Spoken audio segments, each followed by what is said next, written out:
nights of talks, it was only us together. The world was ours, nothing out of reach. Imagine where we could be. Our dreams is one, hope brighter than the sun. What could ever stop us? Then it all turned, I don't know why.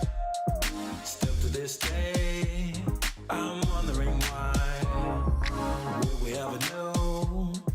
Will we ever get to understand what we both went through? Anyway, I'm thankful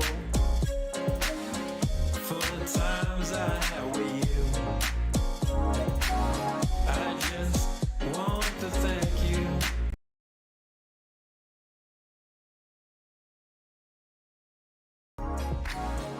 Your love made me love myself more,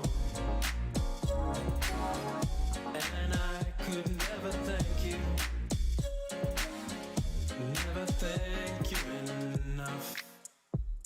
I was down when you met me, but your smile wouldn't let me take down on myself, look down on myself. You told me I could, that I should, I would spread my wings and head for the sky. Then it all turned, I don't know why. Still to this day, I'm wondering why. Will we ever know? Will we ever get to understand what we both went through? Anyway, I'm thankful for the times I had with you. I just want to thank you for loving you. Your love made me love myself more, and I could never thank you, never thank you enough.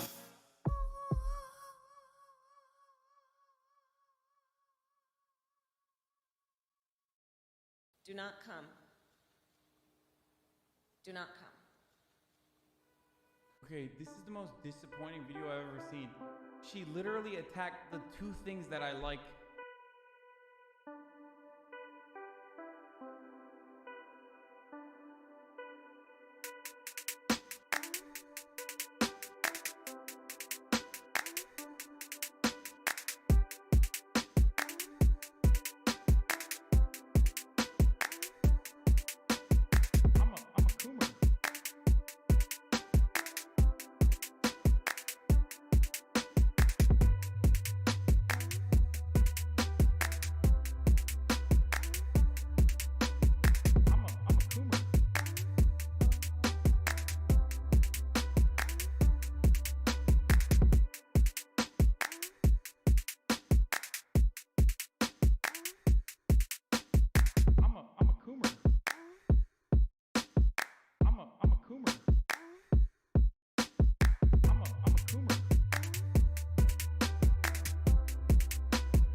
I'm a coomer.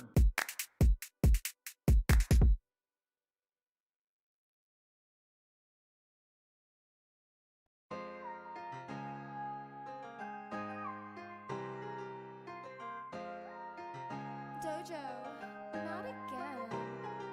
I'm trying to make my mama proud, yeah, that's for sure. Landed in the city, but my heart is on the coast. I don't wanna look back what my life was like before. I just took a red-eye penthouse, top floor. In the stew, I got a spazzo. Back up in my bag, get the rackets and I cash out. I've been running laps, I don't got time to relax now. I just took a chance, wasn't looking for no handouts. Oh, they like proud of how we do this. I've been with my brothers in the hills, we going stupid. I can't stop, I've been different, always knew this. Trying to turn them Bordens into Benjis, needing blue strips. Oh, walking on the floor of this shirt, no one protects me. Wanna show shawty my heart, she wanna text me. All this love I felt was a curse, I wanna ecstasy. Going crazy, all of my nerves, who does to check me? All this fun, baby, why you gotta leave me on? Had to drop a bag on her when she gone. But I'm running with my click, yeah, they got me till I fall. Come paying it for bags, worth more than your love. Yeah, yeah. Feel my moment, yeah, yeah. I'm the chosen, yeah, yeah. I'm the one inside. in the stew, I got a spazzo. Back up in my bag, get the rackets and I cash out. I've been running laps, I don't got time to relax now. I just took a chance, wasn't looking for no handouts. Oh, they like proud of how we do this. I've been with my brothers in the hills, we going stupid. I can't stop, I've been different, always knew this. Trying to turn them Bordens into Benjis, needing blue strips. Oh, Henny got me wasted. You done cut the yola, I can taste it. Biting on my swag, you niggas pussy tryna trace it. I don't need your love, I took a perk and I replaced it. I'ma keep on going till my mama said I made it. Black and yellow, white, I got thotties, different races. Did my dirt, I had a match, I'm moving faceless. I got 12 plotting on me, but no cases. Running from my demons, lacing on my A6. I don't do that fake shit, nah. The way they treat me, they act like I'm feeling them. So I got a script, I was just trying to feel something. Now I'm alone, you don't care, and in I the stew, feel I got a numb. spazzo. Back up in my bag, get the rackets and I cash out. I've been running laps, I don't got time to relax now. I just took a chance, wasn't looking for no handouts. Oh, they like proud of how we do this. I've been with my brothers in the hills, we going stupid. I can't stop, I've been different, always knew this. Trying to turn them Bordens into Benjis, needing blue strips. Oh,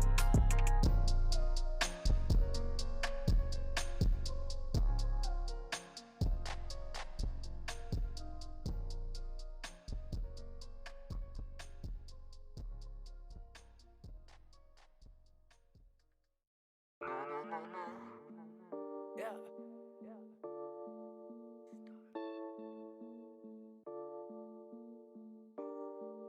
Yeah.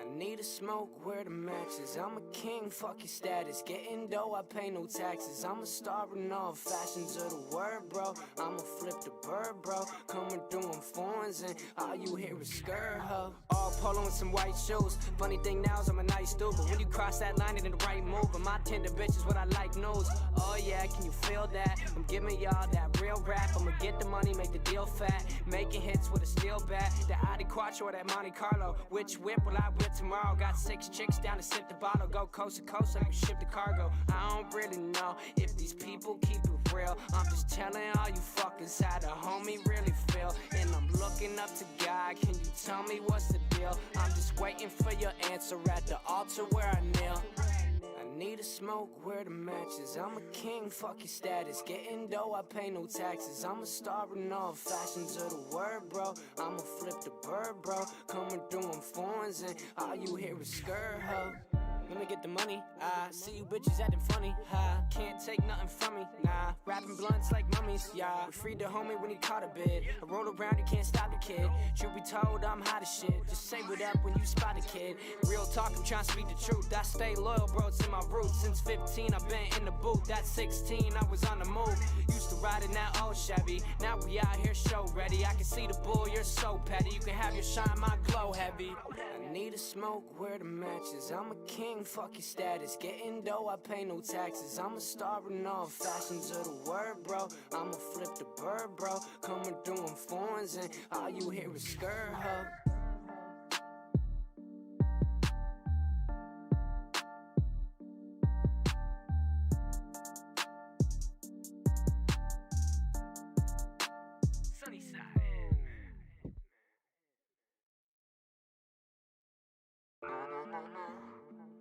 Yeah.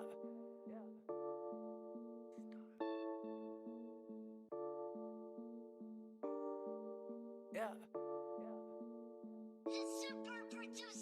I need a smoke, where the matches. I'm a king, fuck your status. Getting dough, I pay no taxes. I'm a star in all fashions of the word, bro. I'ma flip the bird, bro. Coming through in foreigns and all you hear is skirt, huh? All polo and some white shoes. Funny thing now is I'm a nice dude, but when you cross that line, it ain't the right move. But my tender bitch is what I like knows. Oh yeah, can you feel that? I'm giving y'all that real rap. I'ma get the money, make the deal fat. Making hits with a steel bat. The Audi Quattro or that Monte Carlo. Which whip will I whip tomorrow? Got 6 chicks down to sip the bottle. Go coast to coast, I can ship the cargo. I don't really know if these people keep it real. I'm just telling all you fuckers how the homie really feel. And I'm looking up to God. Can you tell me what's the deal? I'm just waiting for your answer at the altar where I kneel. I need a smoke, where the matches. I'm a king, fuck your status. Getting dough, I pay no taxes. I'm a star in all fashions of the word, bro. I'ma flip the bird, bro. Coming through in foreigns and all you hear is skirt, huh? Let me get the money, I see you bitches acting funny, can't take nothing from me, nah. Rapping blunts like mummies, yeah. We freed the homie when he caught a bid. I roll around, you can't stop the kid. Truth be told, I'm hot as shit. Just say what up when you spot a kid. Real talk, I'm trying to speak the truth. I stay loyal, bro, to my roots. Since 15, I've been in the booth. At 16, I was on the move.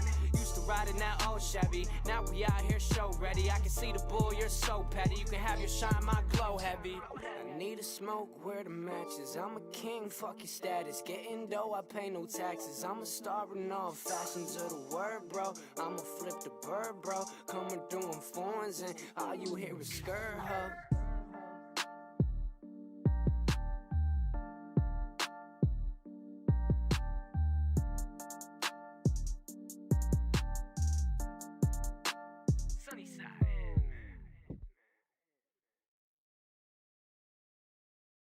Do not come. Do not come. Okay, this is the most disappointing video I've ever seen. She literally attacked the 2 things that I like.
We aren't better because we want to be. Because the road to hell is paved with good intentions. All the do-gooders in the world, whether they're doing good for others or doing it for themselves, are troublemakers. We white Anglo-Saxon Protestants, British, German, American, have been on a rampage for the past 100 or more years to improve the world. We have given the benefits of our culture, our religion, our technology to everybody. And we have insisted that they receive the benefits of our culture, even our political style, our democracy. You had better be Democrat, or we'll shoot you. And having conferred these blessings all over the place, we wonder why everybody hates us. Because sometimes doing good to others, and even doing good to oneself, is amazingly destructive. Because it's full of conceit. How do you know what's good for other people? We can change society. We can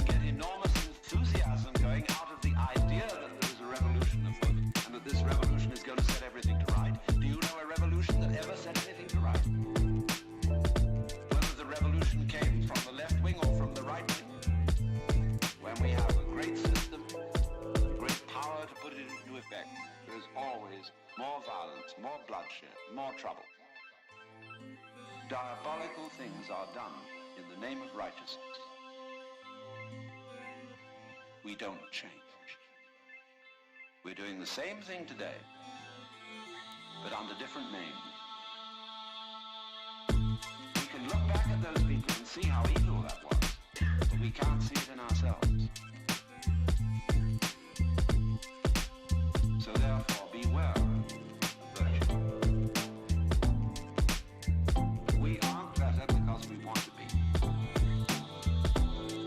Because the road to hell is paved with good intentions. Because all the do-gooders in the world, whether they're doing good for others or doing it for themselves, are troublemakers. Lao Tzu, the Chinese philosopher, said, the highest virtue is not virtue, and therefore really is virtue. But inferior virtue cannot let go of being virtue, and therefore is not virtue. All the do-gooders in the world, whether they're doing good for others or doing it for themselves, are troublemakers. We aren't better because we want to be.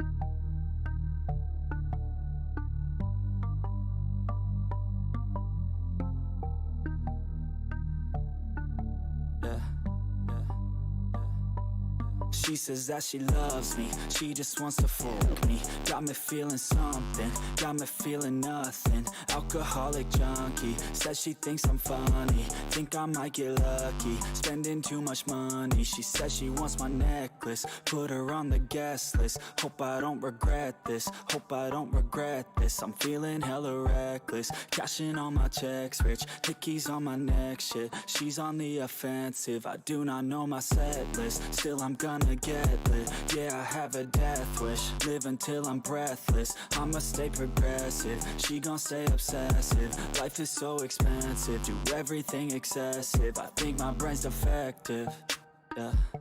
Can't think when she's aggressive, yeah. She snuck into my section, yeah. You think I'd learn my lesson, yeah. And we ain't getting no sleep. These girls don't even know me. Like Drake, I'm getting trophies. You want it, girl, then show me, yeah. And we ain't getting no sleep. These girls don't even know me. Like Drake, I'm getting trophies. You want it, girl, then show me. Cause we ain't getting no sleep, yeah. No, we ain't getting no sleep, yeah. She's sitting up in the front of the class, using that ass, she gonna pass. Keeping her pad and her pen in her lap. She been so bad with the men in her past. Now she just want the professor so bad. I'll give her lessons that she never had, like taking a freshman and teaching her math. I'll keep her guessing until she a grad. She always leaves them guessing, they don't know what's next, man. Learned it from the best, man. She loving every lesson, with hands-on sessions, points for attendance. She asks a lot of questions, I answer with my presence. I sit back while I'm texting, said she wants to get in, said she'll bring her best friend. Know what happened next, man. You know what happened next, man. Treat her like a guest, man. Rolling out the best, man. She had a confession, yeah. She wanna stay for a minute, she wanna play for a minute, she wanna slay for a minute, and now I'm all up in it. I'll be back in a minute, I'll be back in a minute, make a track in a minute, and now I'm all up in it. No sleep. These girls don't even know me. Like Drake, I'm getting trophies. You want it, girl, then show me, yeah. And we ain't getting no sleep. These girls don't even know me. Like Drake, I'm getting trophies. You want it, girl, then show me. Cause we ain't getting no sleep, yeah. No, we ain't getting no sleep, yeah.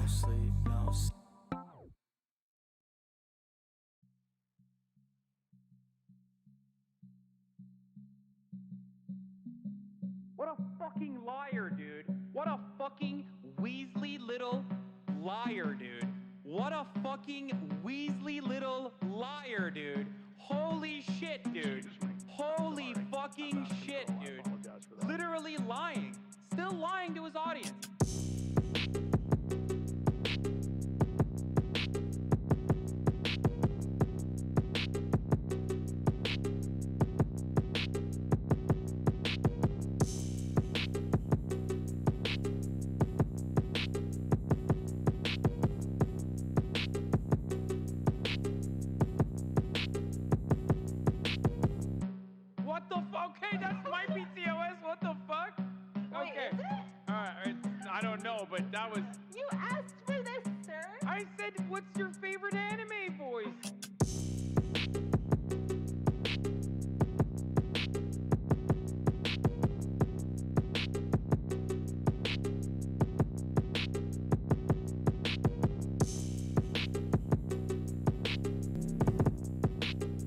Hi.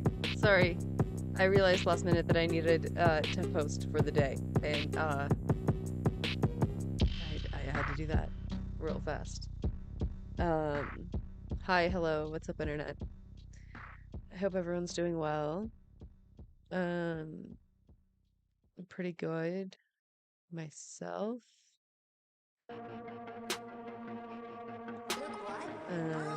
I just Wait, are you fucking kidding me, spent the dude? day cleaning again. Oh my god, you are such a pathetic piece of shit. Oh wait. Shame on Oh you. no. Shame on you, you fucking liar. You Fucking Instagram is filth. like not working. You fucking absolute Hi, how are you? shit. You fucking piece of shit. You fucking garbage motherfucker.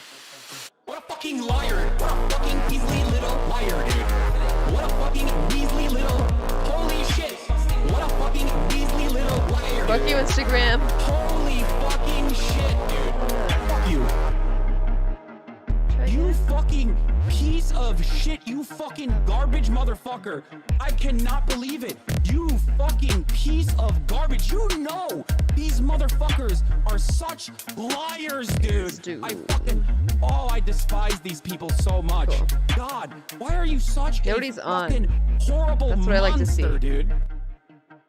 Nobody's on. Shame on you, and shame on your fucking parents for literally bringing to this world such pathetic. You had to try like 12 times. You disgusting, vile piece of garbage. Yeah, I finally figured out the autofocus. I don't know. I think my like app that I use for my camera updated, so it allowed me to like actually take away the face tracker. So it just... Oh, this is disgusting. So fucking Look. disgusting. Look at my nails. Pathetic Oh wow. worm, dude. Wait. Okay, wait. Shit, dude. Okay, I well... just, fuck you, dude. Fuck you. Right, I guess. Disgusting. You disgusting, dude. I suck my dick, dude. Lying for clout. It is better, though. Motherfucker, dude. What a fucking liar. What a fucking Weasley little liar, dude. Yeah, that like took me so long to like figure out tonight. It was like, what the fuck happened? Because I had to like resize everything too. But it looks a lot better. Yeah. Fucking shit, dude.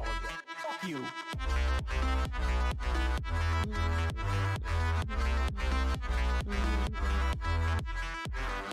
I wonder why it won't go close though. What a fucking liar. What a fucking Weasley little liar, dude.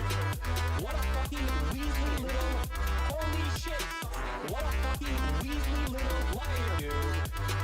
Holy fucking shit, dude. Fuck you.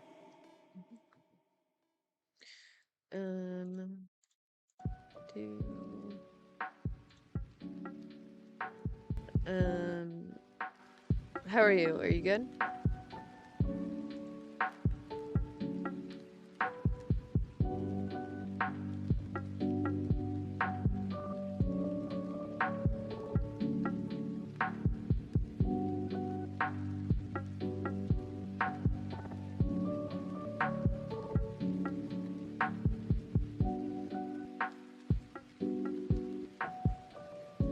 About to order food, right on. I just had a big ass salad. I just made it in the container. Life hack.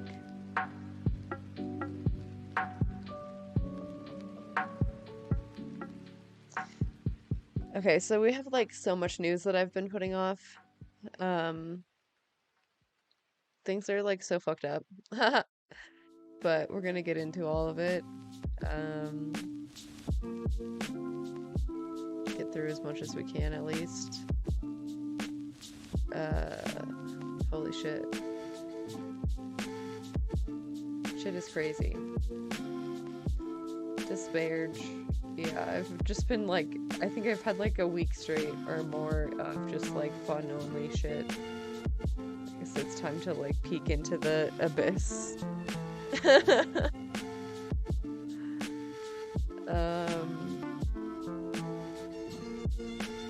Here. There's this banger of a song. Oh wait, let me pause this. The police intelligence is not. We don't know how to close a gate. We are just the police. Intelligence is not our forte. We be that little piggy gay who need a city to train. Cause it take almost 8 of us to fucking close up a gate. What can I say? Firework go bang all in my face. It almost hit me in the head like Annie knows milkshake. Little Tifa, y'all be mean to Mr. Clean, huh?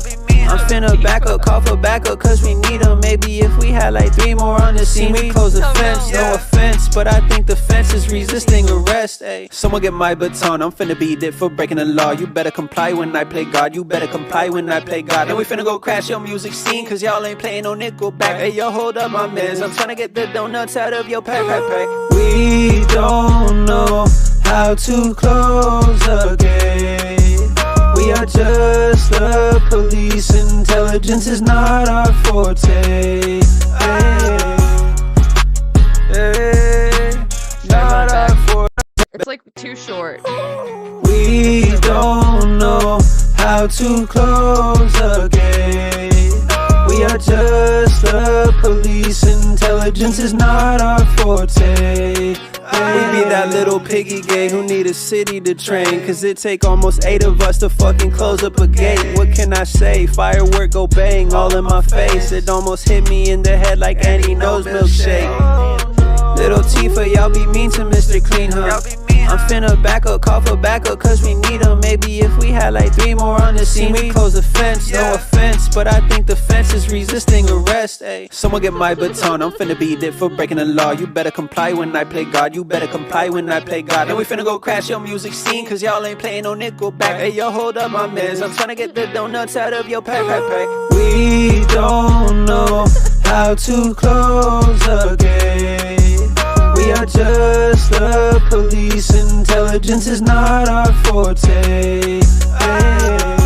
Just the police. Democracy when? Welcome to Democracy Now!, democracynow.org, The War and Peace Report. I'm Amy Goodman.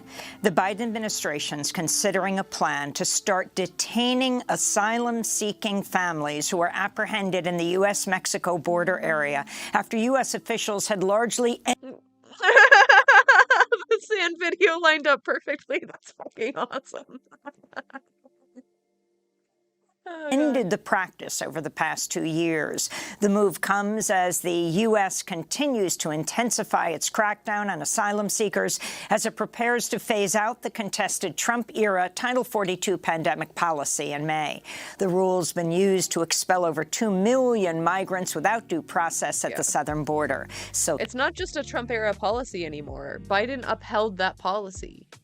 Biden did it too.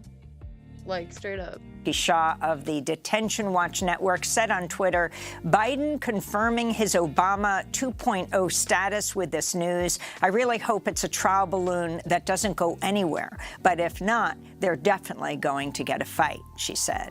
Last month, the Biden administration proposed another policy that would force tens of thousands of asylum seekers to first seek protection in Mexico or another country they passed through on their trek to the U.S. Harsher immigration policies are forcing asylum seekers to rely on more dangerous methods and routes to reach the U.S. In Mexico, over 340 migrants from Guatemala, Honduras, El Salvador, and Ecuador were found in an abandoned truck in the state of Veracruz Sunday.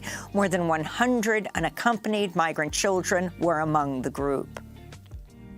In Tunisia, authorities have arrested hundreds of sub-Saharan African refugees following President Kais Saied's racist remarks last month calling for an end to sub-Saharan migration as he claimed black migrants were part of a so-called plot to alter Tunisia's demographics. The comments have triggered a wave of violence and hate crimes against African refugees, forcing many of them to seek safety at the UN's International Organization for Migration building in the capital Tunis after being attacked. The president has faced widespread backlash over his remarks. The African Union postponed a conference scheduled to take place in Tunisia this month. Meanwhile, the Biden administration said it was concerned by the comments as well as the arbitrary arrest of refugees in Tunisia. U.S. State Department spokesperson Ned Price addressed the issue Monday. These remarks are not in keeping with Tunisia's long history of generosity in hosting and protecting refugees, asylum seekers, and migrants, and we're disturbed by reports of violence against these very migrants. We urge Tunisian authorities to meet their obligations under international law to protect the rights of refugees, asylum seekers, and migrants. South Korea has agreed to set up a fund to compensate victims of forced labor during Japan's colonization of Korea in the first half of the 20th century. South Korea's foreign ministry plans to raise the funds through voluntary contributions by businesses. South Korean survivors condemned the agreement as a betrayal by their own government. They've been pushing for the funds to come directly from Japanese companies responsible for enslaving Koreans, including Nippon Steel Corporation and Mitsubishi Heavy Industries. Supporters of the victims rallied against the agreement at a protest in Seoul Tuesday. Obama deported more migrants than all the 20th century presidents combined. Holy shit. Yeah, that makes sense. I was just like confused because there was like an additional immigration policy during COVID that was like, oh, you can't like come across the border because you're gonna bring COVID, which was like the one COVID policy that Trump did, which like it didn't even work, obviously. And I thought that's what they were talking about, but I'm just like spacey, I don't know.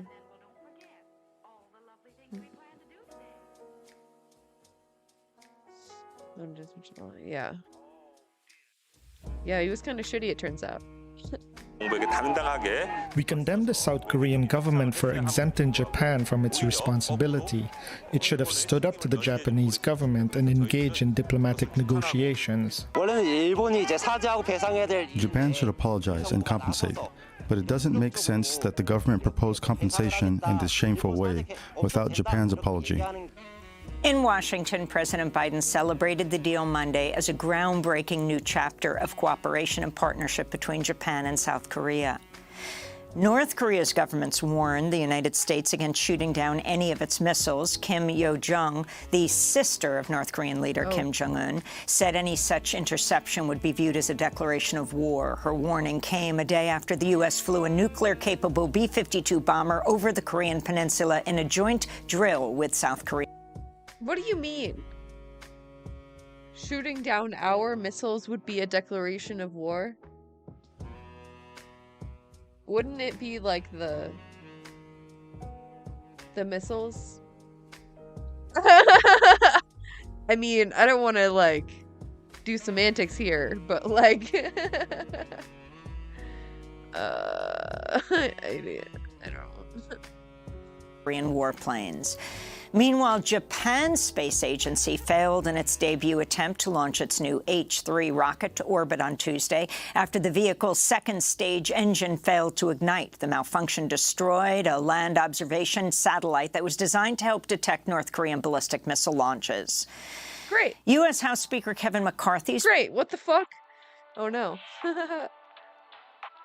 planning to meet Taiwan's president in the coming weeks when she visits California. The Financial Times reports Tsai Ing-wen convinced McCarthy to meet her on U.S. soil rather than in Taipei to avoid an aggressive Chinese military response. In Beijing, China's new foreign minister, Qin Gang, condemned the U.S. stance over Taiwan Tuesday in his first news conference since taking office.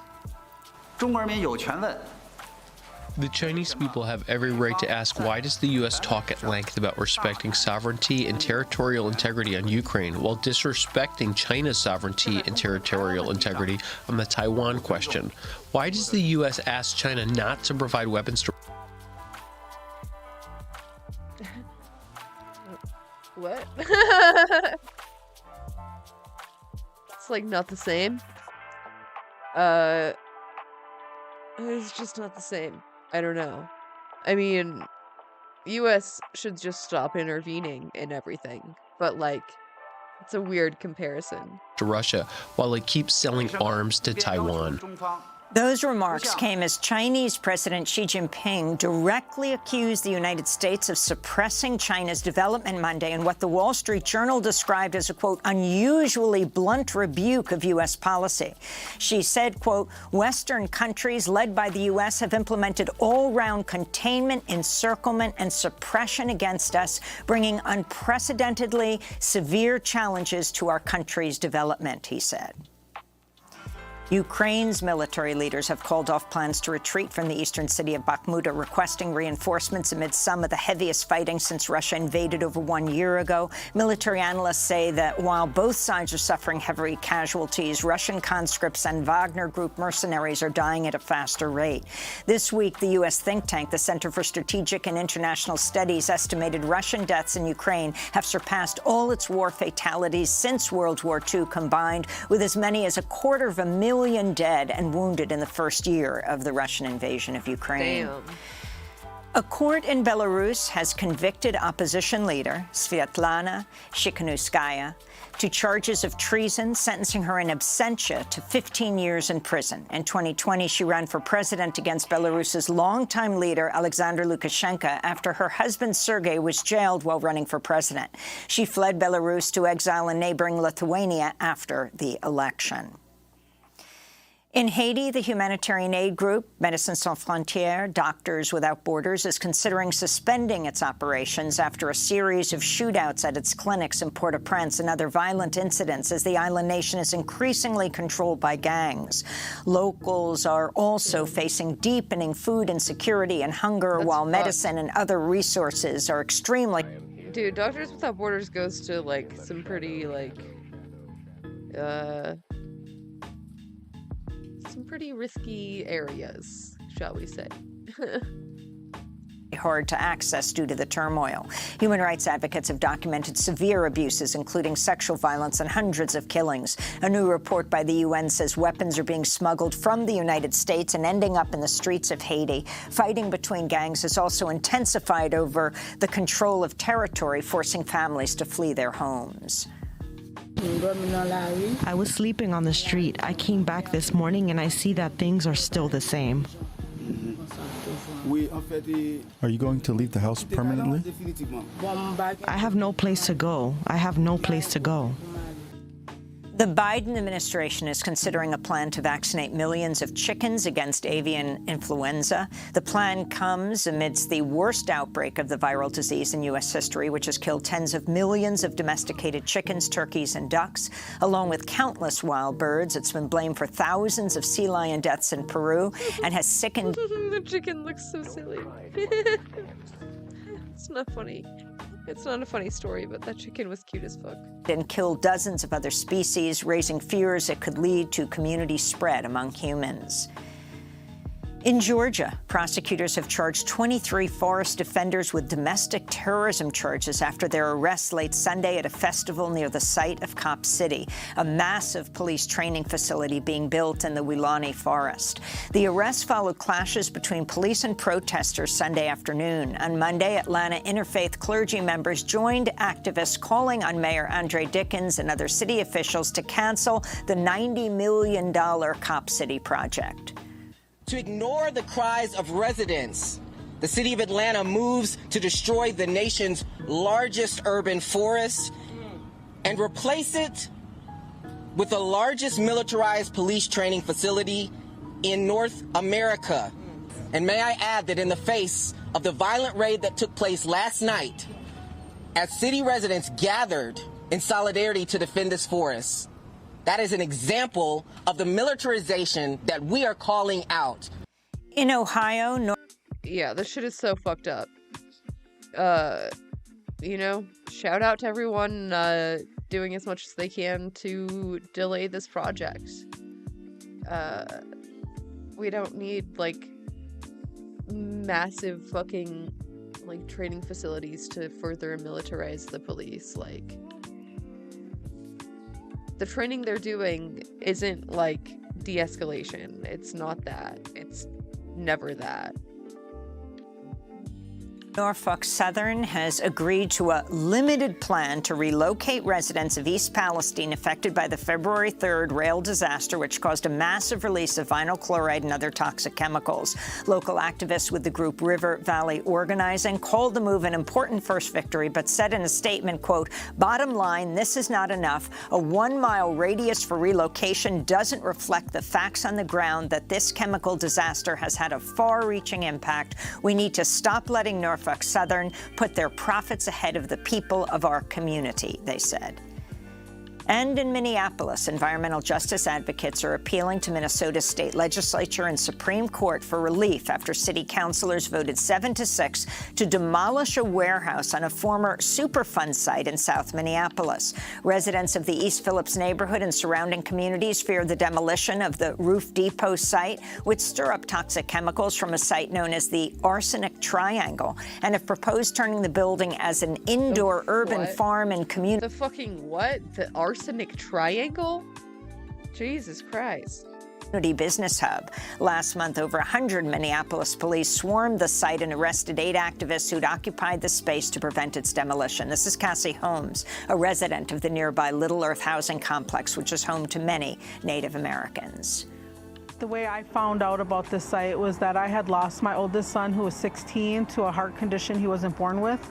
My best friend lost a child at an early age of 20 after her second child to a heart disease she wasn't born with.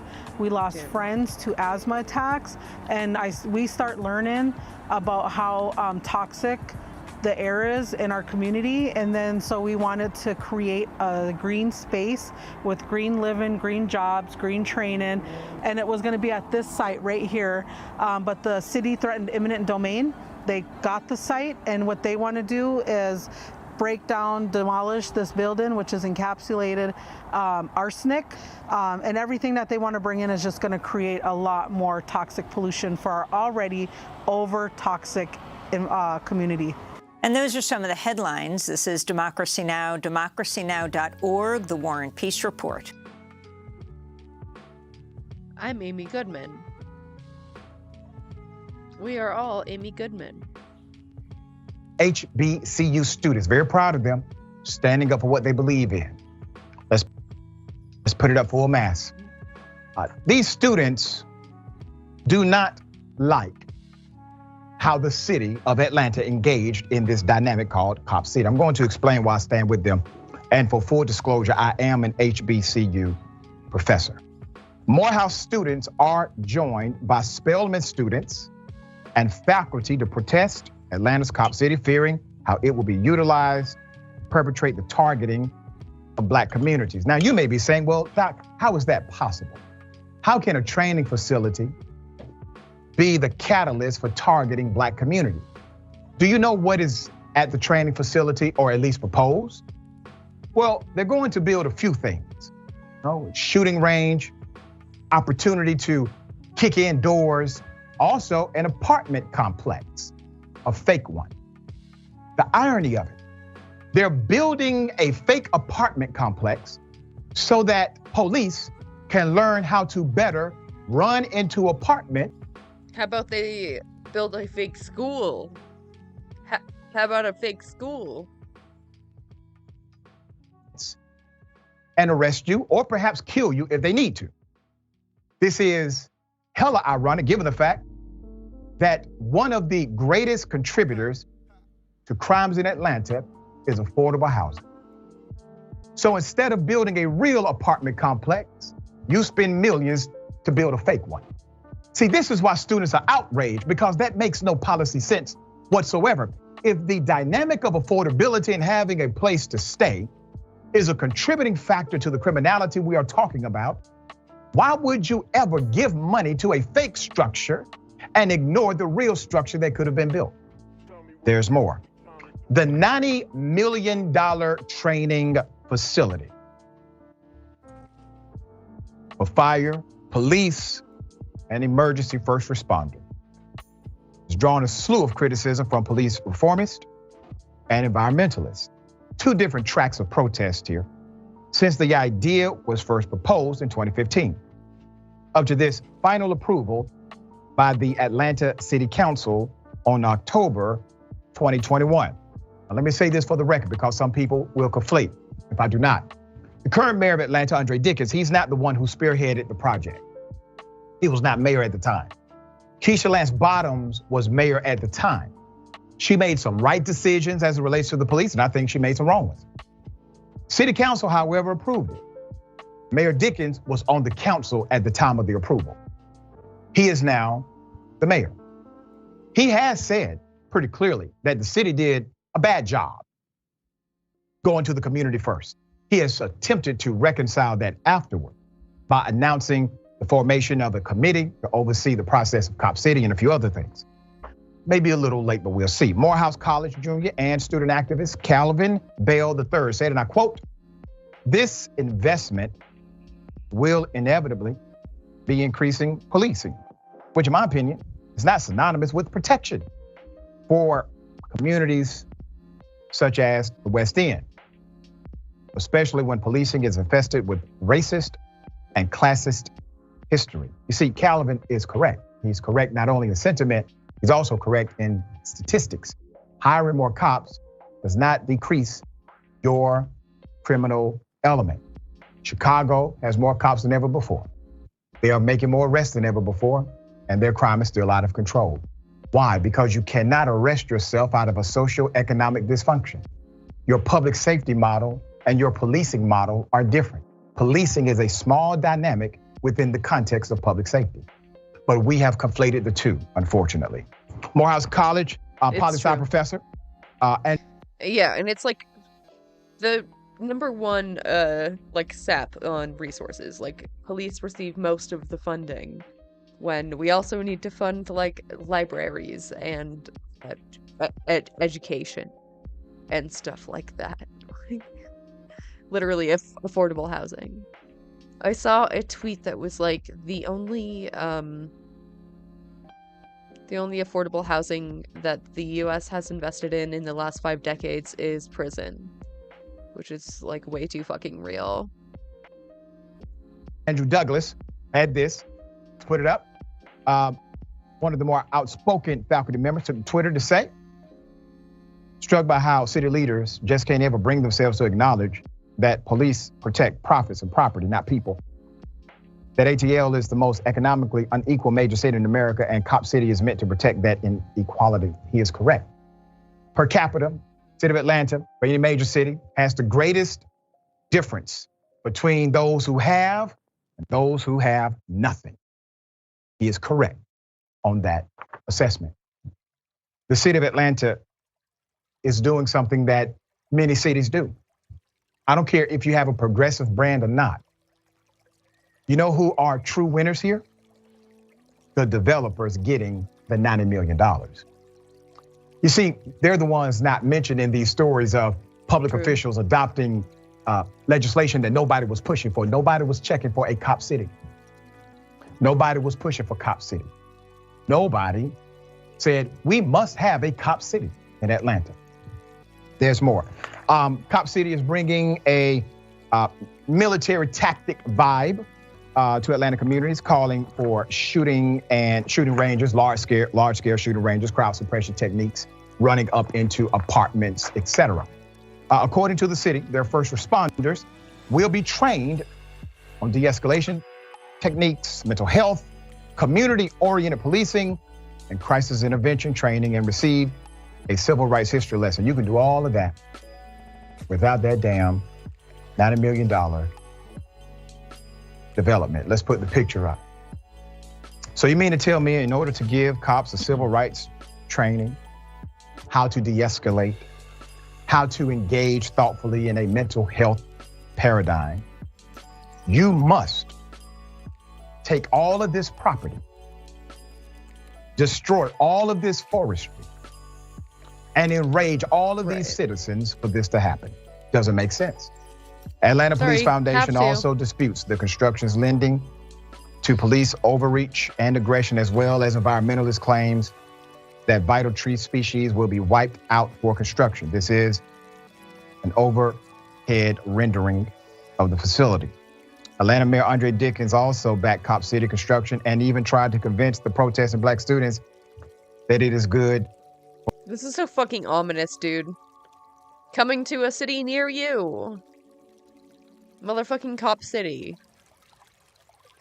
Where they learn how to brutalize and murder you. For the community. Let's put it up. So this came from a very influential cat. Franklin says Atlanta Mayor Andre Dickens called an emergency meeting at Morehouse after students protested against Cop City. He tried to convince black students that Cop City, a militarized police training center, was good for the black community. He got called a sellout. Dickens said in response to the students, quote, "Let me share this with you. I ain't never been no sellout. You've got the wrong resume you're looking at." As the path to construction continues, protesters are refusing to submit their further subjugation to police state. The mayor is trying to sell the program. Well, the program is already sold, it's already bought. He would literally have to tear contracts up, which is something I would have done on first day. Contracts will be torn. You can sue me for what's called expected, all right? Repudiation of contract, no problem. We'll go ahead and pay that fine. That's better than me spending $90 million damn dollars. I guarantee you, whatever you sue the city for, if they rip the contracts, will not come up to $90 million. This was ill-conceived from the beginning. This was not a good idea from day one. I actually believe Mayor Dickens is aware of that. Isn't it the same? Isn't that why Elon had to go through with buying Twitter? He said it as a meme, but he had to do it because he actually said it. And he would have had to pay like a lot, if not like as much. Because you've already signed the contract. I don't know. I'm not a lawyer. But now, he is affixed to these contracts. It's outside of the box here. Contracts can be broken, sir. All right. Thoughts, my dear brother?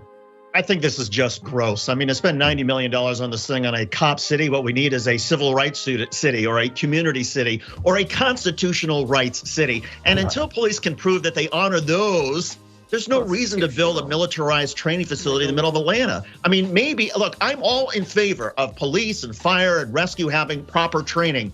But they need to be, until they get like the grand spanking brand new $90 million facility, they need to show that they can do the basics correctly. And then as a reward, when crime is going down, when the city has invested in poor communities, when the city has made sure that constitutional rights are not being trampled anymore, then at that point, reward the police and fire with some new training facilities. But to do it this way, when there's so many problems to begin with, is just disgusting. It's horrible. And there are so many things they could have done creatively. Create a facility to train cops how to deal with individuals who are mentally ill or perhaps living in or engage in addictive behavior. How about create a facility that actually allows cops and community to live together, make those apartments real apartments, and see if the community design can flow from there. There are things that could have been done here that many of the protesters said they would agree with, and the city. Just affordable housing. Literally subsidized housing. That's what it should be. Holistically ignored most of it. All right. Sup, you beautiful bastards. Welcome back to the Philip DeFranco Show. I hope you're having a fantastic Monday, and actually 2 big announcements before we jump into it. The first being, with this video going live, I just launched the biggest surprise drop we've ever done over at beautifulbastard.com. It's an awesome mix of new and old. You know, on this show, we always say, don't be stupid, and that's because when you play stupid games, you win stupid prizes. And so now you can rep that mindset on our Oh My God line. Always keep the brought back and tweak white or black, pop dad joke tee and hoodie, and more available right now. And see, we went to 7 days a week. So if you just tried to escape the news this weekend, but you're interested now, I got a fantastic Friday, Saturday, Sunday video for you. Links in the description as always. But this is the Monday Philip DeFranco Show, so let's just jump into it. Starting with Andrew Tate has lung cancer. That's a claim that Tate's manager was throwing out after it appeared that someone leaked his medical records, with it appearing to show that he had a lesion on one of his lungs. But Tate, who's imprisoned in Romania, or whoever the hell is running his Twitter account, says that none of that is true, claiming that lesion is just a scar from an old battle and that he'll live for 5,000 years. With Tate's manager also now walking back his original claim, saying that Romania Romanian doctors diagnosed the tumor in Tate's lung as benign. And so while this is generally open and shut, right, we get the cancer denial, that seems like the end of the story. From the time where it was said that Andrew Tate has cancer to no, he doesn't have cancer, the internet was a wild place. Where you had Tate supporters saying, hey, see, this is what the Romanian government's trying to do. They're just keeping him in prison while he has cancer. They're trying to keep him from getting treatment. They're trying to run out the clock. They're hoping he dies. Other supporters saying this proves how amazing Tate is. With tweets like, those of us close to Andrew knew he had lung cancer for a while. Dude, this was fucking insane, dude. People went wild with this one. I had a feeling it was fake because it was only in like one source. Couldn't find it confirmed by anything. So I was just waiting for Tate to come out to talk about it, but like... God. The dick writing, dude. The dick writing. It's endless. Fucking... Just... Why? How did we get here? Consider this. He took over the internet while fighting cancer. This should inspire you to reach your potential no matter what is in your way. And then on the other side, well, it was kind of just a lot of dancing. With tweets like, quote, I wouldn't wish cancer on my worst enemy. I would. You're not a real hater like I am. Fuck Andrew Tate. He's a human trafficker. He deserves what's coming. As well as just read the news about Andrew Tate, and you guys are sick. How dare you make fun of someone fighting extreme health issues? My prayers go out to the tumor in his lung. I hope it recovers from Andrew in due time. And of course, with the surplus of tweets like that, it sparked the whole debate of like, is that okay? So, you know, just a regular internet thing. And then, Livy Dunn is a cheater, or rather, she wants you to cheat, or more specifically, she got paid to promote a company that allows students to cheat in school. And so Olivia has found herself in hot, possibly soon to be boiling water, where she's an incredibly famous gymnast over at Louisiana State University. She is reportedly the highest paid NCAA female athlete. She has millions and millions of followers, specifically 7.2 million on TikTok, and in one of her recent TikToks, she promoted a partnership with Cactus AI, and specifically promoting it as a tool that you can use to help write essays. And by help, I mean writing the first line/prompt, and then it writes it for you. With her also adding the caption, Cactus AI will provide real resources for you to cite at the end of your essays and paragraphs. And so while LSU's code of conduct does not specifically mention the use of AI, as you probably know, plagiarism generally super frowned upon. Other than no elbows over the table, kind of the #1 no-no in college. And more specifically, copying from someone else or misrepresenting how your work was prepared are both also major violations of the school's rules. Which appears to be why after Livy posted that TikTok, LSU put out a statement saying, at LSU, our professors and students are empowered to use technology for learning and pursuing the highest standards of academic integrity. However, using AI to produce work that a student then represents as one's own could result in a charge of academic misconduct as outlined in the Code of Student Conduct. But ultimately, here's what I'll say with this situation. It kind of comes down to two things. The first being kind of on a personal level, I'm fine with shortcuts in school. I used Spark Notes back in the day. I put study guides that we weren't allowed to have on tests on TI-83, stuff like that. When I look back, I try to romanticize it and think, you know, I was working on ingenuity. But I want to throw that out there so I'm not like taking some holier than thou stance. But it is a completely different thing to advertise and profit off of a service that people are going to use to cheat. And as far as Livy, she's young and hopefully this is like a learning experience and she doesn't see herself as like the victim of this. But secondly, I also don't want this to turn into the demonization of AI, because there are beneficial and honest ways that AI can be used in an academic setting. Or things like creating research prompts or study guides. The way that I like to use it both in my personal and professional life is I'll kind of just type things out, free flow, and then I'll throw it all into ChatGPT to organize everything. But also, back to the cheating stuff, like I'm just far too paranoid. I'd be so stressed out that while it's not there right now, that eventually there will be another AI in the future that'll be able to tell if you... Dude, I was afraid about using like too many quotes. Holy shit. Like this is a whole other level. Like I knew people that would just you know, like order an essay online, which may have been AI, honestly, as well. And then they would just like change a few of the words, rearrange sentences and shit. I could never, dude. Used AI, like to a 99.9% chance of certainty. That'd be a fucking horrible way to go out. And then chocolate wars are upon us, people, and at the center of it, apparently you have Mr. Beast. With this story starting innocently enough, with Mr. Beast, of course, biggest YouTuber in the world, tweeting out, I need your help. Next time you see Feastables in Walmart and soon to be new retailers, if you could clean up the presentation and make it look better, that'd make me very happy. I'm building a team. Fuck you. Ain't no way. Fuck you. To do this routinely, just need help in the short term. With Feastables used to make money writing papers, yeah. I bet that was pretty good money, honestly. Being one of Mr. Beast's many brands, and this one being a line of chocolate bars. And what we initially saw were many fans heeding the call, cleaning up the displays and responding to Mr. Beast's tweet with pictures and videos proudly showing off their work. Others, though, seeing this plea and actually going to the store and then messing up. Dude, that's fucking pathetic. Just doing labor for free so that Senpai will notice you. He's not gonna notice you. You are never gonna meet Mr. Beast. Sucked, but it was easy money, yeah. I mean, you're a good writer from what I remember.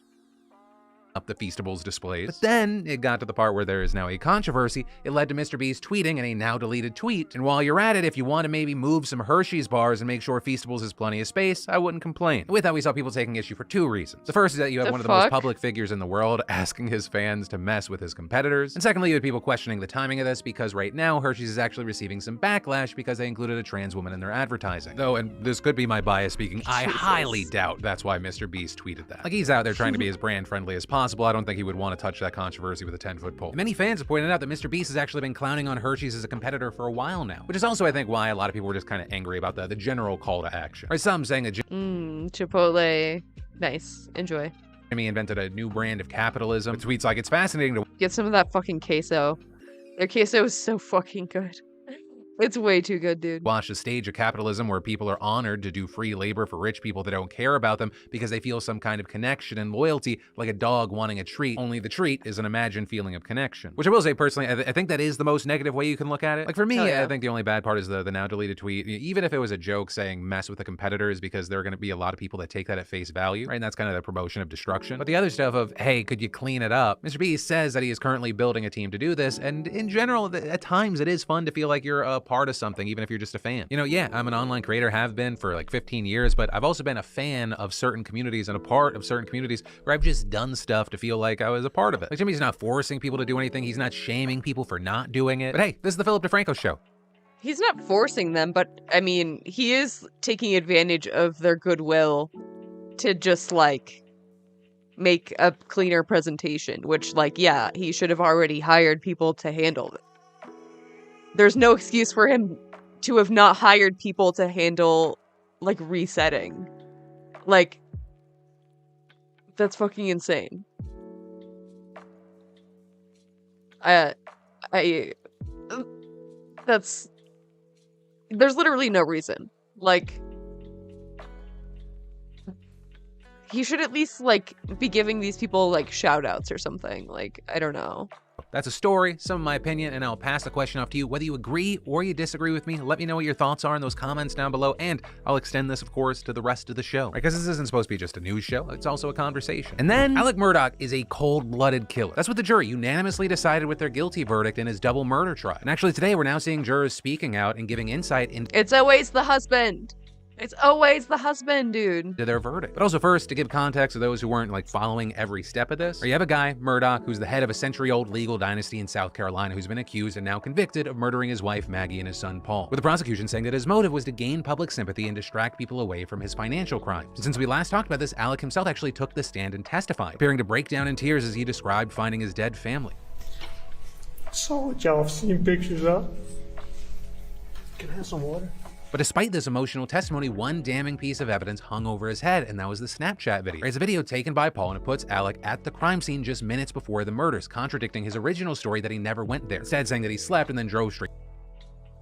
I was just checking up on this recently. Like, I didn't know about it previously, but I didn't realize it was a Snapchat video. What the fuck was he doing on Snapchat? And why is he grabbing his dog's tail like that? Straight to his mother, with him then admitting to lying the first time he was on the stand, but trying to explain it was his drug addiction that caused him to have episodes of paranoia and distrust the police. And so with that saying, when sheriff deputies did gunshot residue tests on his hands and questioned him about the relationship to his family, he got paranoid. I wasn't thinking clearly. I don't think I was capable of reason, and I lied about being down there, and I'm so sorry that I did. I'm sorry to my son Buster. I'm sorry to Grandma and Papa T. Sorry to both of our families. Most of all, I'm sorry to Mags and Pawpaw. I would never intentionally do anything to hurt either one of them. But the jury absolutely didn't buy it. And in fact, you had two jurors going on the Today Show saying the video, the witness testimonies, and Alec's own testimony were the biggest factors in their decision, and adding that his tears weren't real. No, I didn't think he was crying. He turned it on and off. Yeah, it wasn't genuine. I just think that, you know, we already know that he's a lawyer. I mean, guilty people can cry too. I mean, that doesn't mean shit. He's able to be emotional with cases. He's able to be emotional with himself. He knows, like what she said, when to turn it on and off.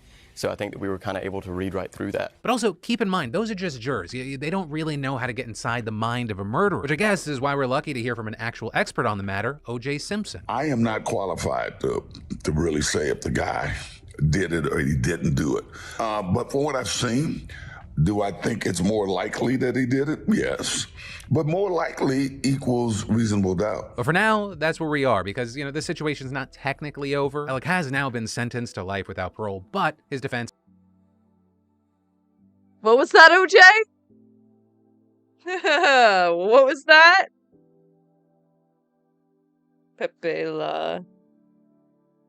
Okay. It's an interesting take. Is appealing the conviction, arguing there that the judge was just too permissive in allowing evidence of his past financial crimes to enter the case. But here's the thing, even if that succeeded, Alec's still facing almost 100 charges on those very crimes, not to mention several charges related to him paying someone to kill him so his son would get a life insurance payout. So not technically over, but yeah, it's over. He's going to die in a box. And then, if you're being accused of wanting a genocide, there is at least a decent chance that what you're talking about is at the very least completely fucked up. And I say that because while we saw many speakers at the Conservative Political Action Conference, or CPAC, over the weekend, one in particular made headlines. With that being the Daily Wire's Michael Knowles, and I'll just let you listen to what's causing so much uproar. There can be no middle way in dealing with transgenderism. It is all or nothing. If it is false, then for the good of society, and especially for the good of the poor people who have fallen prey to this confusion. Interesting, Philly. You chose to cut out the part where he said, if it's true, then it's true for everybody, which is literally the case. That's a pretty important part of that sentence. Oh, Philly. Transgenderism must be eradicated from public life entirely. The whole preposterous ideology. Hey, fuck you.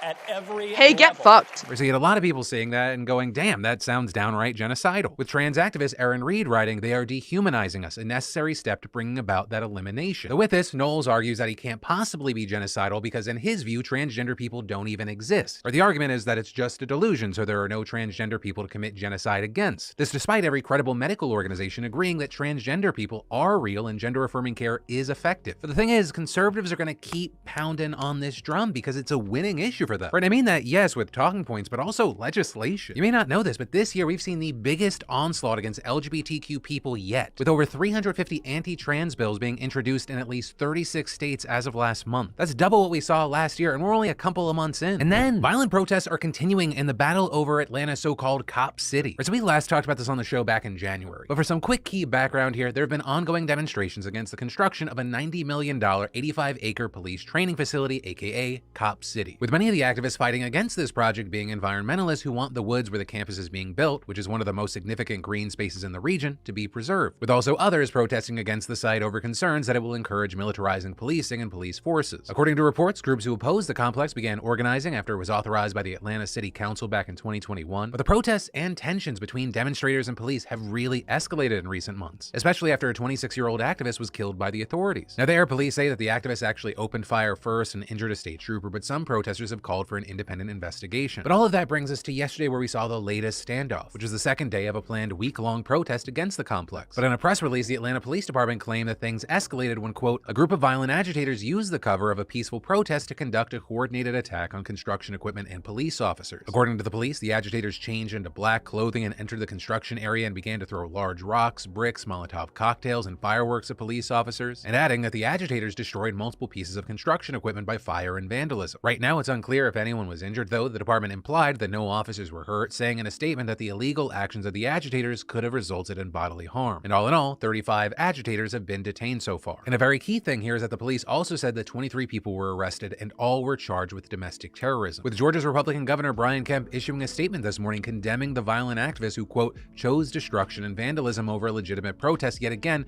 demonstrating the radical intent behind their actions. Also adding, as we continue to respect peaceful protest, we will also continue to ensure safety safety in our communities. We will not rest until those who use violence and intimidation for an extremist end are brought to full justice. So at the very least, I will say I don't think this is going to stop the protests. And I say that because according to reports, a total of 19 protesters were charged with domestic terrorism back in December and January. And clearly that didn't stop the violence we saw yesterday. Also, at the same time with all this, you have the leader of one of the groups protesting at the site condemning the arrest as indiscriminate and claiming the language being used by police, calling those arrested outside agitators, is meant to separate protesters and meant to criminalize and detach a movement from its homegrown origins. With him even explicitly telling CNN that the activists won't be discouraged by this latest incident and adding, there will continue to be protests meant to express the outrage of the community. These are big tent protests. We don't expect.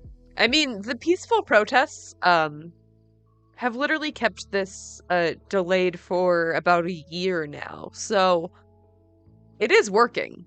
I don't think that we necessarily needed to escalate to violence, but it's pretty clear that the peaceful protests weren't being heard or respected, and also people were being killed by cops during the protests, which just underlines the point that the protesters have, like, hey, stop killing us.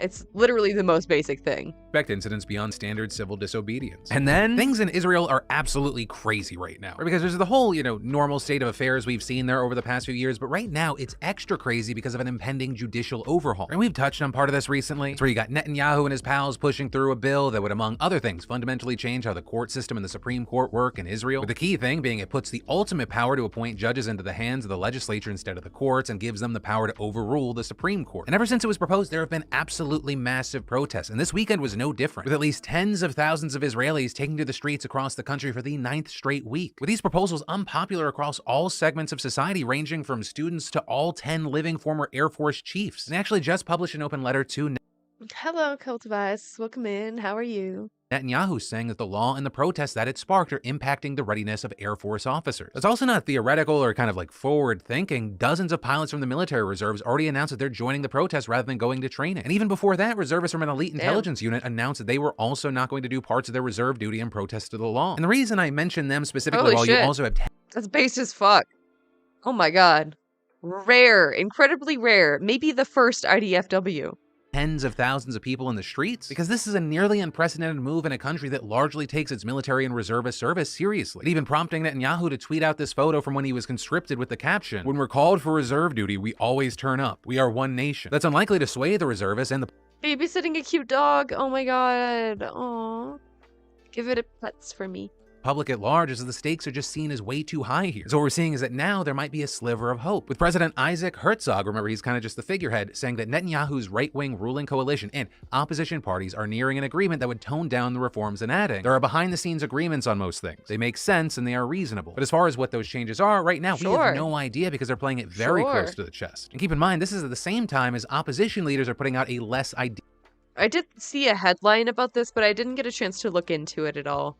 I'm always very skeptical about peace agreements when they're coming from Israel. Realistic statement, venting their frustrations that while negotiations are happening, the conservatives are still pushing forward with their version of the law, and adding, in order to have honest and effective dialogue that will lead to preserving democracy and national unity, Netanyahu must announce a complete, comprehensive, and actual halt to the legislative process. All attempts at shortcuts are a violation of real communication. But hopefully we do see some sort of actual pullback, because when you have the president saying things like, the reform as it currently stands endangers the democratic foundations of the state of Israel, and we are in a historic crisis that threatens to destroy us from within, not to mention the possible constitutional crisis if the law is passed and the Supreme Court strikes it down, sure as hell doesn't sound like a good or safe place to be. But hopefully that's a bridge that doesn't have to be crossed. And that's where today's show ends. Thank you for being a part of another daily dive into the news. Friendly reminder, get in while you can over at beautifulbastard.com. A lot of new awesome for you to get your hands on. Also, for more news you need to know, I got you covered right here and in the links in the description. But as always, my name's Philip DeFranco. You've just been filled in. I love yo faces, and I'll see you tomorrow. Donald Trump, deranged, basically calling for war, echoing the sentiment of Marjorie Taylor Greene in a different context. I haven't had a chance to talk about CPAC basically at all on stream, but holy shit. That shit was crazy. I wish I had time to like watch all of Trump's speech, because like, what the fuck is going on, dude? Things are definitely escalating. At CPAC. Here it is. I stand here today, and I'm the only candidate who can make this promise. I will prevent, and very easily, World War III, very easily. In Very 2016, easily, you I say. declared, I don't fucking believe that for a goddamn second. He's probably gonna be the cause. Let's be real now. 10 times smaller, yeah. Yeah. They're shrinking by the day. Every day his hands get smaller and his head gets bigger. I am your voice. Today I add, I am your warrior. I am your justice.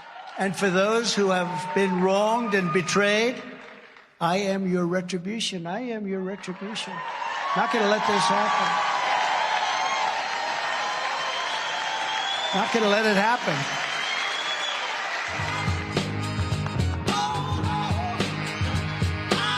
Before I even arrive at the Oval Office, I will have the disastrous war between Russia and Ukraine settled. It will be settled quickly. Cap. I will get the problems. Like how? Just giving Ukraine to Russia? Is that what you mean? The war will be over because you'll just give up on supporting Ukraine at all? Is that the grand plan? Solved, and I will get it solved in rapid order, and it will take me no longer than one day. I know exactly what to say to each of them. I got along very well with them.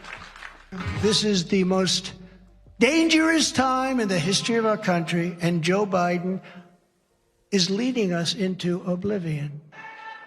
With you at my side, we will demolish the deep state. We will expel the warmongers.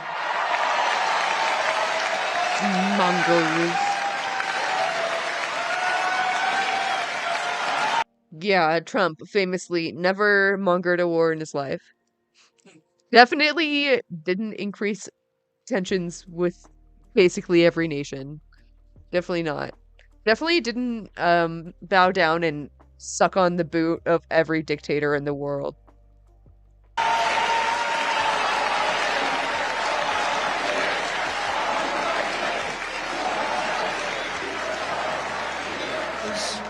We will evict Joe Biden from the White House. And we will liberate America from these villains and scoundrels once and for all. Strike a general, right?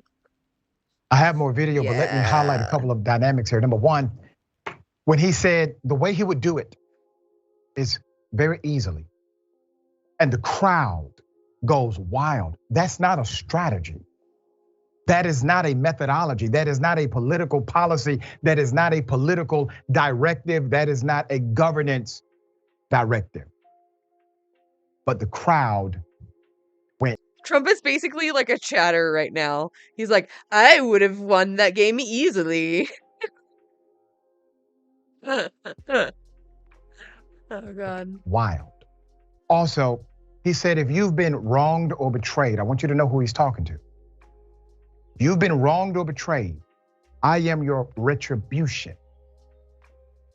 Do not think he's talking to run-of-the-mill conservatives. Do not believe that he is referring to everyday Americans. Drama chatter, He's talking directly to the same people. 100% he would be a drama frog if he was like a chatter. Absolutely. That he just made a mix. Did you see this clip from LSF? Oh my God. Tape with last week, the January 6th terrorist attackers. That's who he's talking about. He's letting them know very clearly. He is their retribution. Now, that is my conclusion based on the coded language of Donald Trump that I've been able to decipher over the years. And then he makes claims that are virtually impossible. For example, being able to resolve war conflict before you are even president of the United States, before you get to the White House. Now, if you have those powers, Donald Trump, why do you not enact them now? There's more. Here it is. In my life, in my world, all of my friends are regular Americans. Everyone I talk to is sick and tired and fed up of being bullied by the left, abused by the left, and disrespected by the left. Bullied? Get the fuck out of here. You gotta be fucking kidding me. God, I hate this woman so much. She is the most odious woman I have ever seen. And our ideas, our policies, our ways of Deadass, this woman makes me want to smoke more weed. So I'm gonna go smoke more weed. life have become so far apart that it's just coming to that point. And the last thing I ever want to see in America is a civil war.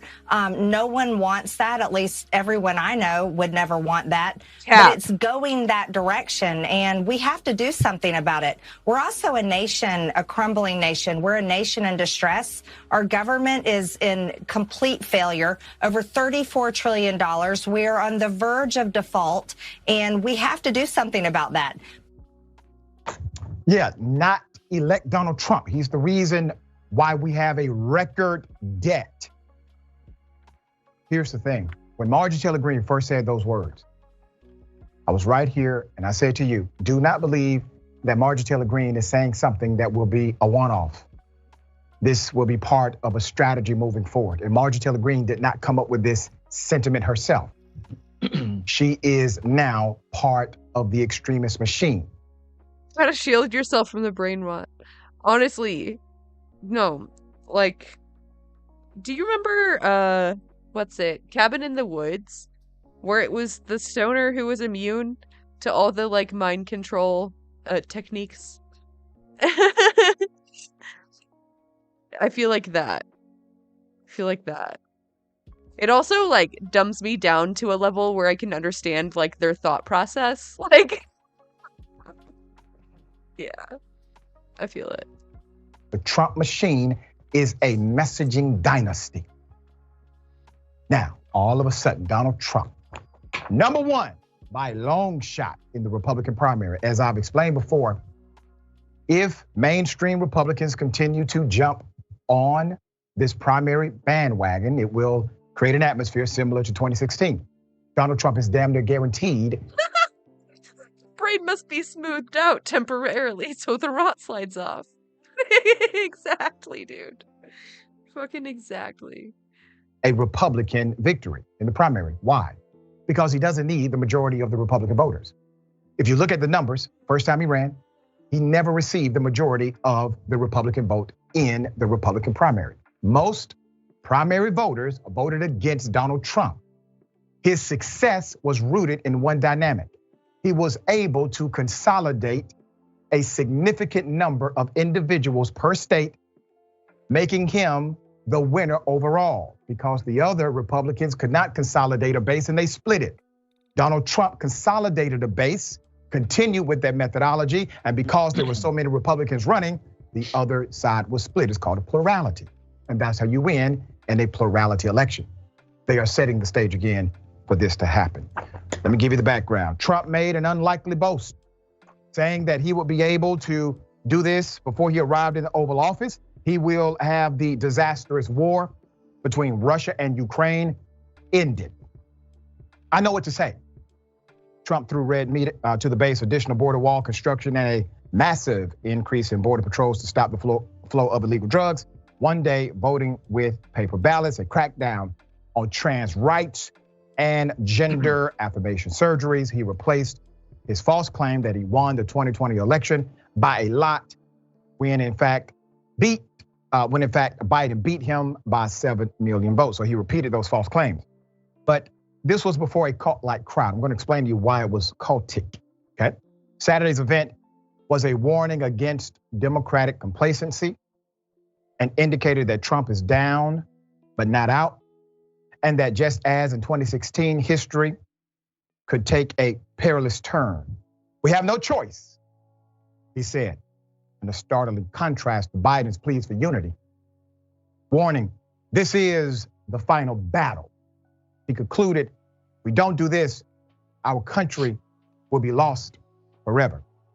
We've talked about how conservatives always figure out how to create a boogeyman during every election cycle.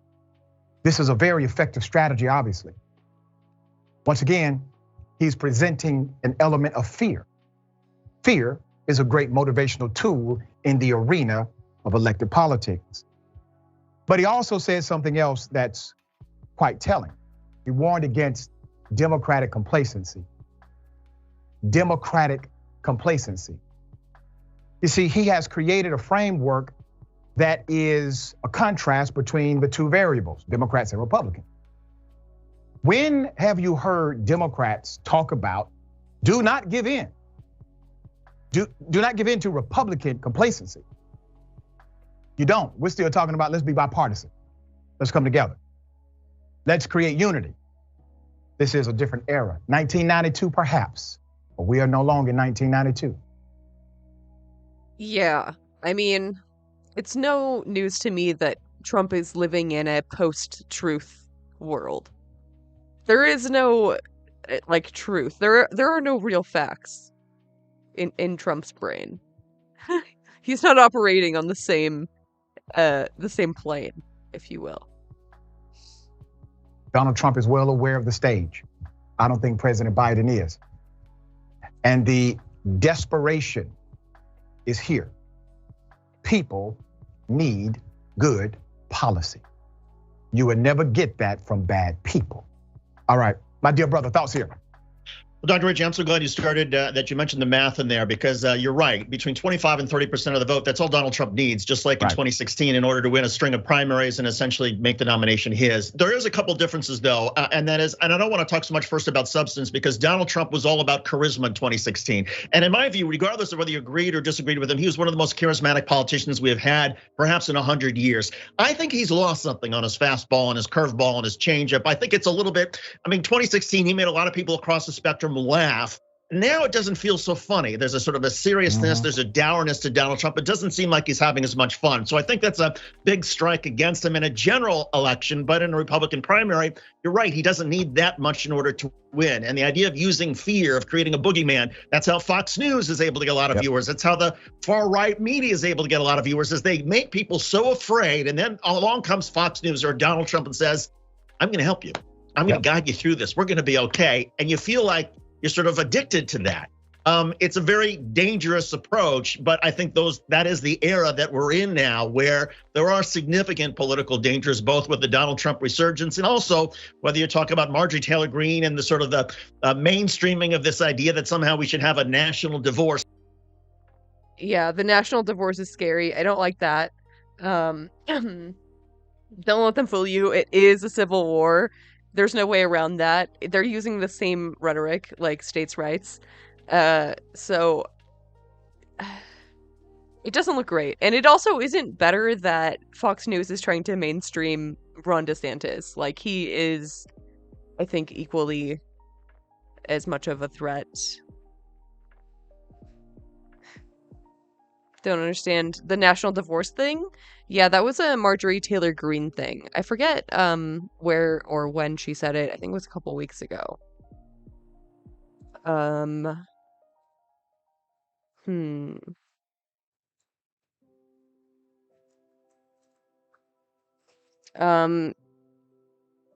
Into sports terms. Yes, sure. Basically, I'm not very good at sports. Hold on. If the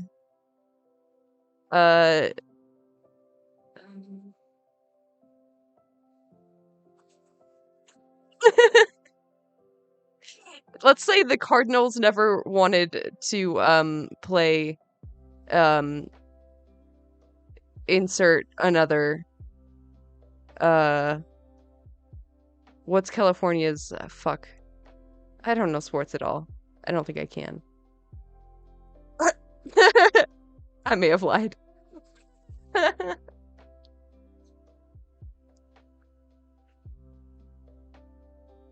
Oh my god.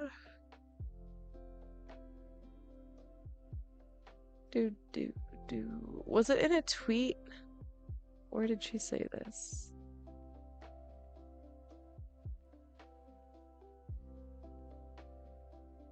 It was a tweet.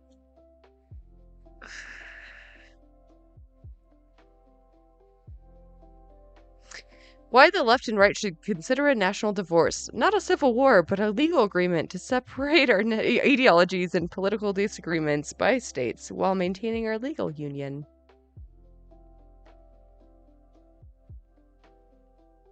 Dude, this is even a different thread than I saw her make.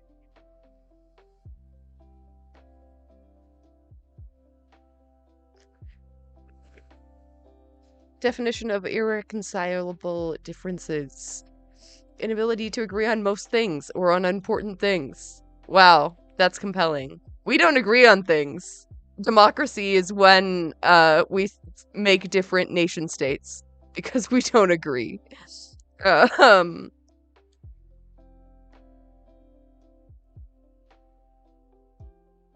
She divorced her husband and just decided that wasn't enough. She has to make the whole nation divorce. Don't make me choose mom or dad. I don't want to choose.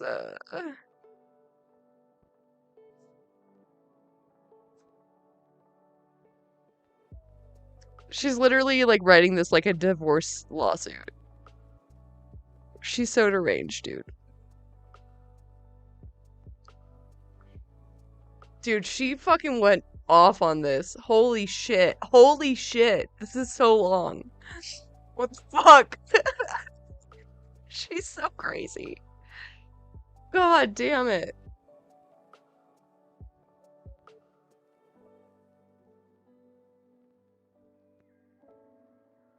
The left could achieve their dreams of total and complete lawlessness.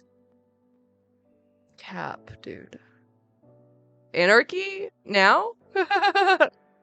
Clearly handling the divorce well, yeah. Clearly doing very well.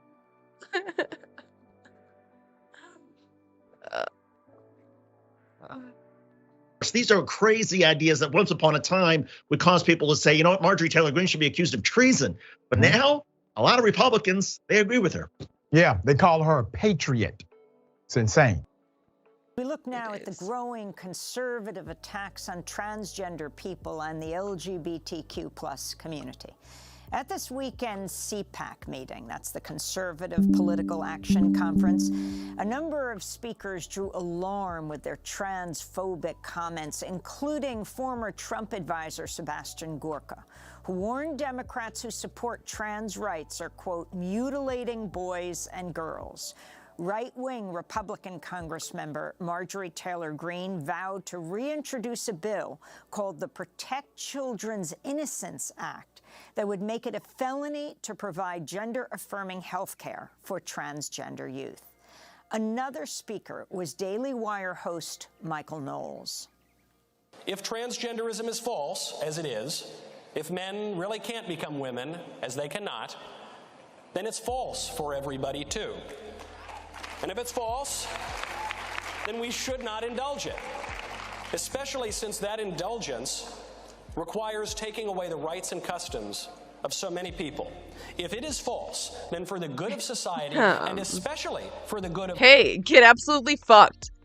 Hey, how about you go fuck yourself? The poor people who have fallen prey to this confusion. Transgenderism must be eradicated from public life entirely. The whole— I think you should be eradicated from public life entirely. Just saying. Preposterous ideology at every level. Michael Knowles' transphobic comments were widely condemned. Variety's Adam Very wrote, "Pay attention, this is genocidal," unquote. This comes as at least 150 bills have been filed by Republican lawmakers across the United States that target transgender people and criminalize doctors who provide transition-related health care for trans youth. Just last week, several pieces of anti-trans legislation were signed into law. Tennessee, Thursday, became the latest state to enact a law banning gender-affirming health care for transgender youth. Alabama, Arkansas, Arizona, Mississippi, South Dakota, and Utah have also enacted bans on the life-saving treatment. The new Mississippi bill blocks public funding for clinics and institutions that offer this type of care. This comes as Nebraska State Senator Michaela Cavanaugh has vowed to bring the state legislature to a halt with a filibuster if lawmakers try to pass anti-trans bills. If this legislature— Dude, this is base as fuck. I love this person. They're incredible. Collectively decides that legislating hate against children is our priority, then I am going to make it painful for everyone. Because if you want to inflict pain upon our children, I am going to inflict pain upon this body. There's not a bill on this agenda, on any agenda coming forward, that will be spared. Every bill will go to cloture. Meanwhile, Tennessee's Republican Governor Bill Lee has faced backlash after a high school photo of him dressed in drag went viral after he said he would sign a bill criminalizing drag performances performed in public or in front of Funny how he did this in a school. That's curious. Interesting. It's curious how this keeps happening.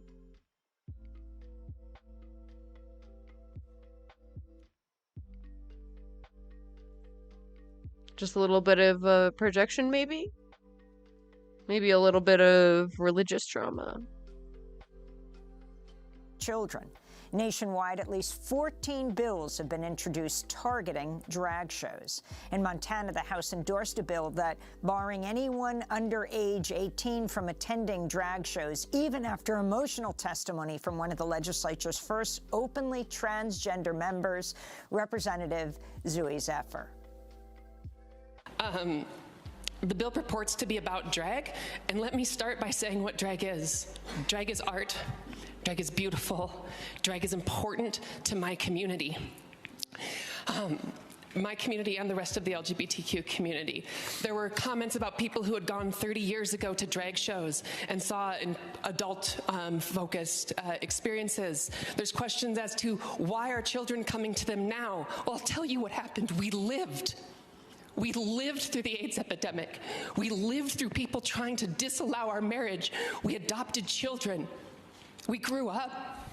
And now we're taking some of our children and sharing an art form that's valuable to our community in a way that is age appropriate to them. That's why if you would have come to the drag show on Saturday, what you would have seen is people in full-length dresses, in beautiful gowns, celebrating our art, our history, and the fact that we're alive today.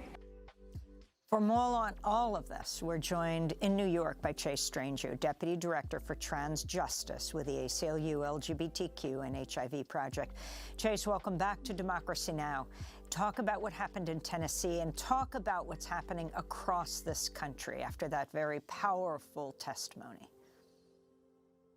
Yeah, thanks, Amy. I mean, I've been coming on the show for the last 7 years to talk about this very issue, and I think taking a step back, what we have to acknowledge is how quickly this has escalated. In 2016, in the wake of marriage equality, we saw the first aggressive contemporary backlash against trans people in the form of the wave of anti-trans bathroom bills. And that rhetoric escalated to attacks on trans participation in sports, attacks on trans youth in schools, using the restroom, participating on sports teams. And how quickly have we gone from that rhetoric, which was understood to be false, including by proponents of it, to this current climate in which we are criminalizing trans adults going to the bathroom, where we are banning evidence-based medical care that is supported by every major medical association, where we are criminalizing gender expression and drag performance. And now we hear the rhetoric behind all of this, which at its core has always been about pushing trans people out of public life and eradicating transness. We see it so clearly, and if we look over the course of 7 years, this arc brings us to this moment where we are absolutely in crisis. Yeah. So talk specifically about Tennessee and Governor Bill Lee. Yeah, no, yeah, so if you... Trans people and trans allies have been sounding the alarm for a long time. Like, hey, this is genocide. Like, hey, this is genocidal rhetoric that Matt Walsh, Tucker Carlson, etc. are doing. And everyone's like, oh, semantics. I don't know if it qualifies as genocide under the Geneva Convention.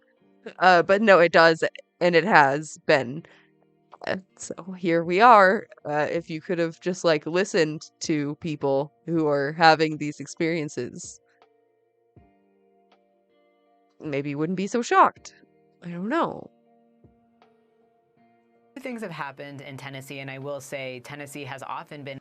has to wait till it's already happening. Literally the same justification as police whenever there's like a stalker or a violent ex-boyfriend. Like, oh well, like we have to like wait until like they're actually threatening your life. Like, sorry. It's so fucked up, dude. I hate everything. In a site of pushing anti-trans legislation. I've spent a lot of time there over the last 7 years testifying against bills and supporting the incredible community there. What happened over this last week was SB 1 and SB 3 were both signed into law. SB 1 is the law that categorically bans gender-affirming care for trans adolescents, which in essence will have the effect of cutting down some, shutting down some of the most robust and important sites of gender-affirming care in the South. And then we also have SB 3, which is the intended prohibition on drag performance. It is, in fact, a relatively narrow law, and if it is properly enforced, and I think there's a real question about whether that is anything that we could trust, that it is intended to ban drag performance. The governor signed both bills. He's come under fire for the hypocrisy because he himself has presented in drag. And then, of course, the reality is that these bills aren't about banning drag performance. They are not about banning expressions of gender nonconformity as long as those expressions are seen as serving the status quo. What these bills are about is policing that which is seen as deviant and disruptive of the status quo, policing transness, policing communities coming together to support and celebrate their histories. And there is no basis for this except for an ideological one. Like, the ideology that they're forcing is just like Christian, I don't know, like regressive fucking purity laws. Like, it's so like draconian, archaic. I don't know, like,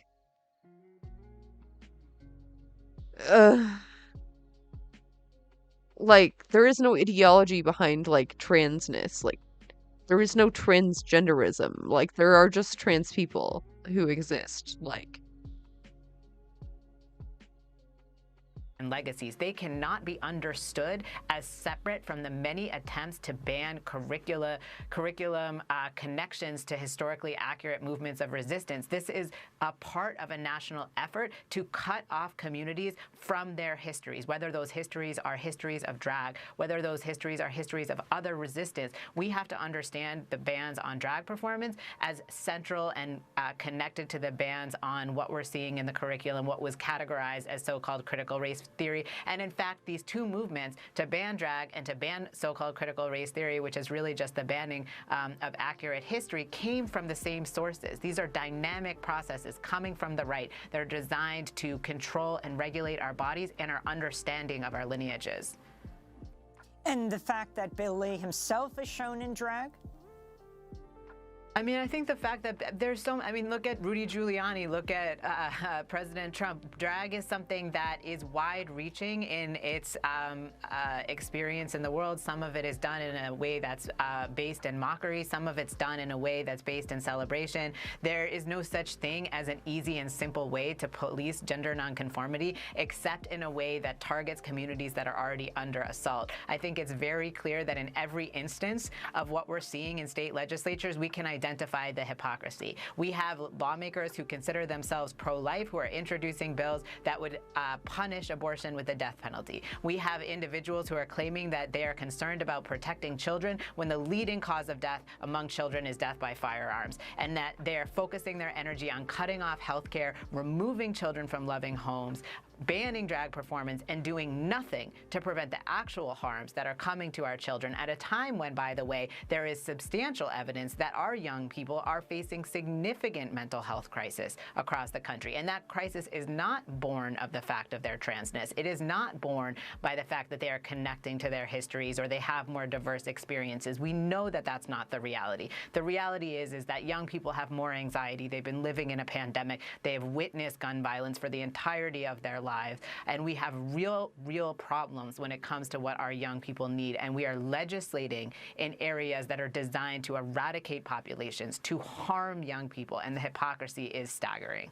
So I want to talk about the laws banning gender-affirming health care. In Tennessee on Thursday, also last week, the Kentucky House voted to ban access to gender-affirming medical care for youth. Let's turn to Democratic State Senator Karen Berg of Louisville, Kentucky, who lost her transgender son, Henry Berg Brousseau, to suicide in December at the age of 24. She condemned Kentucky's anti-trans bill and shared her son's last actions before he died. The last thing he did at work before he went home and killed himself was to send out a press release warning us of what was coming, warning the world of this. That was State Senator Karen Berg. Chase Strangio, take it from there. Talk about these particular bills. Yeah, there is something so insane. Sorry, who was? Was coming, warning the world of this. That was State Senator Karen Berg. Chase Strangio, take it from there. Talk about these particular bills. Yeah, there is something so insidious about what's going on with these attacks on gender-affirming care, and it is manifesting in ways that is so harmful for our communities. I want to first just acknowledge that I knew Henry when he was a youth advocate in Tennessee. I saw him testify before his legislature at a time when they were pushing anti-trans bathroom bills. So there is a population of young people that has spent the entirety or a significant portion of their lives begging their governments not to target them, and the cost of that is significant. And right now what we're seeing in state after state is something that 3 years ago I thought would have been unimaginable. We are having healthcare that is evidence-based, that is being recommended by doctors in consultation with parents for young people who are suffering and struggling, and this care works. And what we're seeing now is the legislatures intruding upon the decision-making of doctors, parents, and young people to take away the only evidence-based treatment that transgender people have when they are suffering, and there are no other options. And in state after state, we're seeing these bills moved, and I must say that they are being fueled in part by a public discourse that has allowed there to be a legitimate debate over whether there are too many transgender people, over whether we have too much access to health care. And I urge people to take a step back and use information you already know about how health care works in this country. It is not easy to access. It is, in fact, incredibly difficult. And it is particularly difficult when it is stigmatized healthcare, that a population that faces so much stigma and discrimination needs. We are in a position now, I just got out of a 2-week trial in Arkansas over a very similar piece of legislation that we're now seeing in Tennessee and South Dakota and Utah and Mississippi and elsewhere. We had a 2-week trial. When tested, when the evidence goes before the court, there is absolutely no basis for these categorical bans.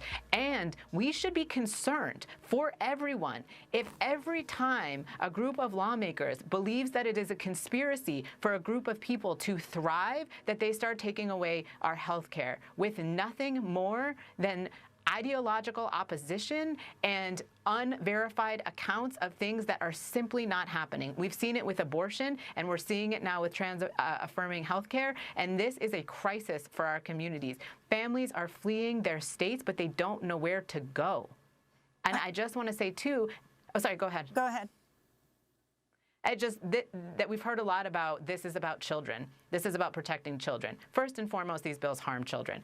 And second, as we've heard from the comments from CPAC and as we've seen from legislation targeting adults, this is not about targeting only children. This is about categorically attacking the trans community and all of us of all ages. I wanted to ask you finally about the role of the media, and we just have about a minute, but over 200 New York Times contributors have published an open letter criticizing the Times' recent coverage of stories involving transgender, non-binary, gender non-conforming people, in particular concerning medical issues. The letter says Republican lawmakers have cited the Times coverage to justify bans on gender-affirming care for youth.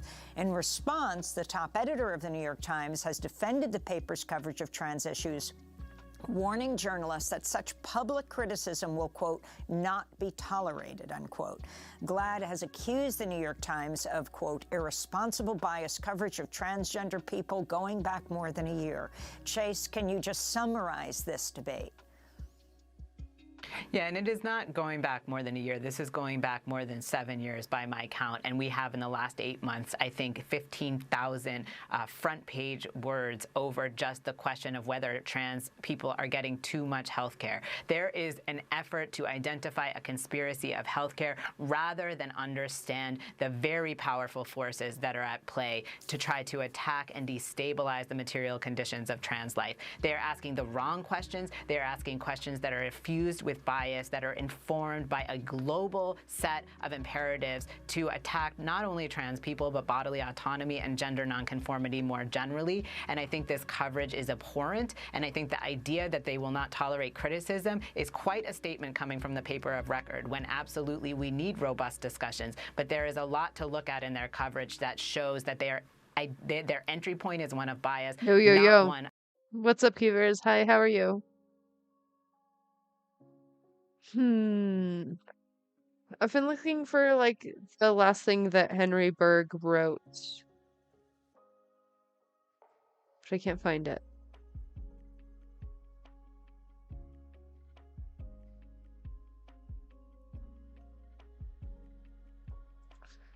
Young, relevant, and cool again? Is it you? Oh my god, look at you. Wow. Wow. Well, I figured out how to work my camera, so... Who's really young, relevant, and cool? Ah, blue hair. Let's fucking go. Let's go. Did you post it on Instagram? Of fleshing out what is truly going on to the trans community right now in this country and around the world.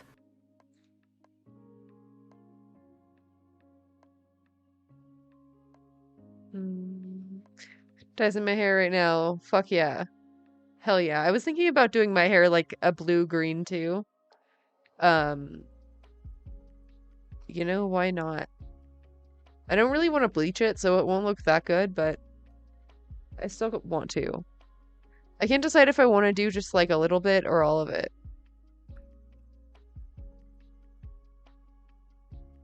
Matted, filthy, and gross. And blotchy. Yeah. That's how it goes. That's how it goes. I was thinking of maybe just doing like the undercut green and then like leaving it like that. I don't know. I could do like 2 strips. GOP and the neoliberal. Holy dank. Way too fucking dank. Will tell you that expanding Social Security, expanding SNAP benefits, and implementing universal health care is just too expensive.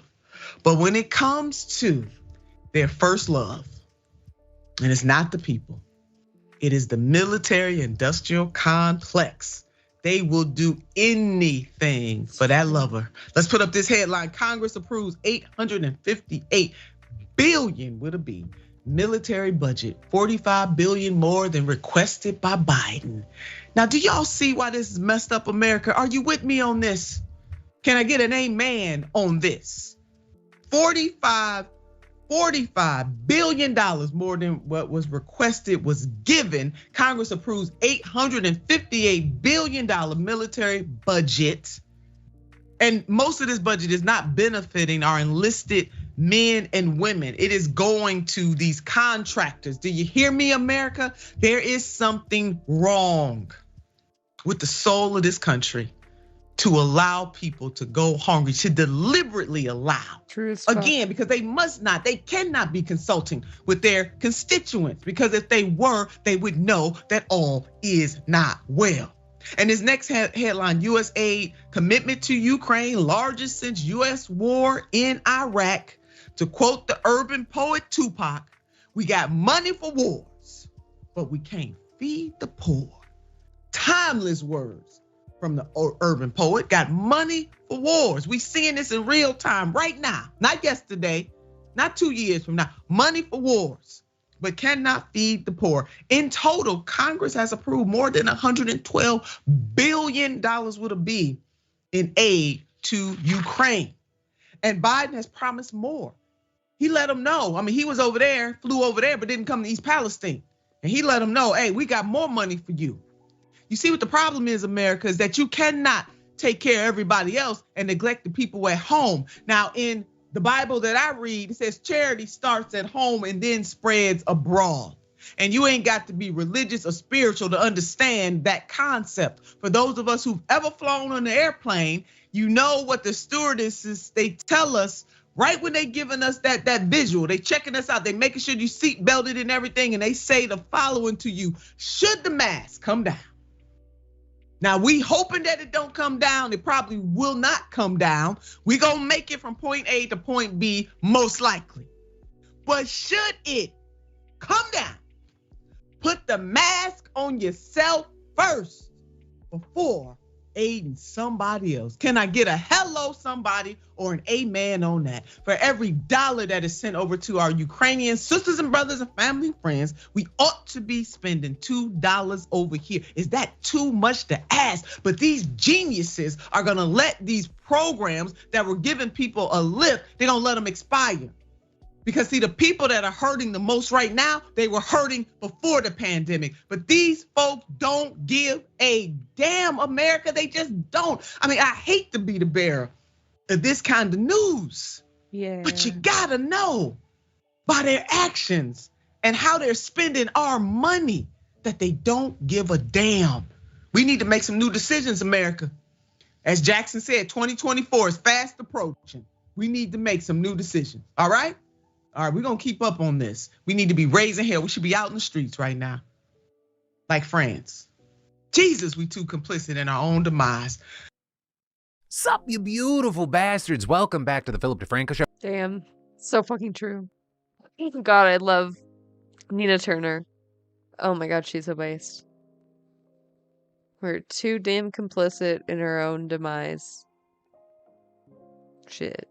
I hope you have a fantastic Sunday. Quick friendly thing at the top of the show. Remember, this week we went to 7 days a week. So if you haven't already, after today's show, check out the Friday and the Saturday show. Some heavy but important topics. I'm not sure if YouTube cracked down on them. But either way, there's two big things I want to talk about today. So buckle up, hit that like button, and let's just jump into it. Starting with, so you might think it's a problem in other countries, but the US actually has a huge issue with exploiting child labor. And that's actually why earlier this week on Monday, the Biden administration announced that it launched a new crackdown on child labor. And in fact, in a press release outlining the move, the Department of Labor said that over the past 5 years, there's been a nearly 70% increase in children being employed illegally by companies. And just in the last fiscal year, the department found that over 835 companies that had investigated employed more than 3,800 children in violation of labor laws. And this nationwide increase in child labor has especially impacted migrant children, with a massive increase in these practices over the last 5 years coinciding with an influx in migrant children from Latin America fleeing violence and poverty, a majority of whom do not have a parent in the States. And this latest move coming just days after the New York Times published an absolutely devastating investigation detailing the recent explosion of major companies, including many brands who you know and love, exploiting migrant children. And reportedly, while the labor force has been slowly growing for almost a decade, it absolutely exploded since 2021, with the systems meant to protect children having broken down. With the Times saying these children are largely from Central America and are being driven by economic desperation that was worsened by the pandemic, and the recent growth in their exploitation is a result of a chain of willful ignorance. Explaining companies ignore the young faces in their back rooms and on their factory floors. Schools often decline to report apparent labor violations, believing it'll hurt the children more than help. And HHS behaves as if the migrant children who melt unseen into the country are doing just fine. But also, these aren't just kids who came into the country undetected. The federal government literally knows that they're here, and the Department of Health and Human Services is supposed to ensure that sponsors will support them and protect them from trafficking or exploitation. But data obtained by the Times found that HHS was unable to reach more than 85,000 children over the last 2 years, and overall, the agency lost immediate contact with a third of migrant children. And while the sponsors are required to send migrant children to schools, the outlet spoke to more than 60 caseworkers and, quote, most independently estimated that about 2/3 of all unaccompanied migrant children ended up working full-time. Right? Not only are these kids under intense pressure to earn money so they can send cash back to their families, they're also often in debt to their sponsors for smuggling fees, rent, and living expenses. And those sponsors can easily exploit them because, as the Times notes, there is no formal follow-up from any federal or local agencies to ensure that sponsors are not putting children to work illegally. And in fact, this situation is so bad that one official leading a local office of Homeland Security investigations even explicitly told the Times, as the government, we've turned a blind eye to their trafficking, with it also being found that the HHS secretary under Biden has pared back long-standing protections and continually pushed for migrant kids to be moved through shelters more quickly. Efforts that some officials have worried will increase labor trafficking and emphasizes efficiency over safety. But this lack of proper protections and enforcement isn't just limited to these systems. It also extends to places where these children are illegally employed. Right? Federal law prohibits minors from many dangerous jobs like roofing, meat processing, and commercial baking. But the Times says that these jobs, which are grueling and poorly paid and thus chronically short-staffed, they're exactly where many migrant children are ending up. And adding, adolescents are twice as likely as adults to be seriously injured at work, yet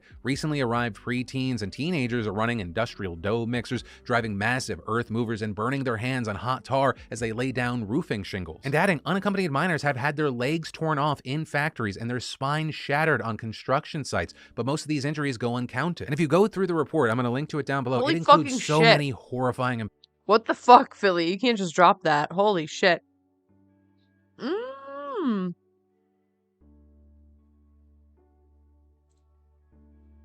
Holy fuck. Literally just a third world country with a Gucci belt.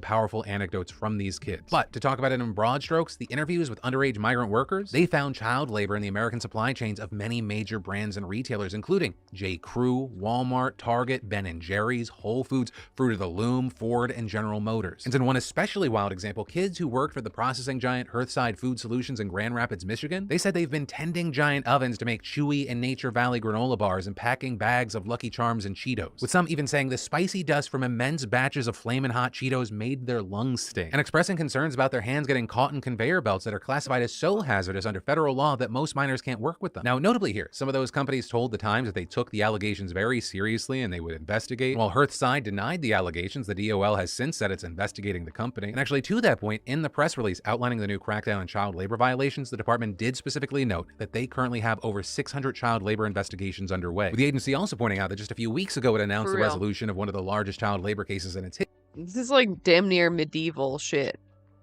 It's like medieval plus industry.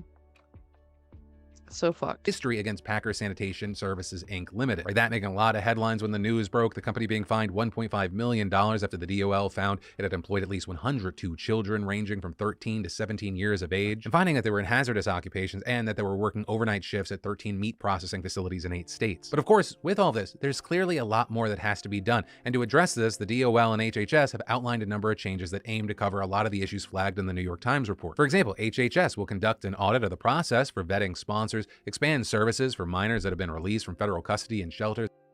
Oh my god, keepers. Oh my god. There's like a Simpsons bit about that. We need them to work the we need them to work the factories because their hands are so small. It fits in the parts. Something something.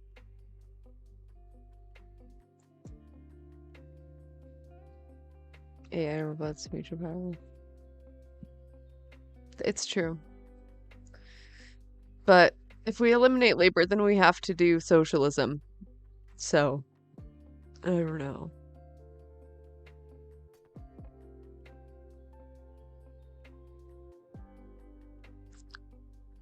I don't know. I don't have a healthier way to process it. Dude, Keevers. Literally same. Literally same.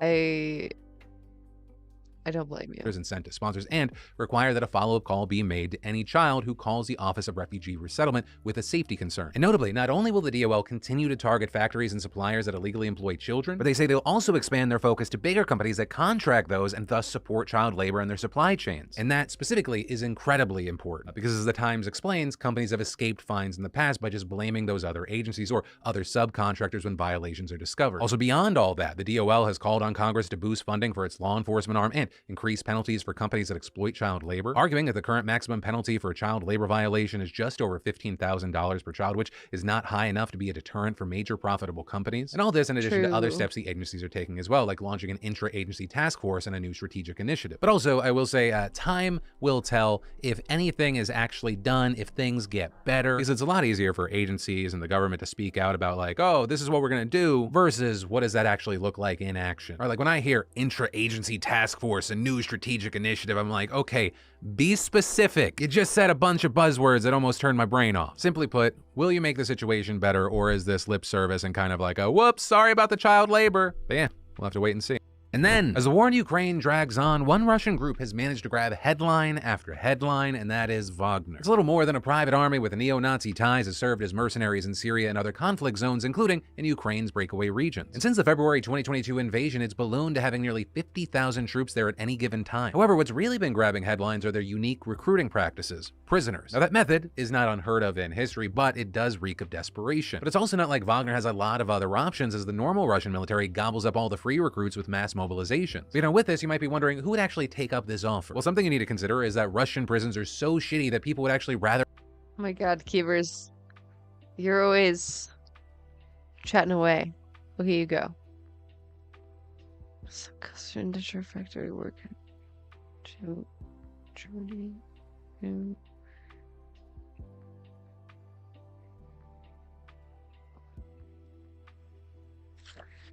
Who? Put them to work immediately. What do you mean? Plan production to meet anticipated high turnover.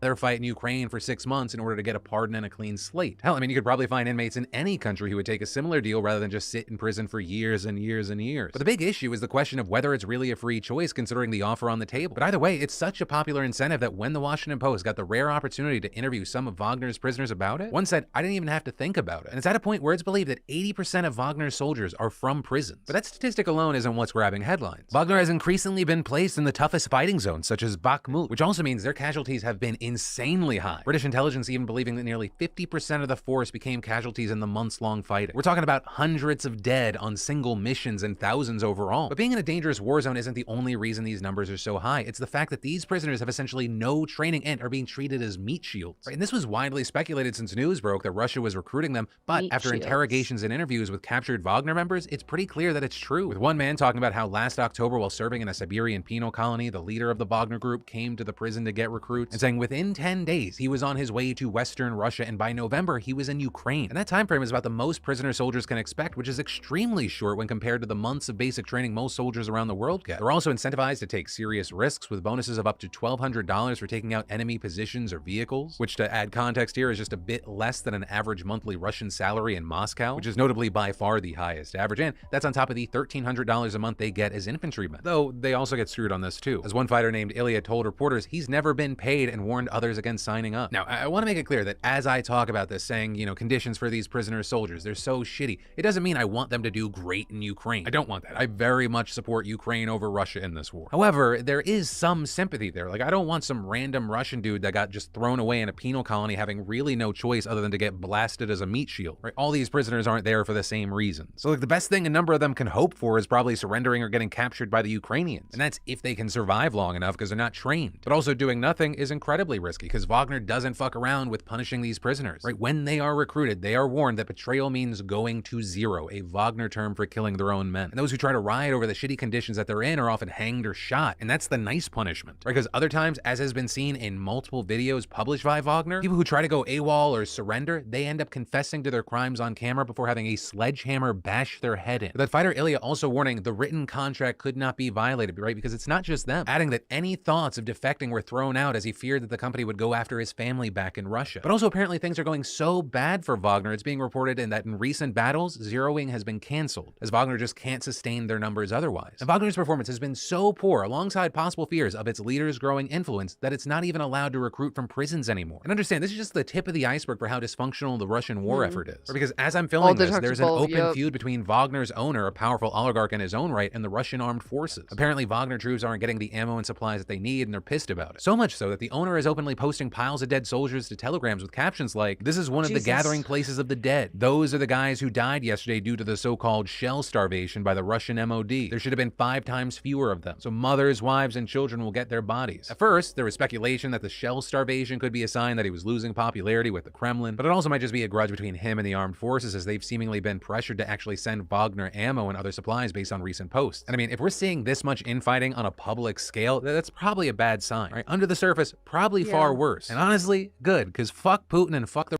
It's probably not good. Probably not a good sign. So, at least there's that, I guess.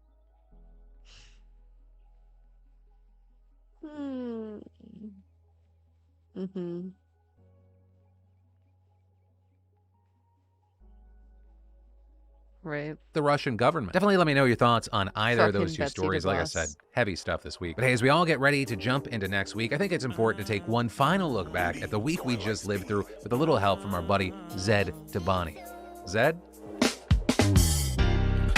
Leak me out the lab. I've been sick enough that I can hit you through the mask. All these motherfuckers here been living in the past. Getting mad about drag when they ought to touch grass like, woo!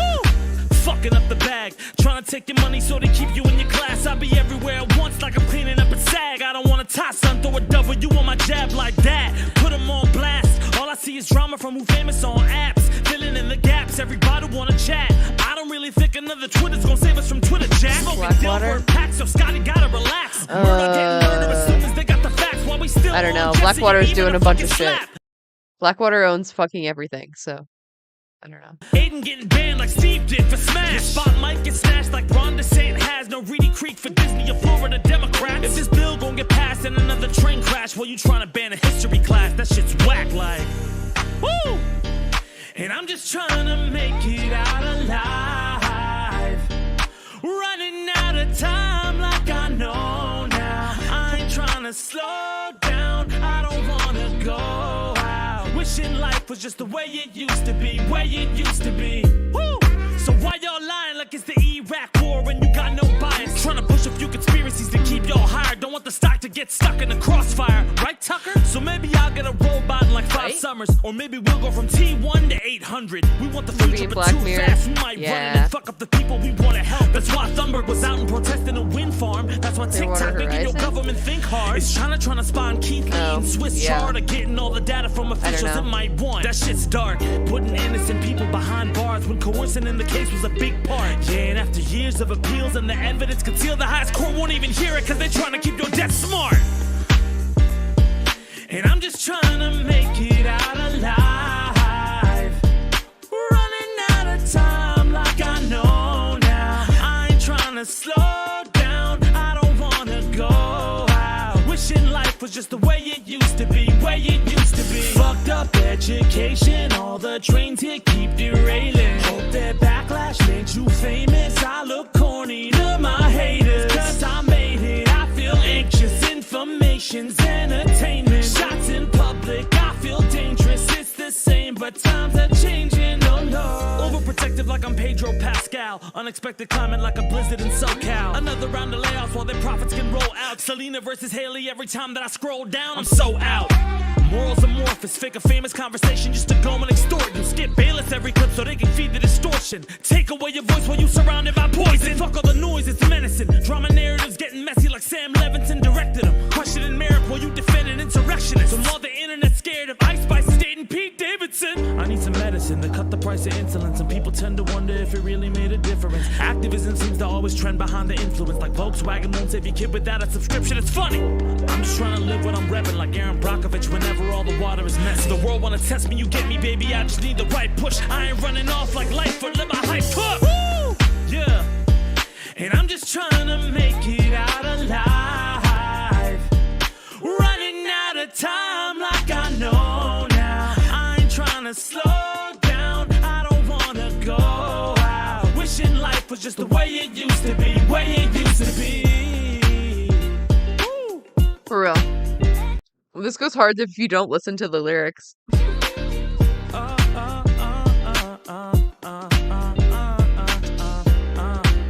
Too soon. See you next week. See you next week. No, it's pretty good. Hey. It's a new idea. This is Ron Mallett, and No he doomer, is no going doomer. to build a time machine. And he was motivated. Dude, this is a crazy story. I don't know what in the fuck. We'll get him up. There he is, right there. He's going to build a time machine. So after losing So sweet. his beloved father when he was only 10 years old, Ron Mallett turned to the great H.G. Wells and the physicist Albert Einstein. They inspired his imminent career as a theoretical physicist and his lifelong ambition to build a time machine. Professor Ronald Mallett thinks he has cracked time travel. The secret, he says, is in twisting the fabric of space-time with a ring of rotating lasers to make a loop of time that would allow you to travel backwards. This reporting is coming from The Guardian. I'm just giddy about this, and it will take a lot more explaining and experiments. We get that, but after half a century of work, the 77-year-old astrophysicist has got that down pat.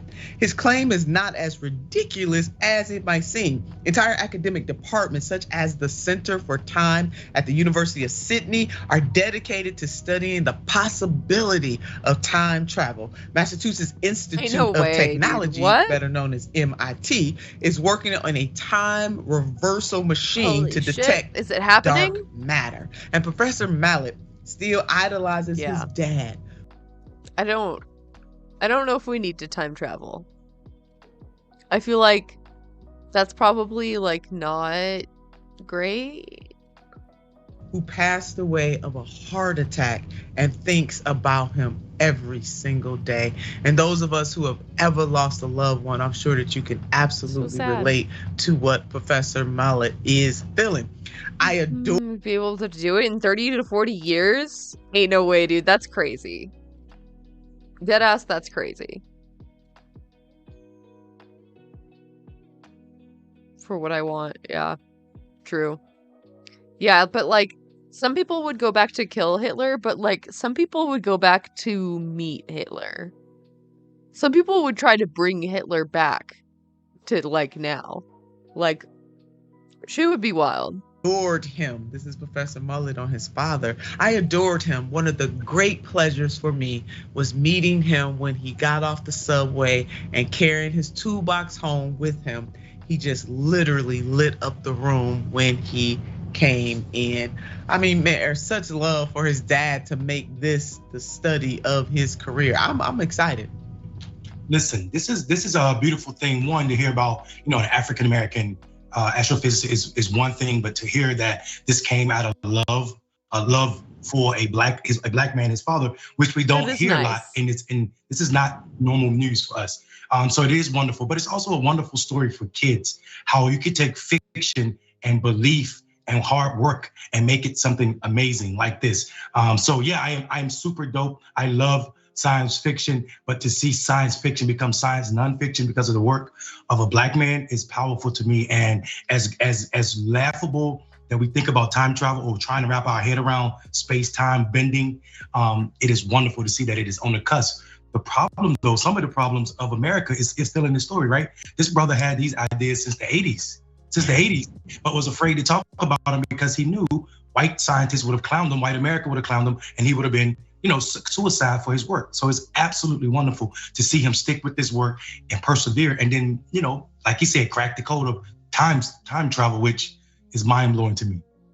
Yeah, it really is. I mean, I don't know if you saw, there's a movie right now on Netflix called I'll See You Tomorrow, and it is about time travel. It was directed by the one and only Spike Lee. It is 10,000 Suns. The fuck? Please. Hold a baby tooth. Baby saber-tooth tiger? Dude, no. I don't think you do. That's how you die. I bet it would be cute as fuck, but also, that's how you die. How the fuck you get the power of 10,000 suns? It sounds like, something out of an anime. I'm gonna be real with you. so good. So if you have not watched that, I recommend it, and I recommend it to all of our viewers. But it is about time travel, and is these high school burgeoning scientists. They're in high school, 2 black children who actually travel in time. They've created a gadget that helps them travel in time. I don't want to give too much of it away, but it is so good. So I thought about that when we were working on this segment right here. I'm just absolutely giddy about this thing. And when Professor Mullet's dad died, his world was flipped upside down. And we know that that can happen, especially when a parent dies. Are you telling me that once we have fusion, we have time travel? That's crazy. I'm not a physicist. If you have like a good video on that, please send it to me. And he was only 10 years old at the time. His family was forced to move, and the trauma of it began to sink in. One day, as Mallet and his brothers were walking around their new neighborhood to meet friends, they saw 4 white boys playing nearby and approached them to say hello. When they got closer, one of the kids spat the N-word at them. No one had ever called Mallet that before. Something in him snapped and he punched the boy until he apologized. That was the professor. He snapped. He wasn't the professor then, and he snapped. Without the funds to go straight to college, he decided to join the Air Force. After the Air Force, Professor Mallet enrolled at Pennsylvania State University and became one of the first African Americans to receive a PhD in physics. It wasn't until the mid-90s, when people were starting to talk about the possibility of time travel, that Mallet felt ready to be more open about his endeavor. Heart problems meant he had to have angioplasty surgery, and he spent his months of recovery poring over his research. Mallet found his eureka moment in a black hole. Oh my God. So again, many thanks to The Guardian for writing such a spectacular article, and even more thanks, Mayor, to Professor Mallet for daring to dream really, really big. Yeah, indeed. And I think, again, like I just keep hearing I got cold chills when you read the part about someone calling him the N-word, simply because that story could have ended completely different from him. We know he was in Pennsylvania. Some parts of Pennsylvania home some of the largest Klan chapters. And I think about my dad's story, who was the son of a sharecropper. That's how he got his first felony conviction, right? Some white boy called my grandmother that, and slapped her, and he responded. And because of that, he got a felony conviction. So wow to all of this, and Black perseverance is all over this story, and it's wonderful. Yeah, it is all over this story. We're gonna stay tuned. We're gonna keep up with Professor Mallet, baby. Great things are happening indeed. Future is now. What happens when one company. The future is now. How about a little bit of an intermission? A little dance break? How do we feel? What do we think? Thoughts? Father of lies, come in disguise. Your cum won't last. There's a snake in my ass. The cum father's secret stash. Come stomp me flat. I'm going to fuck your dad. Coming high into the morning sky. Vape cum from my bum till I die. Watching Arthur with a cock in my ass. Riding hard, eating ass masterclass. Sacred cum blade, the fuckling crusade. Fatal cum theft, give me cum or give me death. Elon's Musk, Jesus crust. Stealing donations from the cum czar's trust. A cum smoothie, gulp smoothly. Consume the cum chalice, fuck everyone named Alex. David Hayter, cum crusader. The holy cum wars, razor blade masturbator. Margaret Thatcher, the cum snatcher. Father drowned, going down on the cum clown. Prolapse pounding, toothpick sounding. Cum baking, fucking prolapse. Which makes me think of Ethan Klein. Cum fooler, semen drooler. Forbidden cum spice, your shitbox looks nice. Life is a cage, and death is the key. All your cum are belong to me. Normalize crying over spilt cum. Making cum angels with my son. I fucked a fairy in half. How many holes does a human have? My butt and cunny are in agony. Castration in the sky. Your Sounding came up last week. Scrotal chambers. Could have been. Sailors. Semen driller, yeah. Cum tax. Grind my balls on an axe. Cum scented candle. Cum broiled eggs. Cum Christ consciousness. Third eye. Cum spy. Cum squote sailboat. Semen speed racer. Off-road. Cum chode. My uterus came out. Cum treasurer. My uterus came out. Irresponsible manager of cum. A cum slave back from the grave. The price for breaking a cum oath. James Hector, cum collector. I tripped in the cum keeper's crypt. Cum feeder, moist meter. Sans undertale, the cum reaper. Fucking a skeleton right in the pussy. The dark What does that souls mean? of cum. No one knows. Cum framed and cum blamed. Cum drowning awareness day. Brewing cum fuel after school. Your nipples are crunchy. The tragic cum sponge. Your cum is fading. Sweep up the cum flakes, Joan. Sweep up the cum flakes, Joan. So iconic. The video's so hypnotizing too.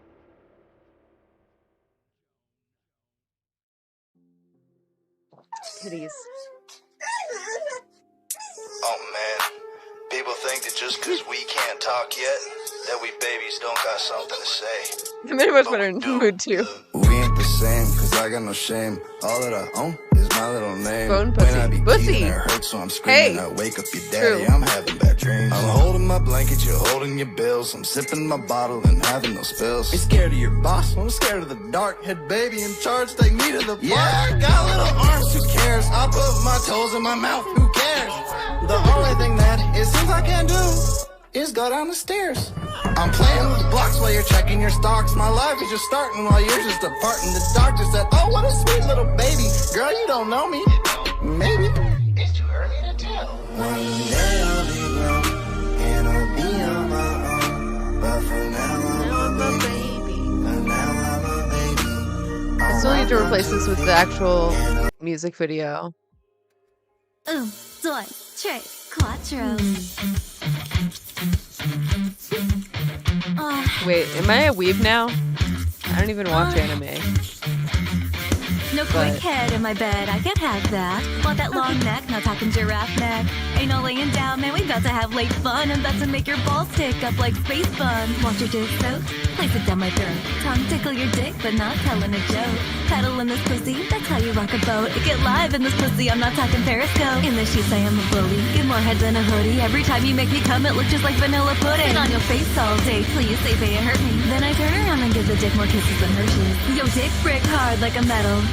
I got 3 holes for it like a pretzel. Tight as a virgin, boy, don't get nervous. I'm here to serve you customer service. I save dick by giving a CPR. I save dick by giving a CPR. Put my mouth on it like CPR. Let's make porn and watch it on VCR. Baby metal. I think we should fuck up in every zip code. It would make the pussy wetter than a zip code. I pet it like Why a not? cat. I fuck doggy style so So much tell me I what make to it listen colder than to. that. Hot box more like a scorching pussy. Open this coochie up like a fortune cookie. Peel banana in my mouth, watch my tongue go 8. You'll dick getting more blows than a birthday cake. When I'm Roasted here for this? no, I Oh. don't fear it. Licking on the penis like a letter when I seal it. Today way better than my past vlog. And if you unemployed, I can give you an ass job. Pussy already Why, wet, though? don't need no lube It's fucking ointment. awesome. Dick twisting in my stomach like food poisoning. That's how you know when you hit the spot. I'll make your pants unzip more than Ziploc. Yo, dick brick hard like a metal. I got 3 holes for it like a pretzel. Tight as a virgin, boy, don't get nervous. I'm here to serve you customer service. I save dick by giving a CPR. More I explosion, save dick by true. giving a CPR. Put my mouth on It it could be like better. CPR. Let's make porn and watch it on Keepers? VCR. Remix? Anything goes when you up in my hole. Dirty panties from the sex, yeah, I got me some loads. Listen, I'm the most explosive. Wait, why did she get Long roasted? stick inside my river, but we not going fishing. Know what to do every time you have a horrible Industrial day. metal? Like it's I don't know. Memorial Day. I'm tacking barbecue sauce and mustard on it, and the mayonnaise comes when you bust right on it. Name anything freaky and you know I'm about that shit. Only time I'm not on the dick is when I'm about to shit. Keep it carousel in my mouth, not again. So when I suck your dick now I use bobby pins. We can move on. Bobby pins? Is this better? I will eat your ass. Your leftist ass like corn on the cob. Ayo. I will eat you. I will eat your ass. My children aren't going hungry. I'll do it. I'll drink your blood. And I'm starting to think about having to eat my neighbors. You think I like size it up? I'm gonna haul him up back chain. Chop his ass up, size it up. I'm gonna haul him up back chain. Chop, chop, chop, chop. I will eat your leftist ass like corn on the cob. I'm ready. I will. Are you guys ready? Hell yeah. Your leftist ass like corn on the cob. I'm ready. I will eat you. I will eat your ass. I'll barbecue your ass flat. I will cook your ass up so fast. And I'll tell them, well, I killed a cow out back, baby. You think Christ would eat somebody? He would never do that. I will. I'm ready to hang them up, gut them, He would them, never. them up. You know Christ could never. I will eat your leftist ass like corn on the cob. I'm ready. I will eat your ass. Metal purists were hating. Oh my god, fucking of course. Of course. Literally first song, yeah. Give her a break, dude. Come on. I mean, it could be better.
Black and boost. How to do that? Just contact your favorite Fox News reporter. We're all here. Black and boost. Fox News, I'm really sorry. Well, why? Your preferred candidate lost the last election. To make it up to you, I'm happy to give my chief of staff to you all so we can tell Sean Hannity what to say every day. Trevor's great. When I was elected, he did a show and he called me America's new dad. Let me tell you something, pal. I'm flattered anybody would call me a new anything. Oh my God.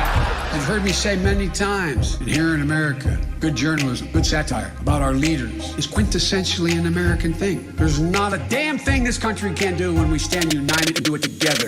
They're fully vaccinated and boosted. Vaxxed and boosted. Vaxxed and boosted. How to do that? Just contact your favorite Fox News reporter. We're all here. Vaxxed and boosted.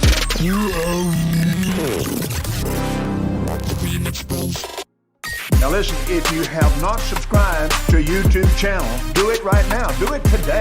And all you have to do is click the big red subscribe button. Whoa!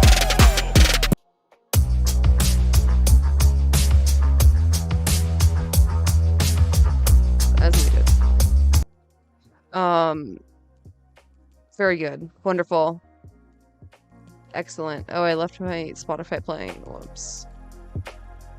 Well, hopefully that wasn't too much. Okay, should we get back into it?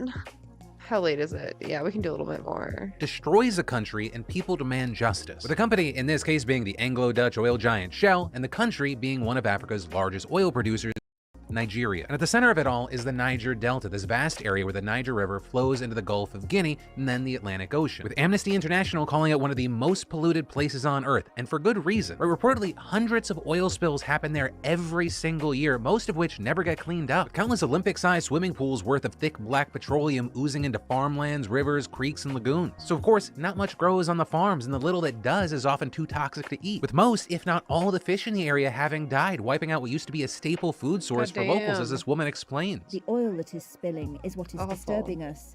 This basket you're seeing is the crayfish that I sell for a living. Now they're all dead. We cannot get anything. We are suffering. See this oil all over me.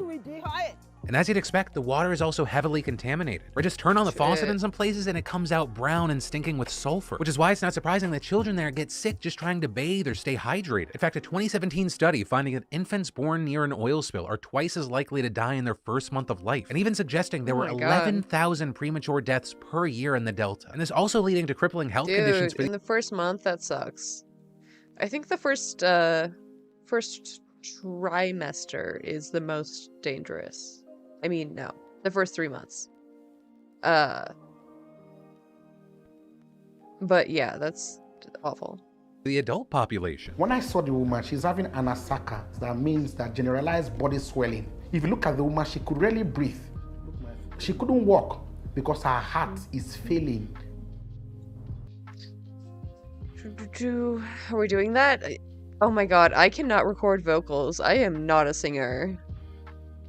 I don't know if I can do that. It would need a lot of fixing in post. Congestive cardiac failure. I still want to live. I have children to take care of. I have family to take care of. So now they have to buy their drinking water from the city, which is expensive, and one community leader explaining, if you don't have money, you can't drink water. It's like we're living in the desert while we're living on the water. Meanwhile, Shell made $40 billion in profits last year alone, much of that from Nigeria. But also, here's the thing, the cost to clean up the damage that it's caused is just a fraction of that, with the UN estimating in 2011, the first 5 years would only require $1 billion. And calling the situation an emergency that requires the largest terrestrial cleanup operation in history, one that would have taken 3 decades if started immediately. Yet today, the Delta's inhabitants say the cleanup still hasn't begun and people are suffering. That is, until possibly now. But before we get into all that, we have to understand how we even got here. Because all this starts back in 1956 when Shell struck black gold in Nigeria, which notably at that time was a British colony, but just 4 years later, it declared independence full of hope that the oil could enrich the nation. But as the country descended into civil war and military coups, that oil enriched its former colonizers at Shell headquarters instead, with the government becoming a corrupt business partner to this day, getting some 90% of its export earnings and more than a third of public revenue from oil, leading it to neglect other basic sectors like agriculture, manufacturing, and mining. But we've also seen resistance movements, like the non-violent rebellion led by activist Ken Saro-Wiwa, who temporarily forced Shell out of the Ogoniland region in 1993. But even then, the dictatorship brought down its fist, murdering, raping, torturing, even burning down Sorry, what? Get a track to 95% perfect in 1 click? What is Antares? Antares. entire villages. And then finally executing Saro-Wiwa, and years later, Amnesty International reviewed documents showing that Shell actually encouraged the military to deal with the protests despite knowing what would happen, even providing the military with material support like transportation and paying a commander infamous for human rights abuses. But for years, the company denied any involvement, and as the new century dawned, the violence continued, with militant groups blowing up pipelines, attacking oil and gas facilities, kidnapping employees, and at its height, reducing Nigeria's oil production by up to 40%. But eventually, the government bought off the rebels, so the president got to look like a peacemaker, and oil production just kept chugging along. So instead, what we saw was the resistance moving to the courts, with 15,000 fishers and farmers suing Shell through the British legal system. And in 2015, they actually won, earning compensation of approximately $68 million, along with the world's largest cleanup of oil-impacted mangroves in history. And then in 2021, the UK High Court unanimously ruled that there was a good, arguable case that Shell is legally responsible for the pollution caused by its Nigerian subsidiary. And then just last month, over 11,000 residents of Ogali filed individual claims against Shell in the British High Court, with that bringing the total number to at least 13,650. And even all of that, it's just the tip of the iceberg. There are hundreds and hundreds of more affected communities that could seek legal recourse. Now, as far as its defense, Shell has argued that it's not responsible for the damage caused by the spill, saying that any legal claim must come within 5 years of a specific spill, and that only Nigerian authorities have jurisdiction over its subsidiary. Though with that, activists have countered that Nigerian courts are just too slow and corrupt, so they look to London instead. Also, Shell claims that the vast majority of oil spills are caused by third parties who steal the oil for their own profit on the black market. They're saying that they tap into the pipelines for oil and whisk it away to one of the refineries hidden deep in the Niger Delta, somewhere where it's processed and sold to traders who distribute it to customers across the wider country. And those refineries do a lot of damage, coughing up tons of black soot that rains down on local residents. But while that is a problem, many see the theft as a symptom of the poverty and corruption caused and perpetrated by foreign interests like Shell. So the lawsuits keep coming, and in 2021, Shell buckled under the pressure, announcing its plan to vacate the Niger Delta and sell its onshore oil fields. And this following similar plans by ExxonMobil and other oil producers to pull out, though both giants keeping their offshore investments. But also, here's the thing. Today, Shell is still stuck in the country because last June, Nigeria's Supreme Court forced it to pause its withdrawal. And this because they say Shell... More important to sound animated and punchy now. What do you mean by that? Animated and punchy.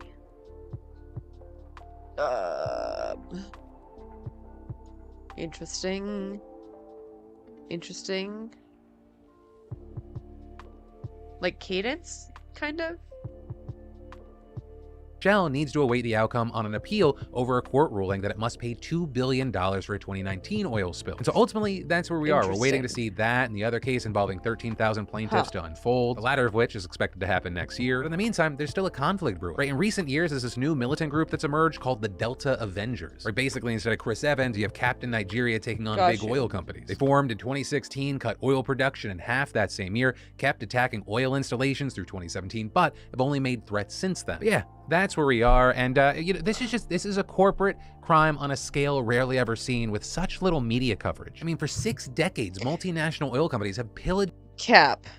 Rarely ever seen. Yeah, corporations classically are never evil and never corrupt. First time, actually. The country for profit, and now they're just leaving behind a wasteland of poverty, violence, corruption, and ecological devastation. Just sing it like you're in the shower. Is it okay if I'm literally tone deaf? Like, actually. And that is the happy note that I'm ending this video on. Thank you for watching. Thank you for caring about the world around you. Remember, if you want more news that matters, I got you covered right here, because remember, this week we have gone daily. Brand new video every single day. So I love your faces, and I'll see you tomorrow. Yeah. Props on Phil going every day. It's so much fucking work, dude. And for his team, too. Like, I feel bad they don't, like, get a day off. Like, I hope they rotate. Out in South Carolina where the is it okay if I'm literally tone deaf? Because I am. I am actually literally tone deaf. My my choir teacher in middle school literally made every single person sing individually to figure out who was the person who was tone deaf, and surprise, it me. One of my first panic attacks. GOP are really upping the ante in terms of their hatred for women by proposing a bill that could make abortion a crime punishable by death. Now, this legislation, titled in South Carolina as the South Carolina Prenatal Equal Protection Act of 2023, was originally filed back in December, but here are the deets.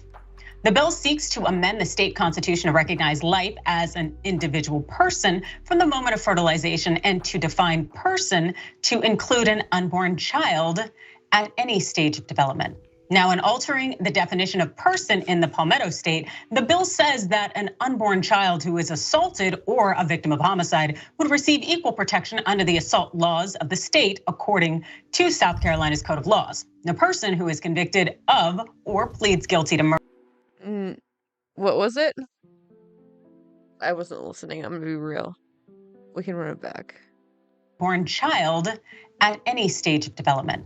Now, in altering the definition of person in the Palmetto State, the bill says that an unborn child who is assaulted or a victim of homicide would receive equal protection under the assault laws of the state, according to South Carolina's Code of Laws. The person who is convicted of or pleads guilty to murder must be punished by death or by a mandatory minimum term of imprisonment of 30 years to life. Now, it passed under the bill, women receiving abortion is literally murder. You're literally murdering an actual child. It's pretty fucked up, dude. Never mind if that little cluster of cells is going to murder the carrier of the child. Fuck that. Fuck the pregnant person, but you know, protect this cluster of cells at all costs. It might as well be cancer at that point. Like, it's like not a life. It makes me so mad. Abortions could face the death penalty. Now, this recently added amendment to the bill would make an exception for abortions to save the host, as I like to call them, the host body's life, so long as all reasonable alternatives to save the life of the unborn child were attempted or none were available. Now, this legislation, however, is written really so broadly that it's completely and totally unclear whether it includes miscarriages. Now, Cenk, you would think it's the doctor and the mother's just conspiracy to murder, but you know, gotta punish the women. It's been really an experience to see how far the GOP will go to punish women in particular with abortion restrictions. So how does this new approach really sit with you? Yeah, so here we are at the logical conclusion of what the right wing has been saying for decades, which is that abortion is murder. So they're going to now start charging women with homicide and potentially executing them because they're pro-life. Look, it's not us. We're not, like, if you get, oh, that sounds like hyperbole. It's not. You can look it up. South Carolina. Look, guys, what Adrian was talking about there is really important. There was a recent amendment to this saying, now look, guys, let's be fair. If the life of the mother is at stake here, we shouldn't execute her. But you have to be really sure that they tried all these different things. So it's not an accident. They're saying no. Every man should be forced to get their testes tied. Literally. Honestly. Fucking A. I mean, you could get a 30-year sentence, a life sentence. You could get executed, but it's homicide, and we should put these women in jail forever or maybe kill them. And this is I swear to God, they say with a straight face that this is the pro-life position. So here we are, Handmaid's Tale. And it's, if you're a Republican and you like that, just, I guess they're saying it now, guys. They're just saying it. Yeah, we'd like to, we made this thing up about abortion. I can get into why it's made up in a second. But we made it up, and now we pretend that it's the only thing that matters. And women, who cares about women? They're just fodder for babies. And if they don't do their job in producing as many babies as the men want, let's just get rid of them. So at least South Carolina Republicans, I appreciate your honesty. This is one of those things where a lot of liberals will tend to get the idea of like, oh, well, it's not really gonna get applied to this extreme.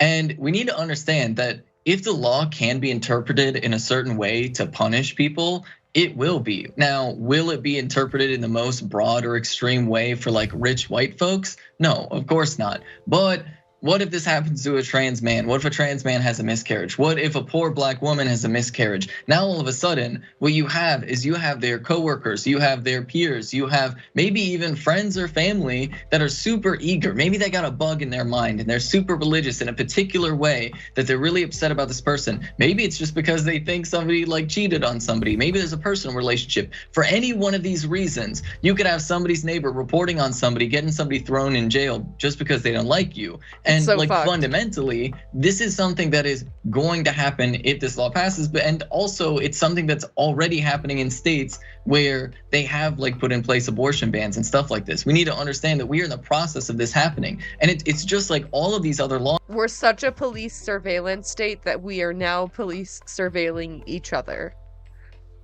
So that's great. Wonderful.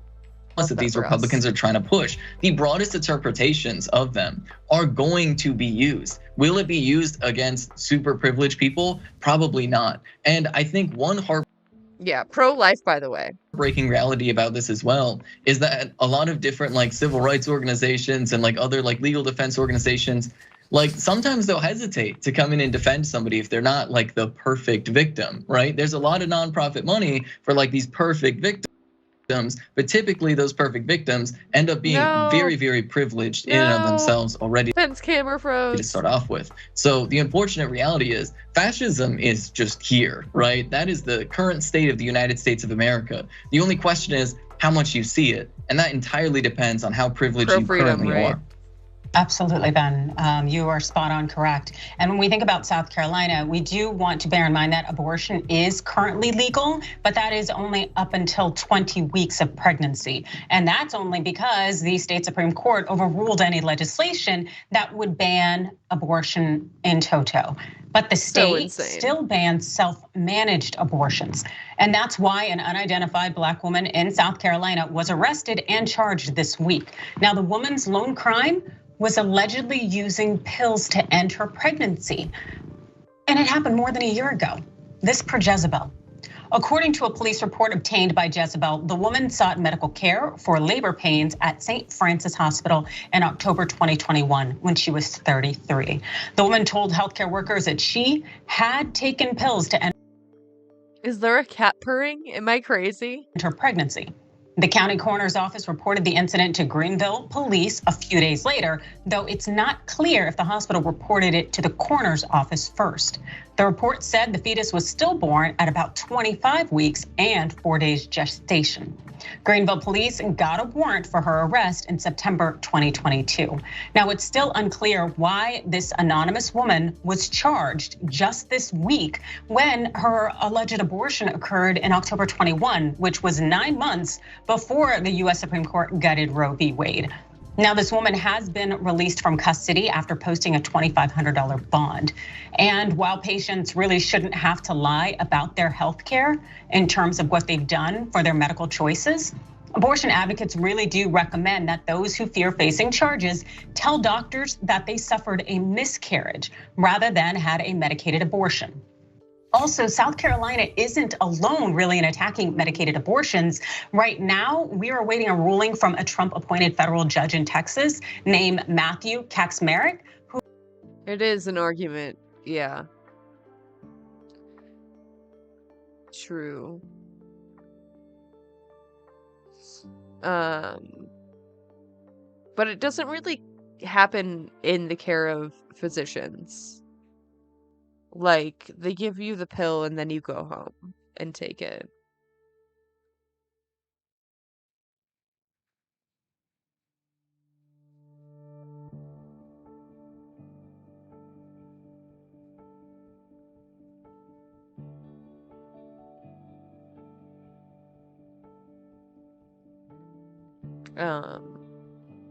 But if they're fucking risk averse, then like, I don't know.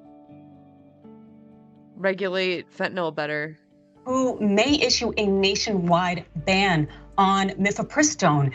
That's the leading drug in medication abortion. And interestingly enough, the lead attorney on that lawsuit pushing to ban the drug is Erin Hawley, the wife of Senator Josh Hawley. And also Judge Kacsmaryk donated $500 to Hawley's 2018 campaign. It's very fun in terms of these facts. Cenk? Yeah, so look, I think that the woman who was arrested is a little bit of a different case, and I think that one is debatable. And why do I say that? Because it was in the 25th week. And so, look, the trimesters are not as clean as you think from the outside. It's actually 10-month pregnancies, not 9 months. It's complicated, but it's near the third trimester. So you can have a good, healthy debate over, the laws around that. And the laws in South Carolina where you can't have it past 20 weeks. But when you're talking about whether it's the issue of the pills that they're trying to ban across the country, including in states, by the way, like Kansas and Montana, where abortion is legal, but Republican legislators are saying we don't care that it's legal. We want to ban Walgreens and other pharmacies from giving access to women at any week of their pregnancy, at any day of their pregnancy. We don't care. And now obviously we started the story with South Carolina saying, not only that, if you do it at any week of your pregnancy, we're thinking about charging you with homicide. So I just want to make it clear to you guys how absurd that is. So a zygote, I looked all this up today, okay, even though we've had 2 kids, but maybe I should have done the research earlier. Zygote is just the first 4 days, okay? It turns out that there are different things, different. Has multiple kids, doesn't know what a zygote is. Giga Chad. Oh my God, fucking Jake.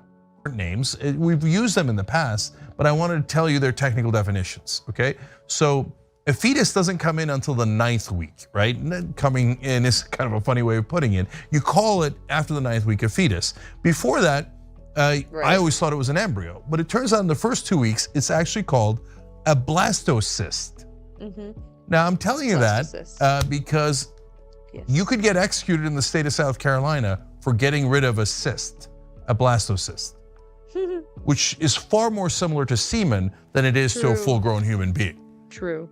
Okay, so this is the medieval Just time. a globby, cummy ball of cum. Times that we live in now. The fact that you said medieval times is really, I think, pivotal because look, when Republicans say they believe in, Christianity or they believe in the Constitution, you need to understand that to be a blatant lie. More than anything else, conservatives in the United States believe in white supremacy. And one central narrative of white supremacy is that cisgender white men should be treated like kings of their own suburban castles, right? And sort of through that logic, they think that women and children should fundamentally be their property, which is why the attack on, for example, reproductive freedom, as well as the attack on queer rights, are happening simultaneously. It is basically a reassertion of white supremacists within the United States to declare women as property and to declare children as property. And the reason why that ties into queerness is because heaven forbid you have somebody grow up to be gay or trans, right? That's like, for whatever reason, one of the worst nightmares of these conservative parents.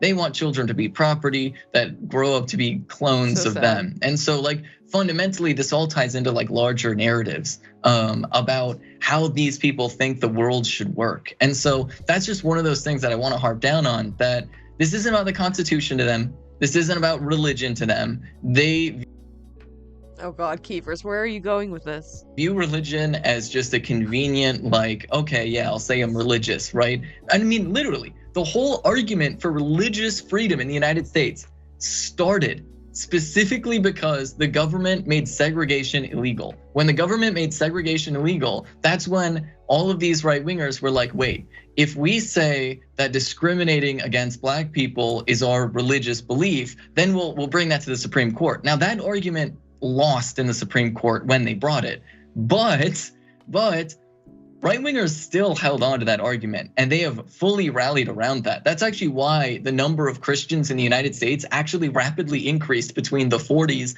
and the 70s. It actually reached its peak in I think the Reagan era, specifically because they just viewed Christianity as a convenient tool for discrimination. And so that really should tell you everything about these white evangelicals and their actual commitment to both the Constitution and their supposed Christianity. I'm gonna say one last quick thing on this. Look, if you're They see their kids as pets, dude, for real. It's so fucked up. Like, your kids are not your property. Like, your kids are not your retirement plan. Like, let them fucking live their life, dude. You don't have to agree with everything because, like, they're their own person, but you do have to support them.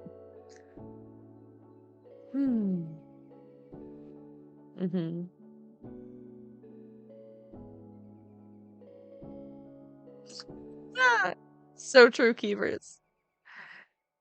So true. Trick them into the inverse. You might be onto something here. This is a great propaganda point. Why is the government telling him that he doesn't have the right to tell his woman to abort his baby that he doesn't want? God damn it, it just might be crazy enough to work. You're a right winger. You don't believe us that it's a Christianity thing. It's targeting LGBTQ people, black folks, etc. Okay, fine. But even you all know that they're not going to execute any rich people in South Carolina. You know that. Okay. Sad. And by the way, even if they're black, they're not going to execute them if they're rich. If they did, though, that would be pretty poggers. Just saying. Okay. But poor people, the government is going to come for you. And then don't get surprised later. Well, I thought it was going to apply to the others. I didn't know it was going to apply to me. No, it's definitely going to apply to you, whether you're poor or you're middle class.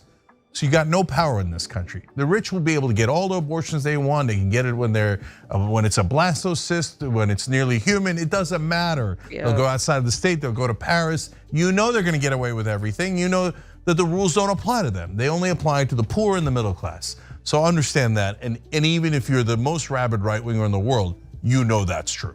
Thanks for watching The Young Turks. Really appreciate it. Another way to show support is through YouTube memberships. You'll get to interact with us more. There's live chat emojis, badges. You've got emojis of me, Anna, John, JR. So those are super fun. But you also get playback of our exclusive member-only shows. Shut up, Jank. Shut up, Uncle. You can take a gun, shoot somebody in the face. It's not hard. What? Oh my god. Jump scare. Jesus Christ. Sometimes it might even be fun if they're a godless commie. Now, what they're trying to do is sneak the COVID vaccine in your salads. I hate math. Somebody say amen.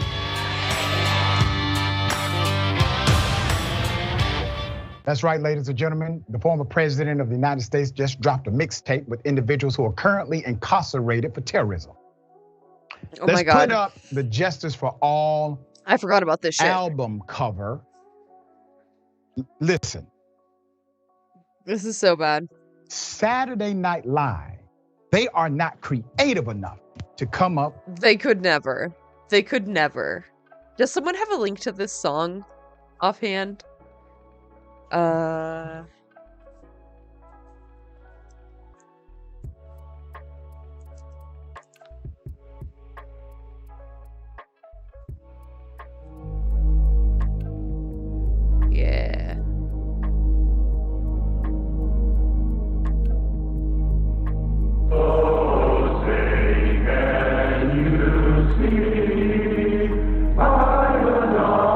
Not fucking dystopian at all, by the way. Not fascist, by the way.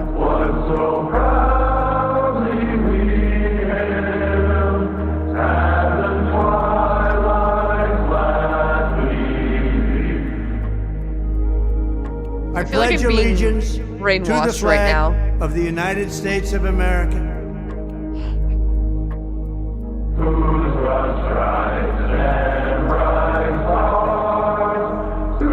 Literally, yeah. Yep. Super Nazi vibes, yeah.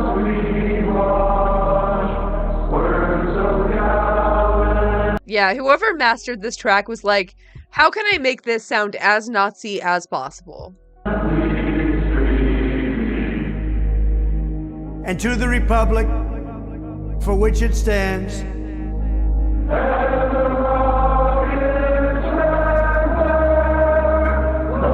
Super Nazi, yeah. Straight up. I'll do it. Let's do it right now. We can do it IRL.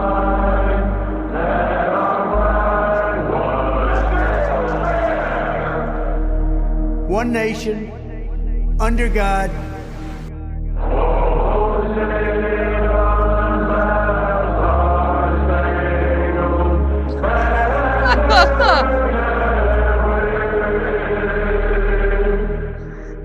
indivisible, with liberty and justice for Why is all. it so good? I just pulled up the first video.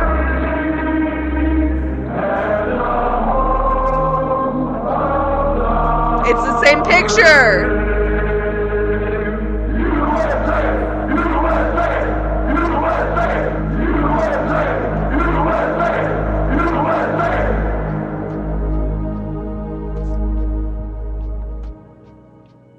So, that's good. Good and normal. Very, very good and normal stuff. With a skit like this, Donald Trump and a group of individuals currently incarcerated for their alleged involvement in the January 6th terrorist attack against the United States government to overthrow democracy as we know it, to shred the US Constitution. Those incarcerated gentlemen who will likely even plead guilty for their offenses, they have now collaborated with the former president, and they have a mixtape together called Justice for All, hashtag J6PC. For all. Listen, I need Democrats to get more creative. This is a whole nother level here. True. Who saw this coming? Nobody. The left does need to get a lot better at propaganda. We need to take some notes. We should have a leftist version of this. I don't even know what it would look like. Definitely not the Imagine track that they did at the beginning of the pandemic. Not that. Something much better. Please, for the love of God. Are there good, like... I know a couple good tracks that were good from the French Revolution.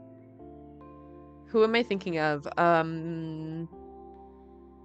Bousset? Is that who? No.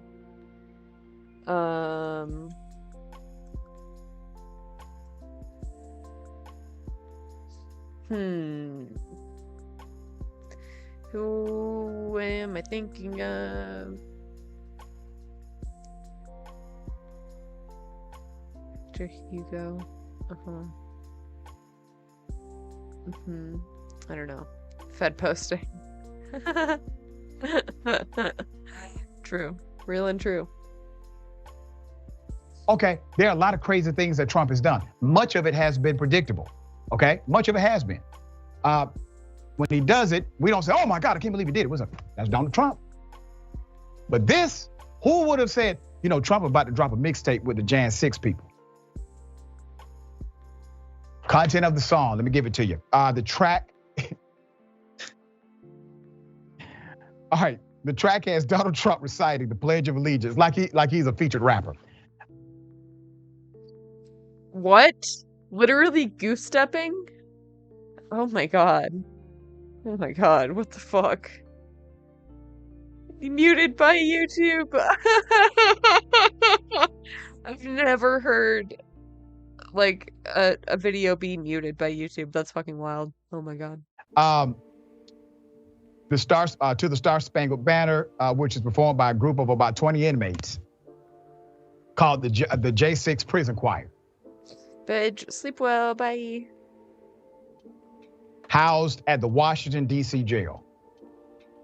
The song ends with the inmates chanting USA. Profits are slated to benefit the families of people imprisoned after their alleged roles in the terrorist attack that left 5 people dead. I mean, what in the hell are you supposed to say during a news commentary about this? The people are locked up because they tried to overthrow the government. When did they have time, DOJ, when did they have time to come together and record a damn mixtape? How did this happen? This is insane, obviously. But once again, Donald Trump is able to rush to the bottom. It's a race to the bottom. Things like this, his base cares about. They care about this. This means something to them. This will get them excited. People will make money because folks will download it. Some out of interest, curiosity, and others out of their perverted sense of patriotism. But here's the thing. True. Donald Trump has not been canceled. Keep in mind, Donald Trump had dinner with someone openly anti-Semitic, openly racist against black people, openly biased against women in general. Does he get canceled? Of course not. He then engages in this kind of collaboration with those who have been arrested and charged, and many, I promise you, will plead guilty for attacking the United States Capitol. He does an album with them. Will he be canceled? No. Of course not. You have to ask yourself a question here. How is he remaining relevant? Remember, all of the other Trump cronies who had their battles, they are no longer relevant. Okay, Rudy Giuliani is no longer relevant, right? People that have engaged in the way Trump engaged, many of them not relevant. Trump still is. There's a big why here. All right, Max, thoughts here. Now, I'll tell you, I don't think I like music anymore. they really screwed up. Germany peacefully forward. Oh, interesting. 3 verses. Germany overall. Oop. Oh no. Oh no. Nazi speech, yeah. Sounds about right. Concerning parallels, indeed. I mean, they should have got Kanye West. And he would have got it's canceled. Interesting, though. I agree with him completely. Right. Justice for all. And in their case, justice is exactly where they should be, which is behind bars, or in some cases, pleading guilty to sedition. And to your point, I'm worried that all these guys are spending all their time together in prison. Isn't that normally what we'd call a gang if they weren't white? But instead of, fighting other inmates, they're releasing choral rap tracks, I guess. Yeah. It really is. It's not going to make it to my Spotify top 10, but I'm sure it's going to fleece the pockets of a lot of MAGA faithful loyalists who will buy anything Donald Trump tells them to buy. Yeah, it's fascinating. How did this get coordinated? Who was the liaison? Who got them together to do the song? Who got the track over to Donald Trump? Who mixed it at the studio? This is where we are, the Twilight Zone. Have you ever heard of the phrase parental alienation? Right? It's this.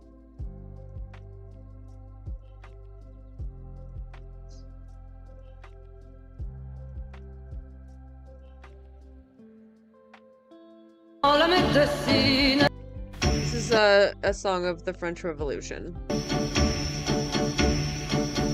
Le député Guillotin dans la médecine, très expert et très malin, fit une machine pour purger les corps français de tous les gens approchés.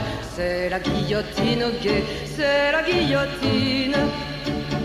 Pour punir la trahison, la haute rapine, ces amateurs de blason, ces gens qu'on devine, voilà pour qui l'on a fait ce dont on connaît les faits. C'est la guillotine au guet, c'est la guillotine.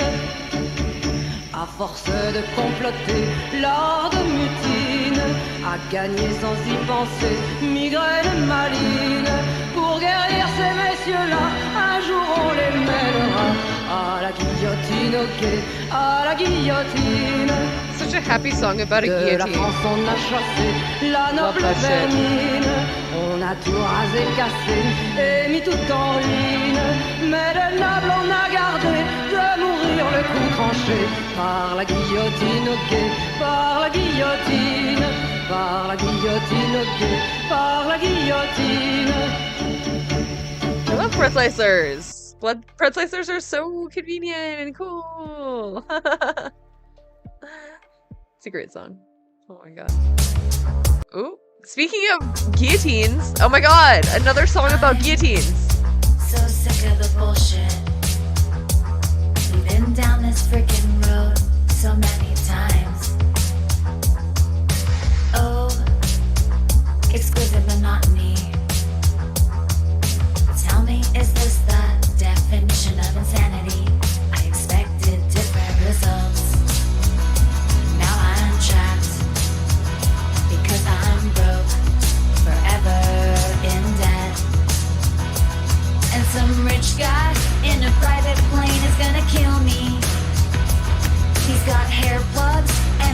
spaceship, he's gonna kill me. Billionaires are dorks, I said it. Y'all are freaking nerds, you got a real bad need to be cool.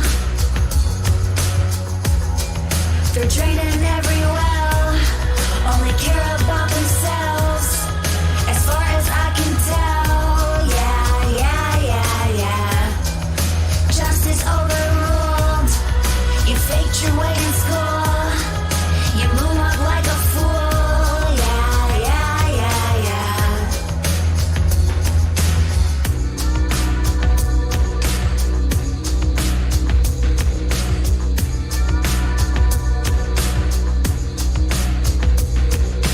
I'm so tired of screaming from every mountaintop about what's the problem. Oh, is anyone listening? Tell me, is this the definition of insanity? I expected different results. Now I'm trapped because I'm broke, forever in debt. And some rich girl in a private plane is gonna kill me. She's got a fake ass and a lucrative brand, she's gonna kill me. Billionaires are dorks, I said it, yeah. Y'all are freaking nerds, you got a real bad need to be cool.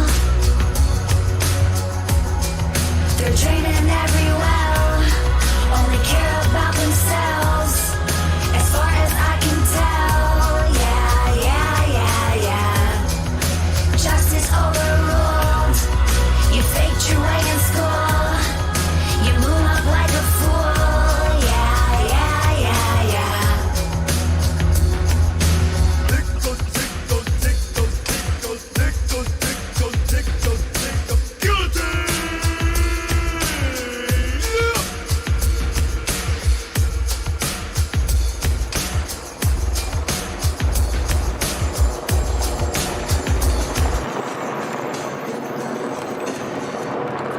God, I love this artist so much. Problemas. You guys should definitely check them out. Very good. Very wonderful. Delightful. They have a lot of good tracks. Okay. Let's do a little bit more news and then we can do fun. Psychological theory where a child cuts off their relationship with one parent because the other parent manipulated them into doing so. But also, it is a largely disputed theory, and most in the psychological field do not actually see it as a diagnosable condition. But that has not stopped courts from using it against Bryn Lee and Ty Larson, siblings who are 12 and 15 years old, respectively. Siblings who are also currently barricading themselves in their bedroom in their mother's home Already in Utah. sold, right? And this reportedly to avoid court orders to be in their father's custody. So for some background on this just insane and devastating case, according to ProPublica, the Utah's Division of Child and Family Services, they found that in 2018, both siblings had faced severe and chronic abuse at the hands of their father, Brent Joel Larson. The details of which we are not going to get into, but understand they are graphic and disturbing. On top of that, the Salt Lake County District Attorney's Office recently said there's also an ongoing criminal investigation into the father over new allegations. But their father has denied these accusations via his attorney repeatedly, instead claiming that Ty and Bryn Lee's mother, Jessica Zart, has ruined their relationship. Dude, another lawsuit for firing a disabled employee. Dude, and doing it so publicly, just on the timeline, like, he doesn't give a single fuck about anybody and thinks that, like, he can just do whatever. He really does. And, to some extent, he can. He can just pay the fine and get away with it, but, like, it is gonna be a whole thing. What a dork, indeed. Fucking dork.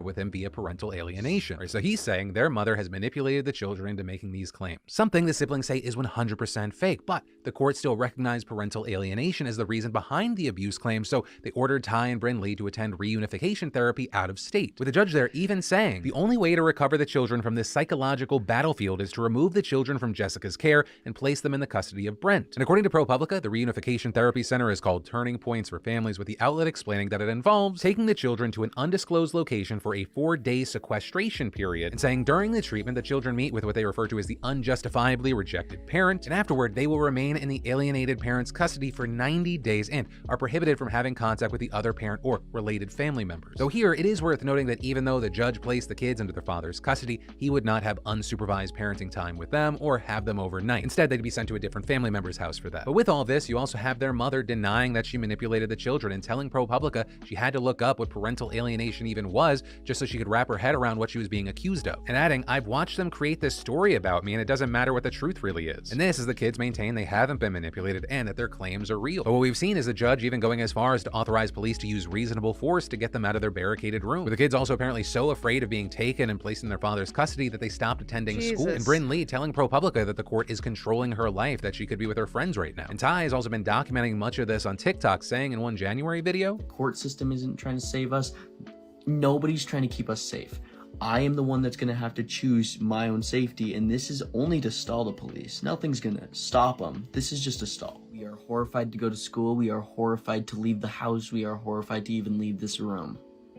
I am scared if I get sent, I will be killed by my father." With that tying back to statements he previously made, claiming that his father threatened to kill his mother and sister if he said anything about the abuse. So on the other side of this, you have the father's lawyer claiming that Ty's TikToks are part of a social media campaign as part of their mother's parental alienation efforts. So also there, you had Dr. David Corwin, a professor and director of pediatric forensic services at the University of Utah, telling ProPublica that the alienation theory is not based on adequate research, but still saying it is often used to sell an alternative explanation for abuse claims in court, and adding, claiming that a child has been programmed or coached by the other parent creates enough uncertainty for a court to believe the easier narrative, that a parent would lie rather than a parent would abuse a child. But ultimately, that's where we are on this developing situation. We're going to keep our eyes on it. But in the meantime, I'd really love to know your thoughts on this absolute mess of a situation. But with that said, thank you for watching, and I'll see you tomorrow.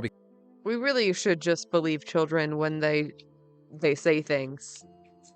It's not easy to like accuse your parent of something awful. Even if you are being coached by your other parent, like, that's not, like, even if they were very young, which, like, they're not, it doesn't seem like, you know, like infants, they realize, like, when they're in danger. Like, I don't think you would just say that. Right. So fucked. Because remember, this week, we have a new daily video every single day. We begin today's show here in New York, where the city has agreed to a multi-million-dollar settlement with peaceful protesters who were violently boxed in or kettled by New York police officers during a Black Lives Matter demonstration 2 weeks after the police murder of George Floyd in 2020.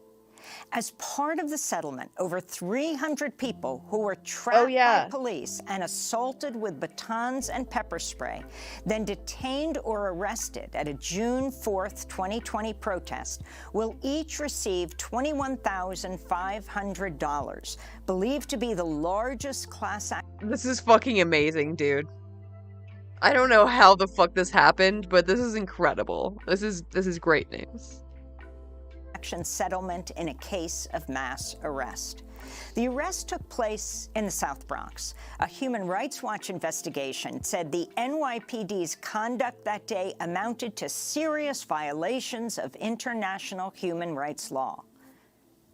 We are currently trapped at 136th and Brook Avenue since 7:45. They are pushing us. They are pushing us. They are pushing us. They are pushing us. They are pushing us.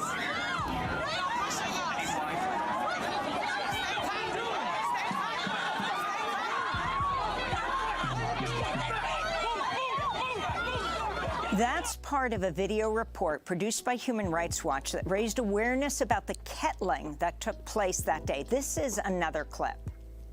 As the marchers headed down Willis Avenue, more than 50 police officers blocked the street.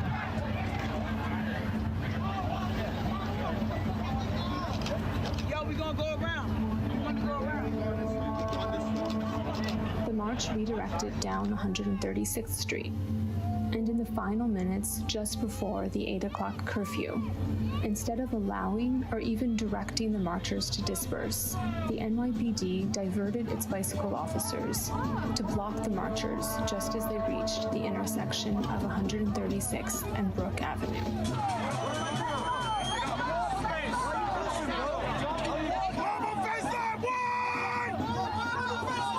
Dude, yeah, kettling is a very real issue.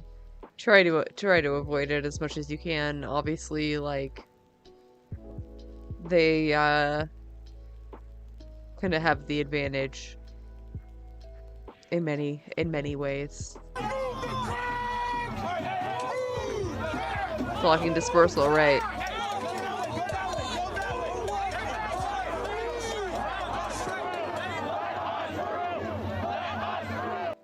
Yo, Nabil, hey, what's up? How are you? Welcome in. We're just catching up on some news here. We're talking about the settlement that the BLM protesters won in the Bronx.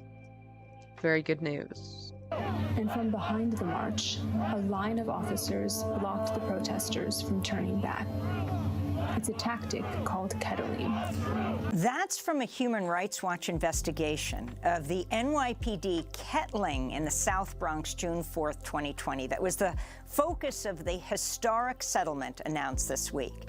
In response to concerns raised at the time, the police said their crackdown was... It's such a fucking, like, a living nightmare, dude. Like, being surrounded on all sides by cops. Like, what the fuck do they think is gonna happen? Like, yeah, if you corral people into a small area, it turns out, like, that's not good, and they're gonna panic. Like, wow, crazy. It's almost like you knew that was gonna happen.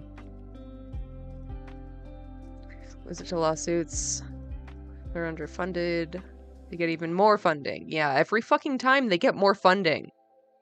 I don't understand. Like, oh, yeah, just 1 more million, just 10 more million, just 30 more million. Like, it's insane. Yeah. They're literally, like, just an organized mob. Cut their wages forever? Literally. At the very least. At the very fucking least. All these cops should be in jail.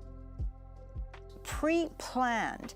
This is New York City Police Commissioner at the time, Dermot Shea. And we had a plan which was executed nearly flawlessly in the Bronx. This wasn't, again, about protest. This was about tearing down society. Meanwhile, NYPD's Strategic Response Group has continued to target nonviolent protesters, and this week dozens of people testified at the New York City Council about their abusive tactics. The NYPD refused to show up. For more, we're joined by three fucking pussies. Of course they refused to show up. Goddamn cowards. 3 people who were at the protest in the Bronx in June 2020. Sanji Lopez was filming the protest. She's currently a video news fellow here at Democracy Now! Her footage was used in the Human Rights Watch report. Also with us, Samira Sierra and Amelie Sierra. They're sisters. They're among the 5 listed plaintiffs. And joining us, Joshua Moskowitz, one of the lawyers representing the plaintiffs. We welcome you all to Democracy Now! Let's begin with the plaintiffs, with Samira and Amelie. Samira, why don't you start off by talking about what this protest was about 2 weeks after George Floyd's murder, where you marched and what happened?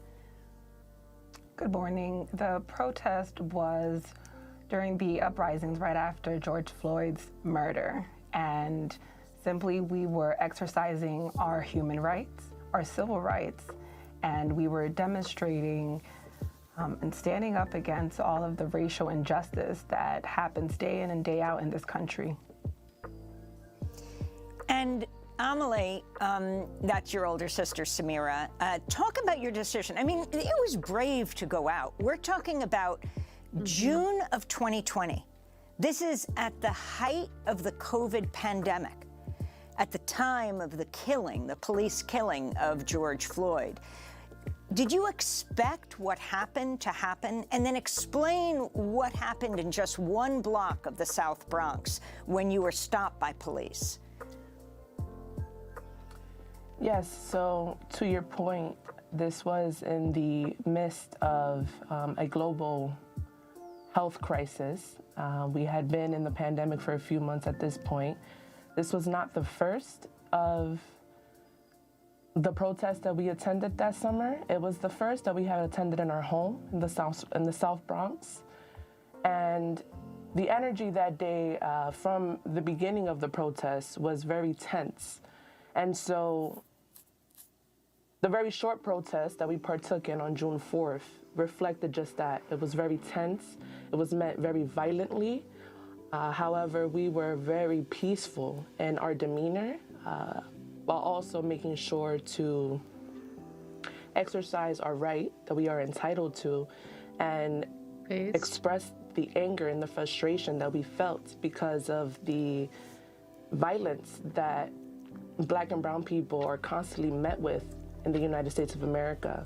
And so although our message was... That's the thing, is like, the protests were overwhelmingly peaceful, and yet they were met with such unjustifiable violence and brutality from the police, which really just reified the whole point of BLM protests.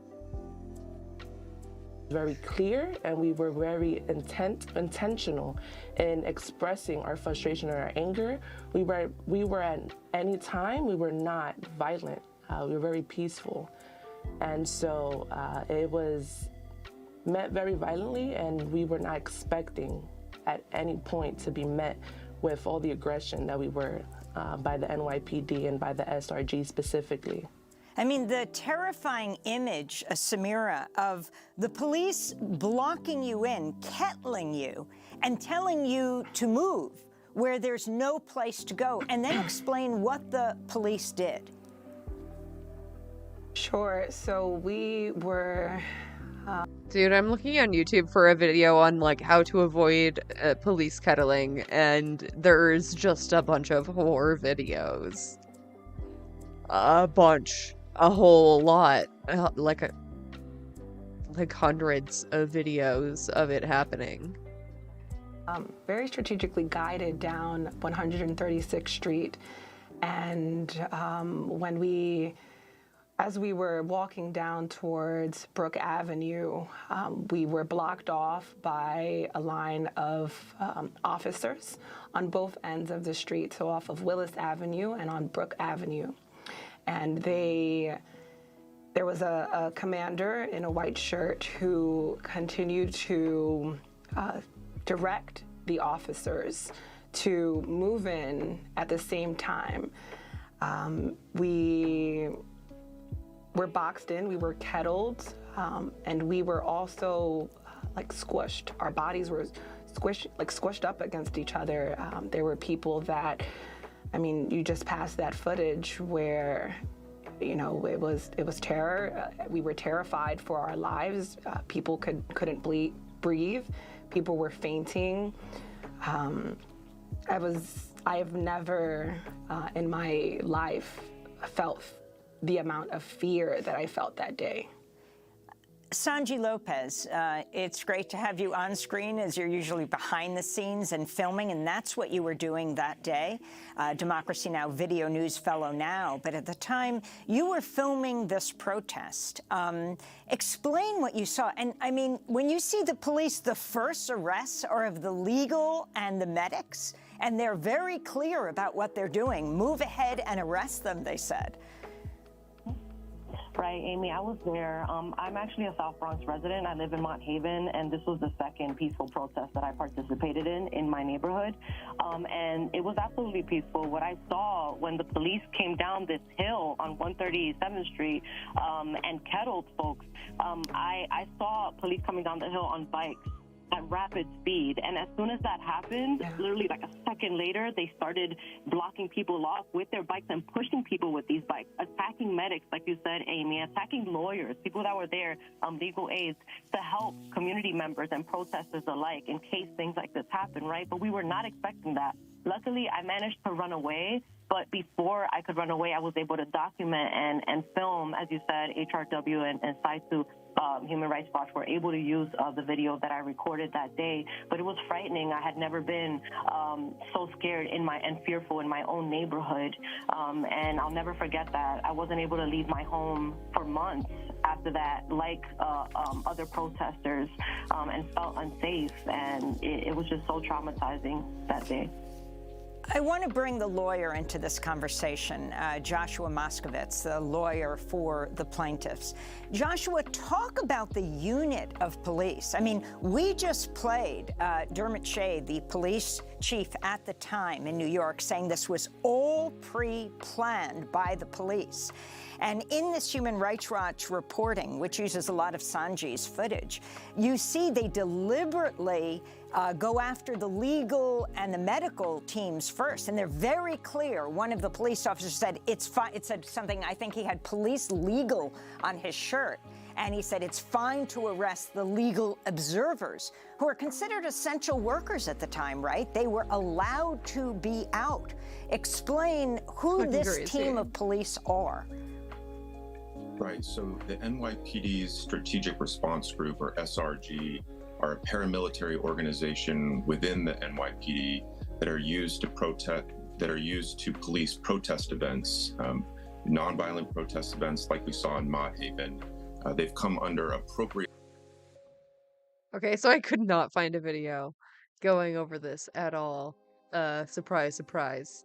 But I did find like some tips here. This is blackprotestlaw.org. Remain calm. This does not mean you've been accused of anything. Continue to protest peacefully. Do not become violent, but do not feel the need to stop protesting. If you feel uncomfortable doing so, ask police officers why they have decided that you are at risk of breaching the peace.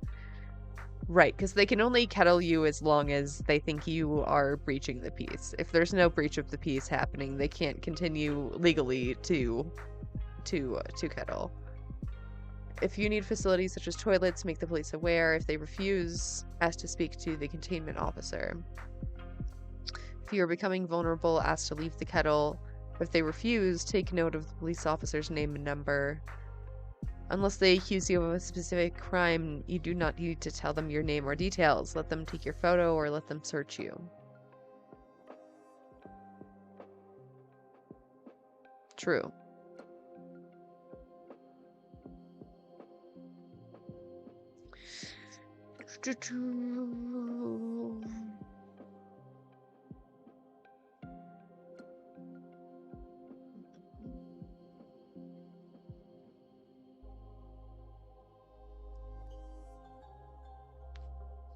Kettling is not the police accusing you of a crime or arresting you. You are still innocent while within the kettle and have the same rights as you did outside, minus the liberty to leave, and they must justify their grounds for that.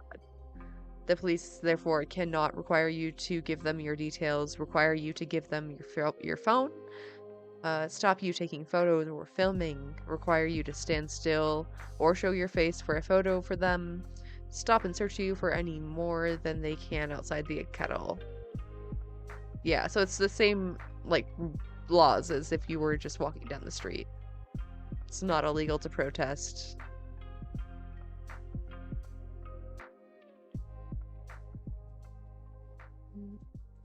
Scrutiny for their violent tactics that are primarily used to suppress.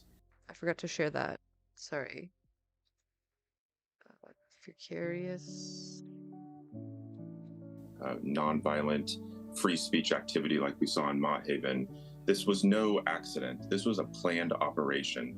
And what's unique about the Mott Haven operation is that it was planned by the highest level officials within the police department. Terrence Monahan, the chief of department, which is the highest ranked, highest uniformed ranking officer within the police department, was personally present at Mott Haven. So were the executive officer, the commanding officer, and the bureau chief. shit. I forgot to shout out Nabil, my bad. You guys should definitely go follow. Wait, do you do the @ or no? Oh my god, I'm so unrecognized. Okay. Maybe if you... Does that... Okay. Fucking Chatterino. Hold on. That oversee the SRG unit. They had a plan that day, and as the commissioner said the next day, it was executed in their view flawlessly. I mean, it's just astounding. And you see them separate out. One of the leaders of the protest with a bullhorn, they push her aside. In fact, she was one of the first to be arrested.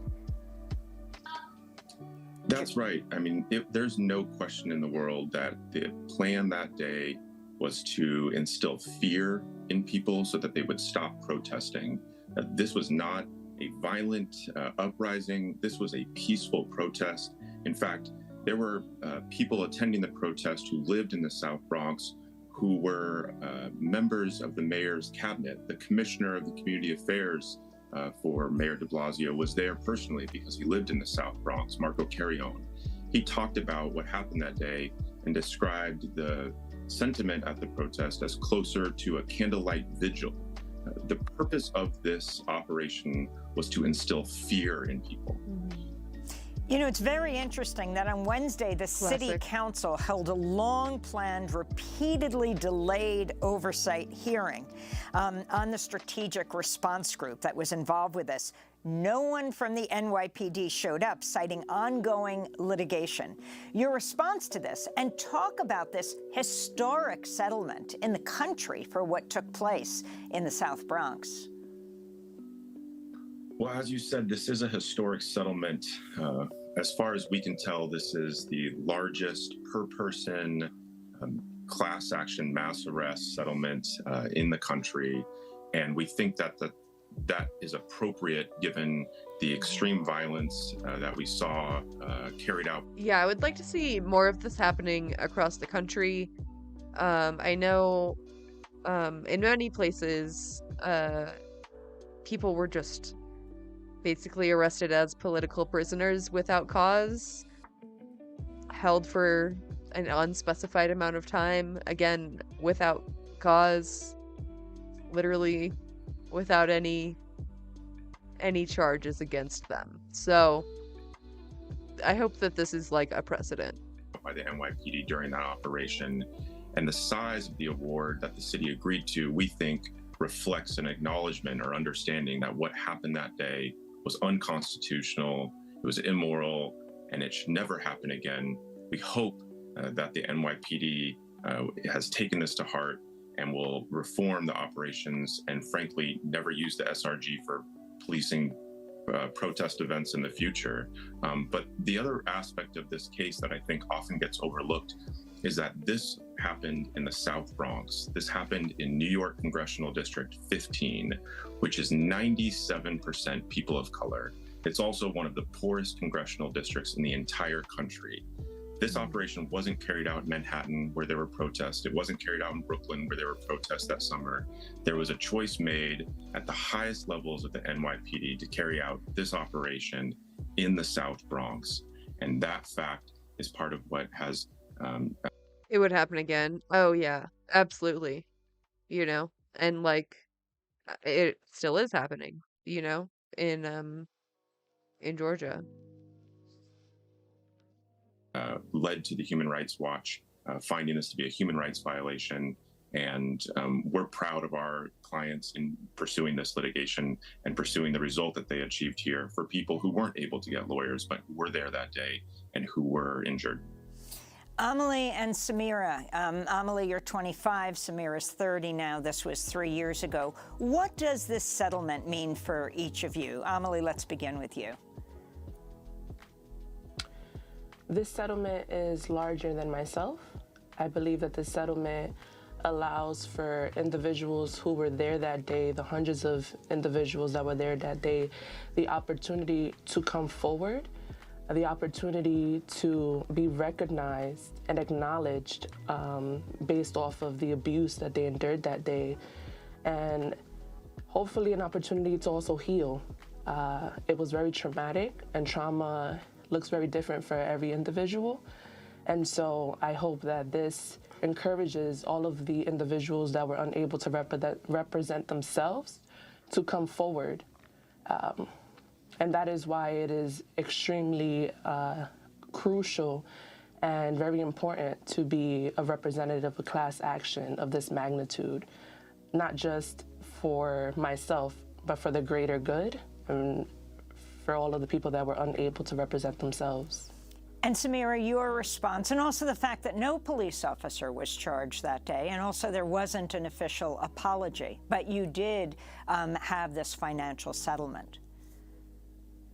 Right. The settlement to me means that the city of New York is being held accountable for organizing the highest level of the NYPD, which is the Strategic Response Group, and holding them accountable for flawlessly executing excessive force in the South Bronx, which is my home. Josh, very quickly. It also means to go ahead. It also means to me that they're being held accountable for the violation of human rights of Black and brown folks in this country. One of many. We have a long way to go, but it feels really good, for the lack of a better word, to know that there is some accountability. Joshua, it's a small step, a very small step, but we're a very, very long way from this ever happening in a red state, which is probably, where most of the need is. Very quickly, there are other lawsuits, right? This is not the only one, this class action. That's right. There are other lawsuits that are still proceeding. One, in fact, interestingly, brought by the New York State Attorney General's office against the city of New York, seeking injunctive relief to reform the police department's policing of protest events. And finally, Sanji Lopez, you were not kettled in, you escaped that, but can you talk about the effect on you as a journalist who is filming, seeing these people kettled in, being beaten by the police? Absolutely, Amy. Me, beyond being a journalist, I'm a community member. I grew up in this area, so it hurt to see my community being beat like this. And as, in response to the class action lawsuit, it's great that people are getting monetary, being compensated monetarily, but we also need some trauma, some healing, maybe therapy offered to folks like myself who ran away, who were able to get away from this. I also wanted to add really quickly, Amy, that Mott Haven Families, a community group with children and adults, protested in front of the 40th precinct, demanding accountability and asking the question, what happened on June 4th, for months on end, and had no response, no answer from the NYPD or accountability from the city. And meanwhile, a jail was being built in Mott Haven across the street from my former middle school while all of this was happening. So this is just a traumatic event, and I think that we need to remember that people are still healing from this to this day.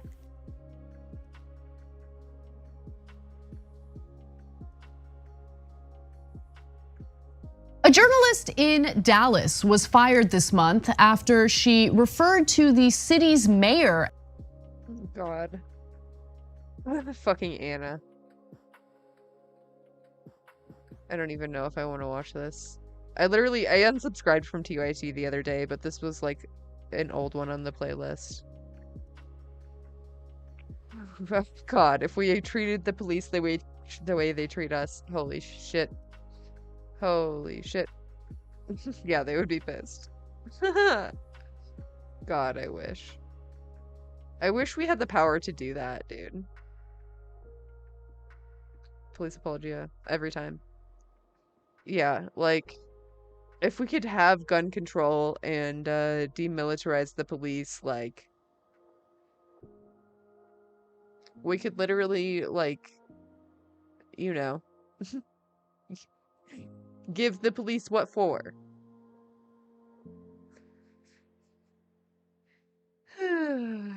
Shortcomings of capitalism and racism. True. They literally just serve capital, and yeah, capitalism's inherently racist. It's true.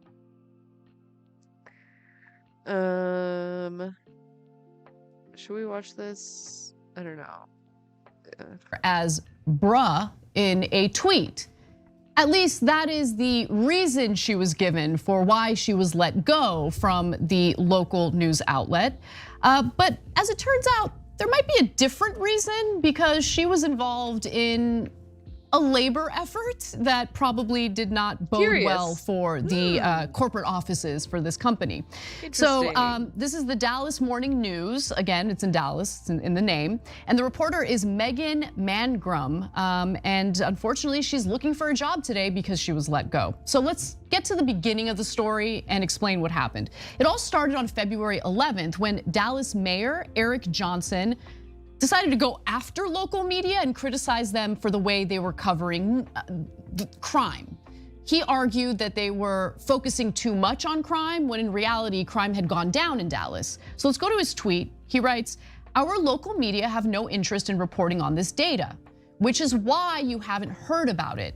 But you better believe if Dallas was leading the nation in violent crime increases, you'd be hearing about it daily." It's sad, really. Kudos to Dallas PD and our residents. And let's keep that up for a minute because I just want to note that New York, Los Angeles, we're not winning with them. Same with Chicago. I mean, it's all red because you see increases in murders, rapes, robberies, aggravated assault. But to the mayor's point, if you look at Dallas, it's in the green. They're doing pretty well when it comes to violent crime. So violent crime has in fact decreased in Dallas based on the numbers that he's sharing in that graphic. Now, I'm curious where this is from. It was my understanding that violent crime is just down everywhere, but I don't. Like, this is only 2 years. What is it being compared to? Like, if you compare it to the 90s, literally all violent crime is down by a lot. And we're like, it was nothing. And I said, yeah, deal with it. What the fuck? Watering down the story. No, it's not. Jesus Christ. God, yeah. I fucking hate her takes on, like, homeless people. Like, I understand that she was assaulted and everything, but, like, that's a problem for the therapist, not for your broadcast. Like, I'm sorry. Like, yeah, you should care even more about providing housing for those people than, I don't know. Housing and mental health care is very needed. It's still up. She didn't even take it down. What the fuck? When was that? That's insane. It literally, like, costs nothing. Like,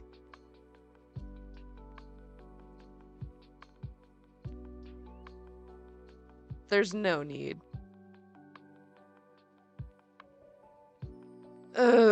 Yeah. They definitely fucking suck. Thank you. Could I put an amendment on that? It would include hanging by a tree also. Oh, Jesus fucking Christ. Oh, fuck. Trigger warning. Oh, God. They're just starting off with that hot. Oh, God. Oh, God. Trigger warning racism, trigger warning, violence. Thank you. And also, I would like to sign on to your bill, sir. Thank you. Lynching is a very real, painful, and ironically, folks, America, we just passed anti-lynching laws. Just did that about yesterday. That was in 2022, if you can believe that or not. But let's take a look at the lynching stats. Lynch mobs in... Context does matter. She's such a fucking lib. Jesus Christ. Context does matter. Cancel me if you like. Don't care.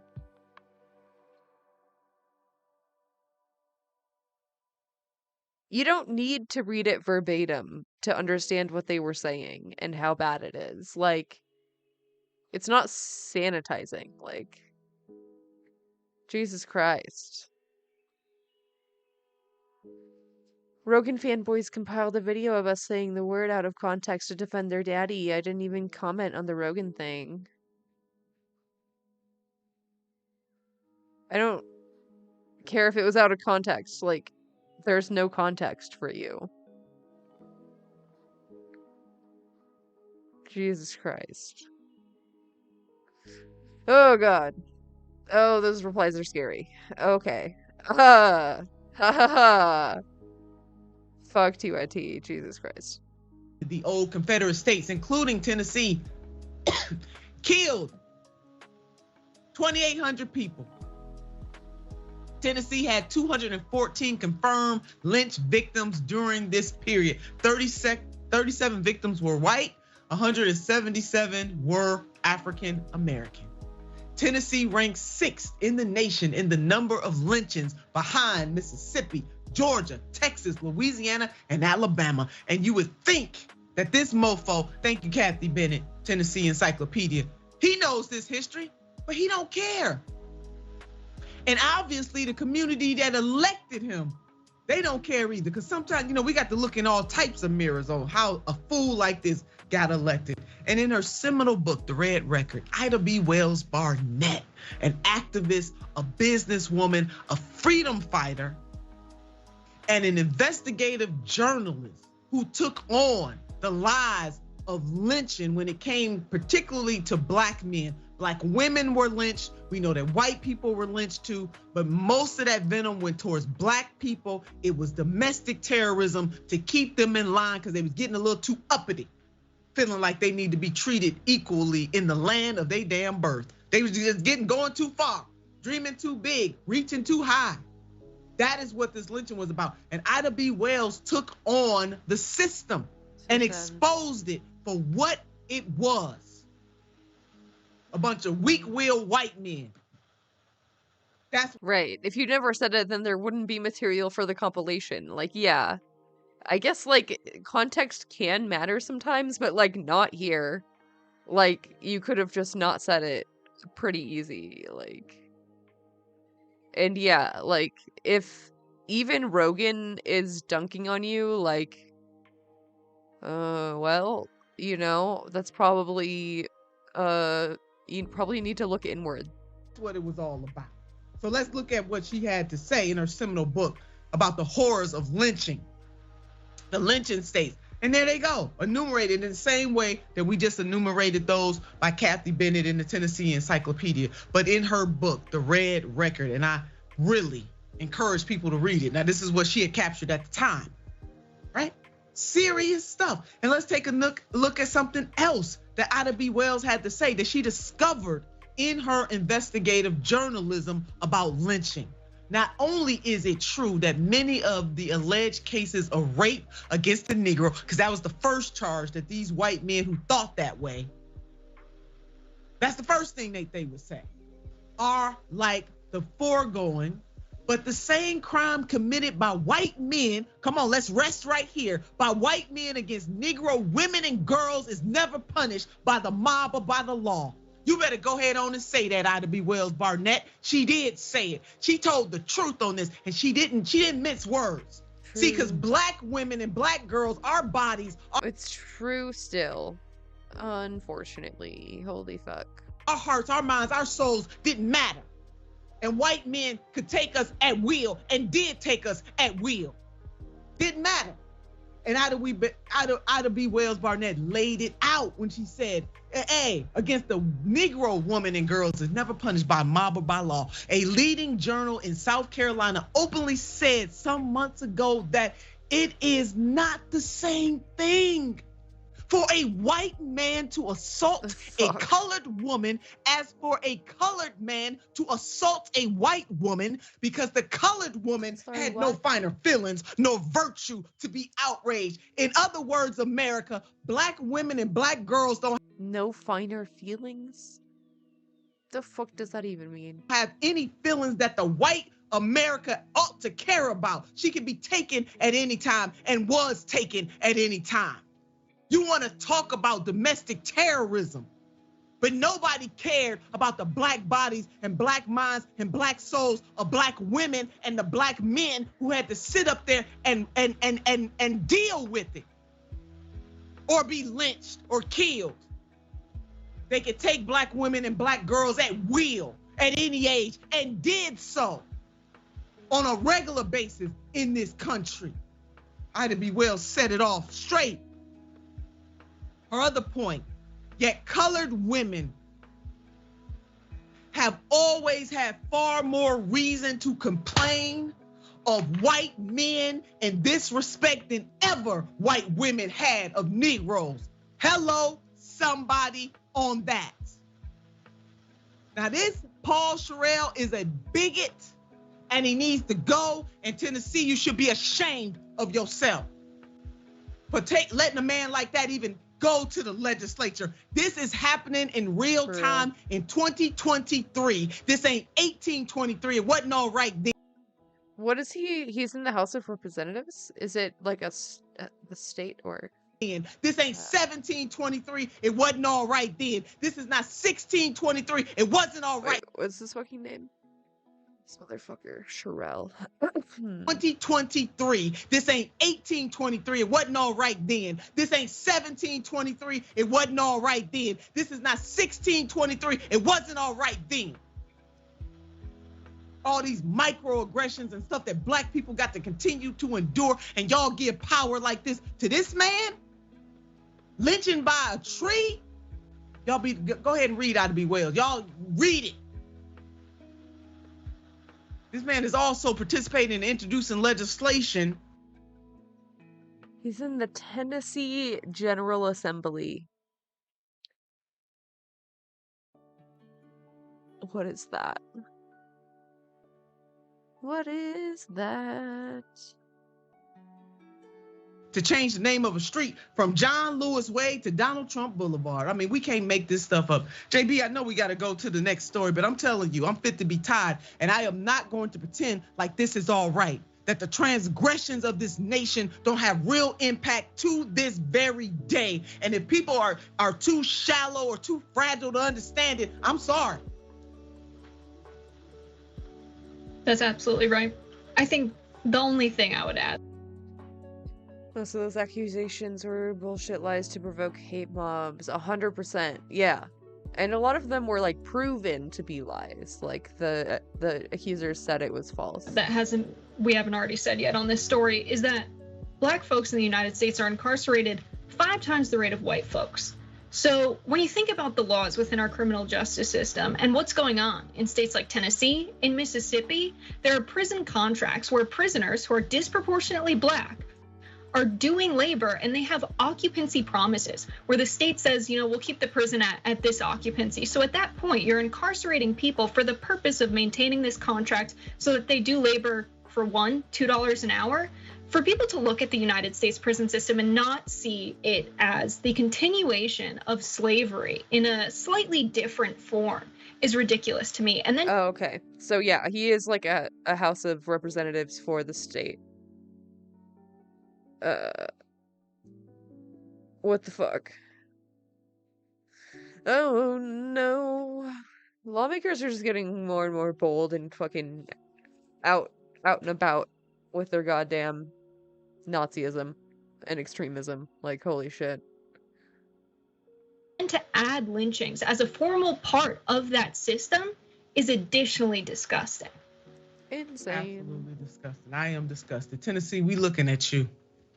There needs to be outrage, and it shouldn't only be black people who are outraged by this. America? And I was just wondering about... Are you there? Are you listening? Could I put an amendment on that? It would include hanging by a tree also. And also, I would like to sign on to your bill, sir. Thank you. I'm really saying, oh my effing God right now. Mm-hmm. The man said, could he add an amendment? Hanging by a tree.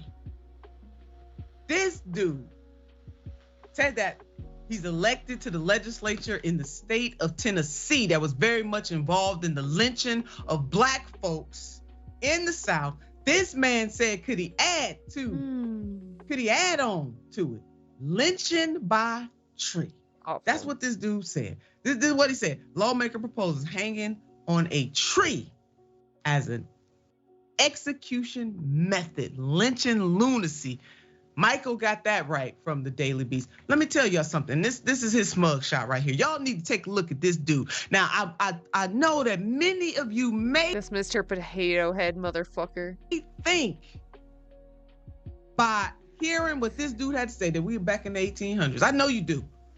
But I swear to you that we are in the 21st century and this man fixed his mouth to say, could he add on to that? Lynching by tree. He did not hesitate. I'm telling you, this is Representative Paul Sherrill. That's who he is. Put his smug shot up just one more good time. This man said these things. Tennessee. Now, the House Criminal Justice Committee of the Tennessee Legislature, thank you, team, for putting that smug shot up, was discussing a bill to add the firing squad to electrocution. Now, they already out of their ever-loving mind, right just there, too. And lethal injection as the state's death penalty options when Rep. Sherrill suggested one more. Could I put an amendment on that would include hanging on a tree also? Should be banned far away. 100%. Like, dude's out here living in fucking, what, like 1780? Why? The fuck is wrong with you, sir? He inquired during Tuesday's proceedings. The man did that. The prospect of stringing someone from a tree has a particular history in a southern state such as Tennessee, especially in some of the rural communities such as Sherrill represents. That includes his hometown, Sparta, where a runaway enslaved person was dragged from the jail and hung from a tree on a hill in the town cemetery in 1855. One man tried to stop the lynching, and a newspaper recorded the mob's reply, hang the speaker to the other end of the rope. Let me tell you something, America. We got a problem. And it's in Tennessee, it's in Florida, it's in Texas. It is wherever these right-wing GOP folks are. Why do they have so much hate in their heart? I don't understand, like, shit. Like, just go to therapy. Please just go to therapy. We have a problem. And you know what? We're not just gonna sit idly by and let these folks take us back in time. And everybody should be outraged by this dude. Dude is even too good for this man, but it's a family show. Now, I tried to be cool, calm, and collected, but there is a time where you should not sit back and just pretend like everything is okay. This man is rotten to the core, and it says a lot to the fact that the man got a title, that he is in the Tennessee legislature and he fixed his mouth, to quote my grandmother, to say, may I add an amendment to the bill, hanging by a frickle tree. JB, I'm telling you, I'm this close. Cussing needs to happen on this one. Yeah, definitely. It's insane that someone like this can hold public office. But we know the political system that allows someone like this to hold public office. And there are still people that want to make the case that, you know, we've gotten rid of racism. There are people who are literally bringing back Jim Crow. That is their mission. And it seems as though racism, homophobia, transphobia, anti-Semitism. Absolutely. Yeah, it's always at the core. It's true. Also, colonialism and, you know, all that good shit. Capitalism, slavery, etc.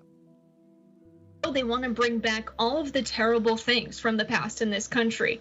how are these people getting elected to public office? From the witch hunts and the satanic panic, the subjugation of women, to bringing back Jim Crow. It doesn't make any sense. There are some good things we should bring back from the past, but it's like organic farming. It has nothing to do with how we ran the country.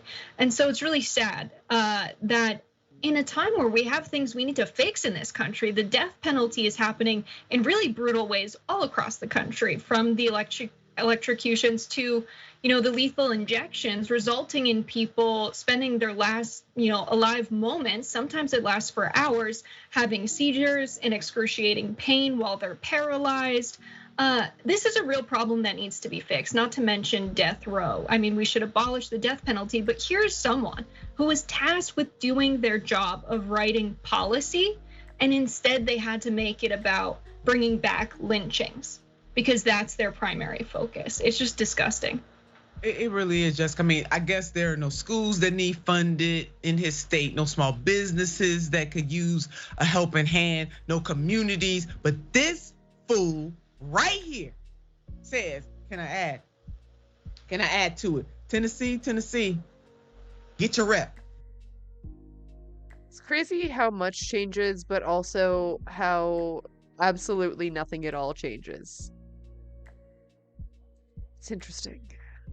It's interesting to me how history repeats itself anyway. Sup, you beautiful bastards. Welcome back to the... Shh. It's fun time. Hello everyone, this is your Daily Dose of Internet. These guys were just finishing up filming their podcast, but were rudely interrupted. It got so quiet in here. How did I... The fuck? No way, dude. The amazing thing is that nobody was Holy hurt. Shit. I think we're fine. I think we got all the audio on there.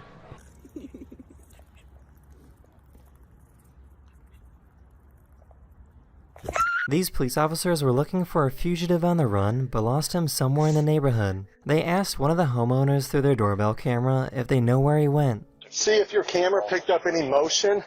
He's in my trash can. He's in my dumpster in my Where's that at? backyard. He's in my trash can by my garage. Get up! Put your hands down. Come on!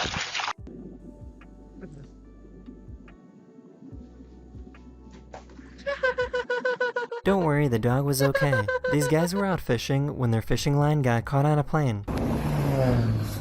Oh, he got the line! He got the line! Oh shit. What up? Oh shit. You wanna go down? It's so small! It's so small! Oh my god, it's so cute! Go ahead. Go play. That's a first. Imagine looking outside your plane window and seeing this. Look at it! It's so tiny! Got the line! Yeah, that's so What up? cute. You wanna go down? Oh, Go ahead. Go play. That's a first. oh, tiny baby. Oh. Imagine looking outside your plane window and seeing this.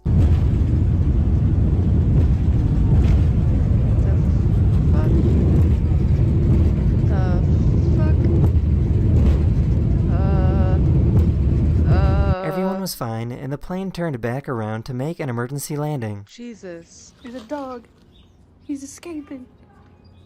He's escaping. Oh, he made it. Oh no.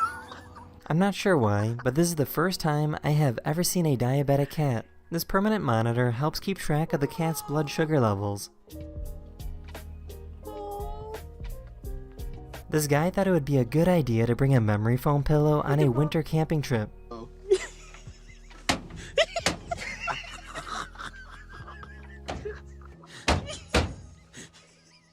This dad was able to capture his baby daughter saying mama for the first time, but he unfortunately had a Snapchat filter on when she said it. No. No, dude. Ain't no way. What the fuck? That's terrifying. Oh god. That's a demon. I'm sorry, you don't have a baby, you have a demon. but he unfortunately had a Snapchat filter on when she said it. Oh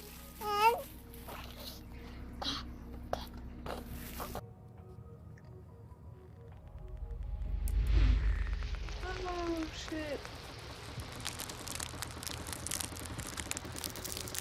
What's happening? Sometimes scientists need to weigh hummingbirds. They found out that placing the What birds the fuck? on their back. That was super zoomed in on the cap. I didn't even recognize what was happening. Wow. Wow.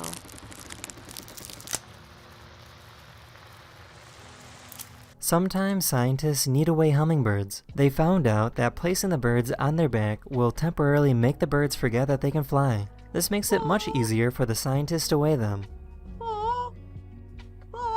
This is absolutely incredible. They just get stun locked. They're like, oh shit. Oh shit, what's happening? This guy is able to do a backflip without jumping. If you look, you'll see that his knees do not bend at all. This dog is so old that it kinda turned into a Muppet. Cooper! Cooper! Cooper! Cooper! Cooper! Casper, not you, Casper. Oh. That is the end of this video. We hope you enjoyed, and I'll see you guys again very, very soon. Later. Why would you do this? So funny to do some shit, then go to the internet and everyone on the internet says, what the hell is wrong with you? It's just so much judgment. Dude, what the f? Hey everybody, Creamy Rock It's here. the internet. It's like The Rock, but smaller, moister, juicier, wetter. Today we're getting into some confessions. You know we love to do that here on this channel, very public confessions. You know, maybe we'll get into some deeper topics by way of these posts. So let's get into the first one. I used to chill in random people's houses when they weren't home. Oh. Years ago, when I Great. lived in my previous city, I used to walk around neighborhoods that were not mine and look for houses where occupants were clearly not home and see if any entries were unlocked. I mean, you know, I'm not a narc, but I'm pretty sure that's a crime. Super illegal. Yeah, it's not breaking and entering if I'm not breaking anything, right? I'm just entering. If I could get through a True, door or I a window, guess. I would usually go into their house and just chill on their couch, sometimes watch their TV and eat their food. Also, most people's dogs are idiots when it comes to randos entering the home. I just took jerky treats with me and most were like, her new human friendo. Murder.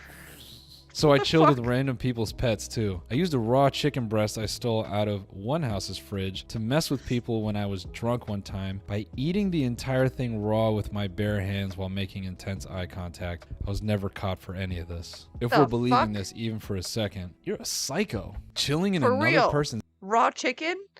That's actually insane. house, I can't think of anything more unappealing. Being in another person's living room. Fuck that. Not comforting at all, dude. But you know, maybe that was the rush of just sitting in their living room like, any second now, they're just gonna, hey, it's me. Yeah, I'm rating this bull. Here's one. This one, just from the first 9 words, feels legit. After eating gassy or smelly food, I like to go to the store and rip it down the aisles. People's bad reactions to my gas legitimately arouses me. Damn.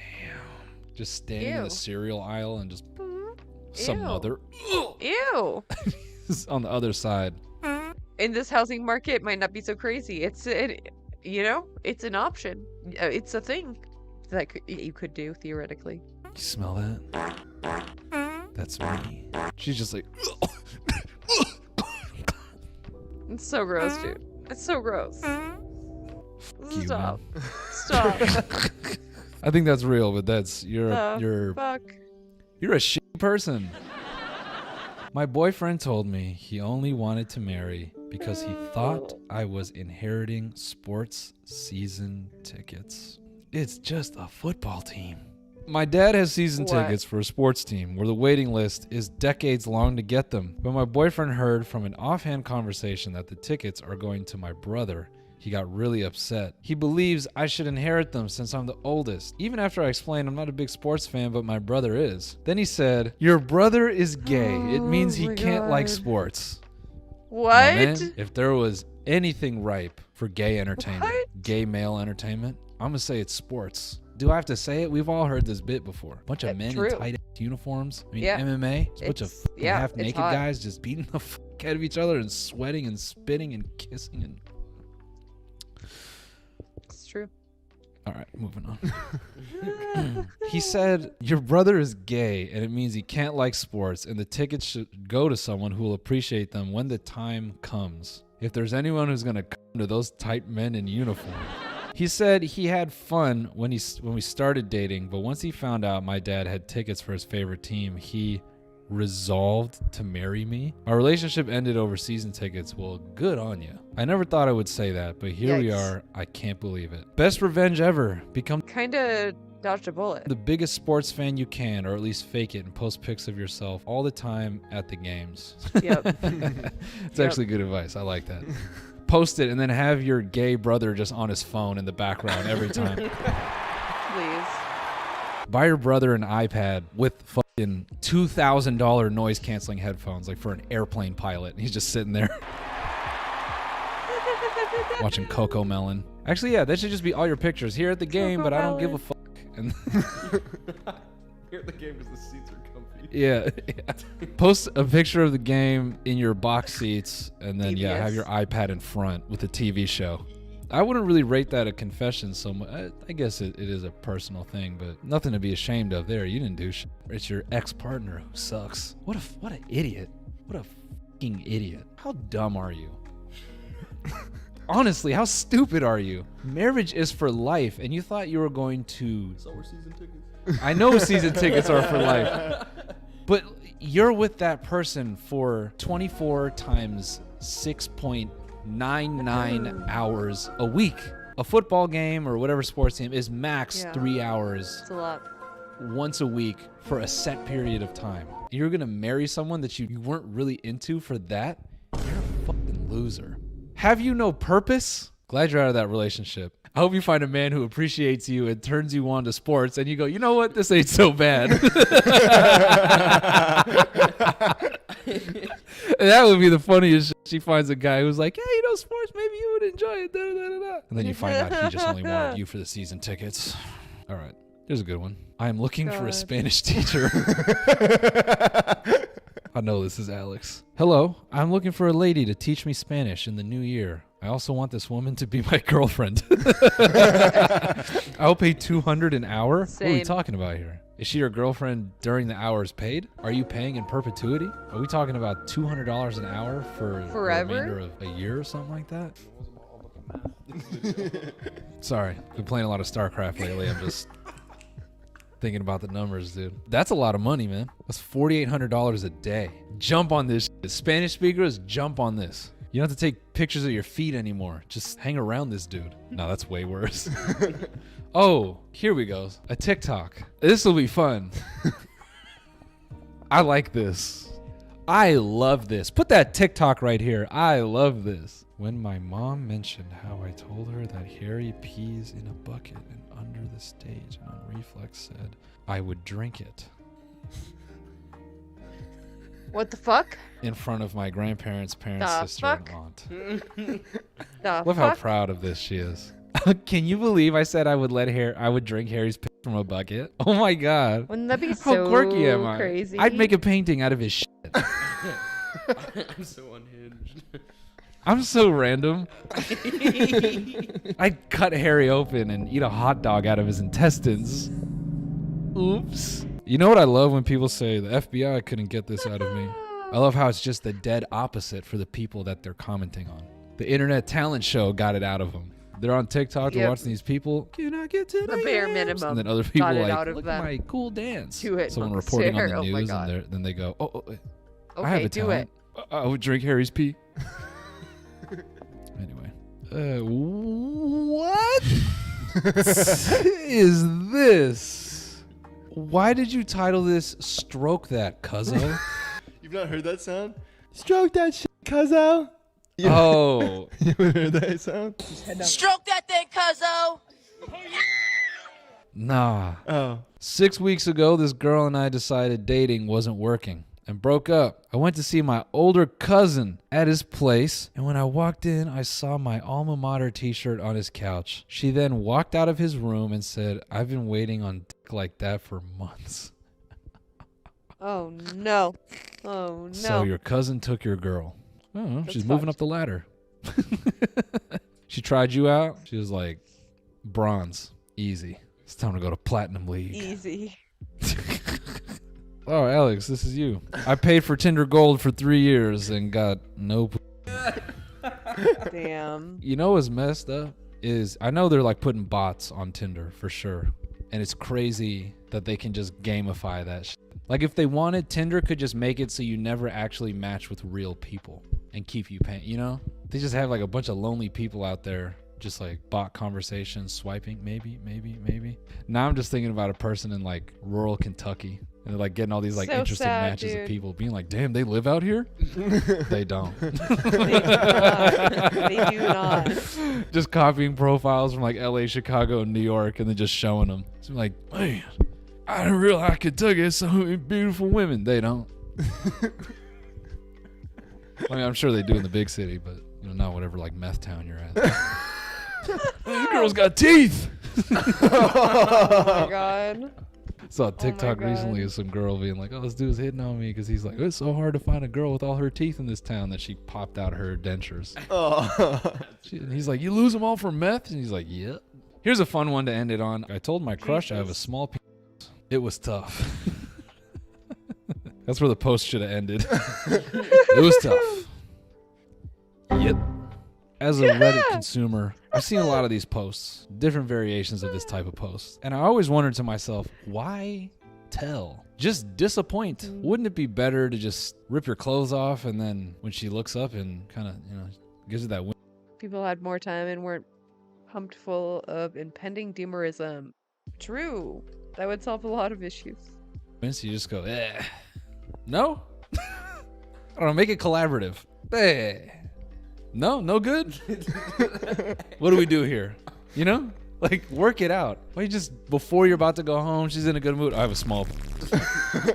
And then she's sitting there like, well, I would have looked past that, but now that you said it and everyone's looking, I think I'm just going to go up to my room. Oh, you just wanted a free meal.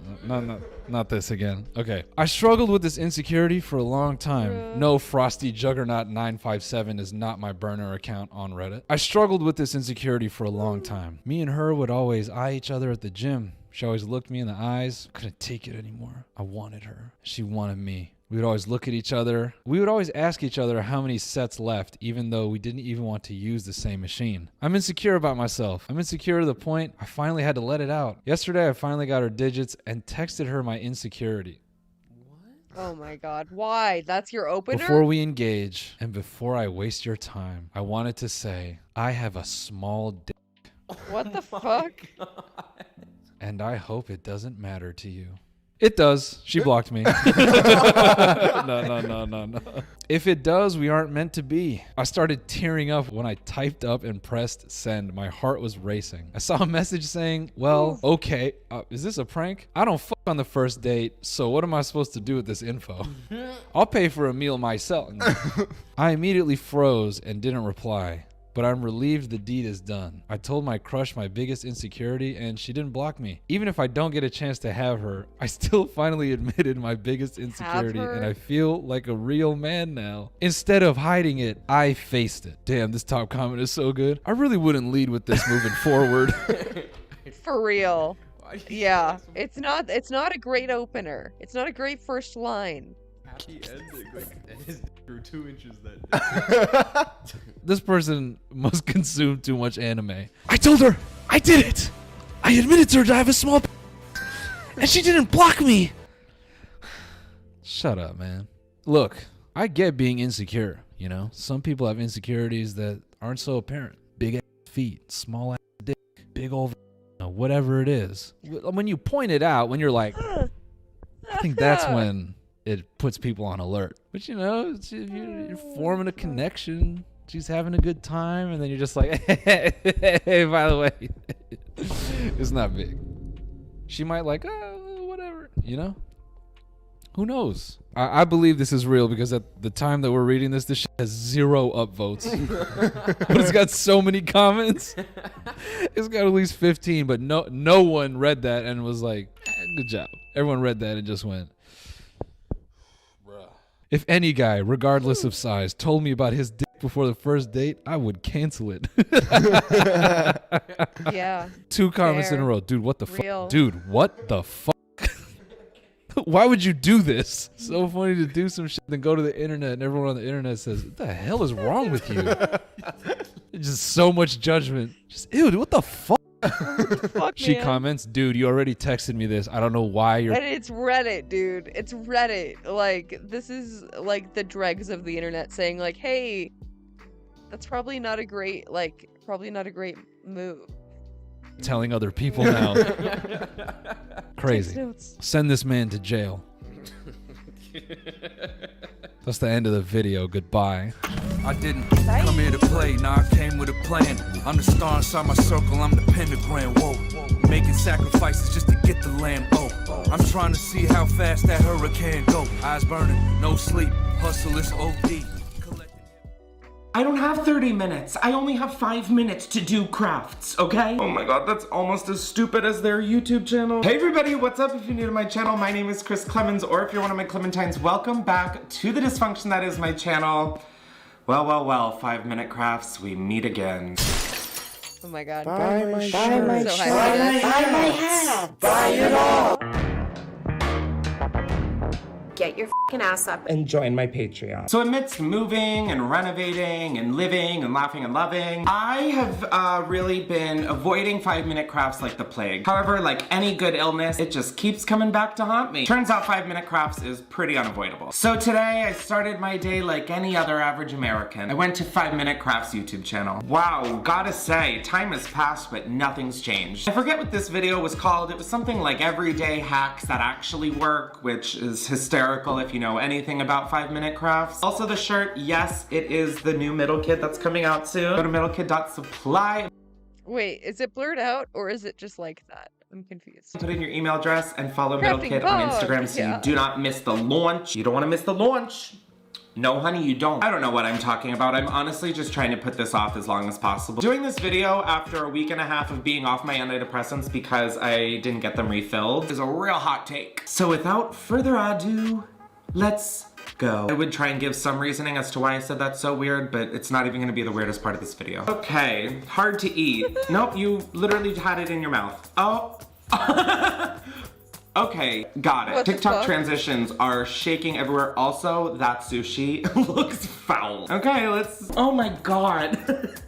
Just the way I'm instantly thrown right back into the trauma. So this really is a pretty simple one. It just requires a toilet seat. Now, I don't know how to take off my toilet seat, nor am I risking damaging my property for 5 minute crafts. So I bought one that I fully plan on returning. You're welcome, whoever gets this out of box deal. Okay, so we have, Jesus Christ, this is literally reaching new heights, even for 5 minute crafts. So this is just gonna go around my head and Thanks, I hate it. I mean, like, honestly, it's kind of serving, but okay, let's just try it out with food. So in the spirit of 5 minute crafts, Oh my I'm god, not Chris. He's gonna keep it just so he can like eat in bed. gonna try and do their little TikTok transition too of, I need food, okay. Oh my god, oh my god, oh my god, is my head cracked open? Oh my god. Yeah, no, booger, your dad just literally concussed himself. Oh my god. Oh my god, well there go the last 2 brain cells I had. Okay, we're gonna back up a little further this time. Oh no, how am I gonna eat? Whoa! I didn't order sushi, I just have quinoa here, and I mean, yeah, this technically works. God, this quinoa might be old, it smells like shit. It's not even like really that uncomfortable. It does hurt my neck a little bit. Here's the gag about this one. It's absolutely deranged, and like, would I store a toilet seat in my living room so I could eat a TV dinner in front of me? No. But if you're in a pinch and you got a power drill to take off your toilet seat, this does technically work. It is just insane considering she was having no problem eating her sushi. Okay, wow. Yeah. That was a really humbling experience. Thank you, 5 minutes. Let's go to the next one. She's putting on lipstick. Her dad says, no, lipstick is for gay people. Okay, she's sad. Oh, maybe if I stuck this pencil at my butthole. Okay, she's putting, oh my God, just knowing 5 Minute Crafts, I know exactly where this is going. Yep, we're doing a little Euphoria tease. Okay, and then let me guess, this is gonna be the new eraser, except it's gonna be lipstick. Freeze. Bro. Wow, let me just, no, Dad, I'm just Frenching my pencil eraser. At this point, just run away from home. Maybe it's Maybelline, maybe they're on crack. Alrighty, let's get glam. I got lipstick, I have a lighter. Shout out Body Vodka, the best. Got 2 different straw sizes from Starbucks because I didn't know which one would fit around a pencil. And then I also didn't have a pencil. So here we have a pencil. I'm just gonna take out the eraser. So sorry, pencil, for what's about to follow, but I'm also more sorry to me. Okay, so, Jesus Christ, none of these straws fit. How big was the straw that she had? Should I like try and squish this a little? See, this is the fucking problem. I had to go out and buy these supplies, meaning I could just go out and get a lipstick, which I did. This stupid fucking bullshit. I'm so pissed off. All right, we might have to do like a reverse cowgirl on this. I could only fit the straw inside the eraser hole. Shoot me in the throat. Oh my God. Okay, here's the forbidden lipstick. Use code Chris at morphemus.com. All right, we're just gonna cut it.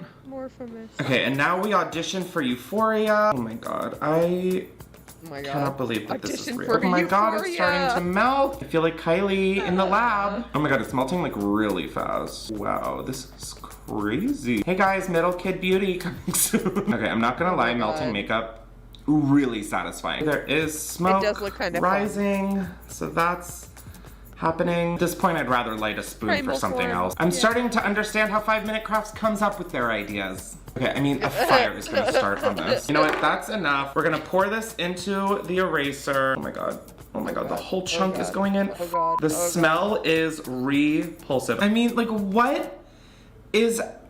Oh my God, I can't use this spoon again. And now we have to put it in the freezer. I just put it in the freezer and... Literally, how do you put it in the freezer? You have to make sure it's standing up. It's still hot, so that's interesting. How do I get this off now? Oh, it's not frozen, so that's the gag. That is the motherfucking gag. Guys, I don't...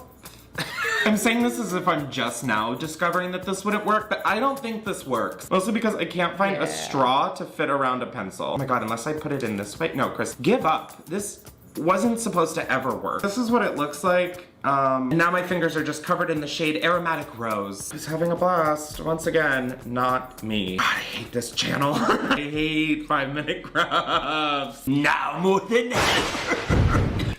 That reminds me of something I'd rather be doing. All right, she's putting on a blush, doesn't have a brush. Although I see like 5 next to her, but let's cut her hair off, totally. Oh my God, and this is the brush. Of course. No, what? I don't.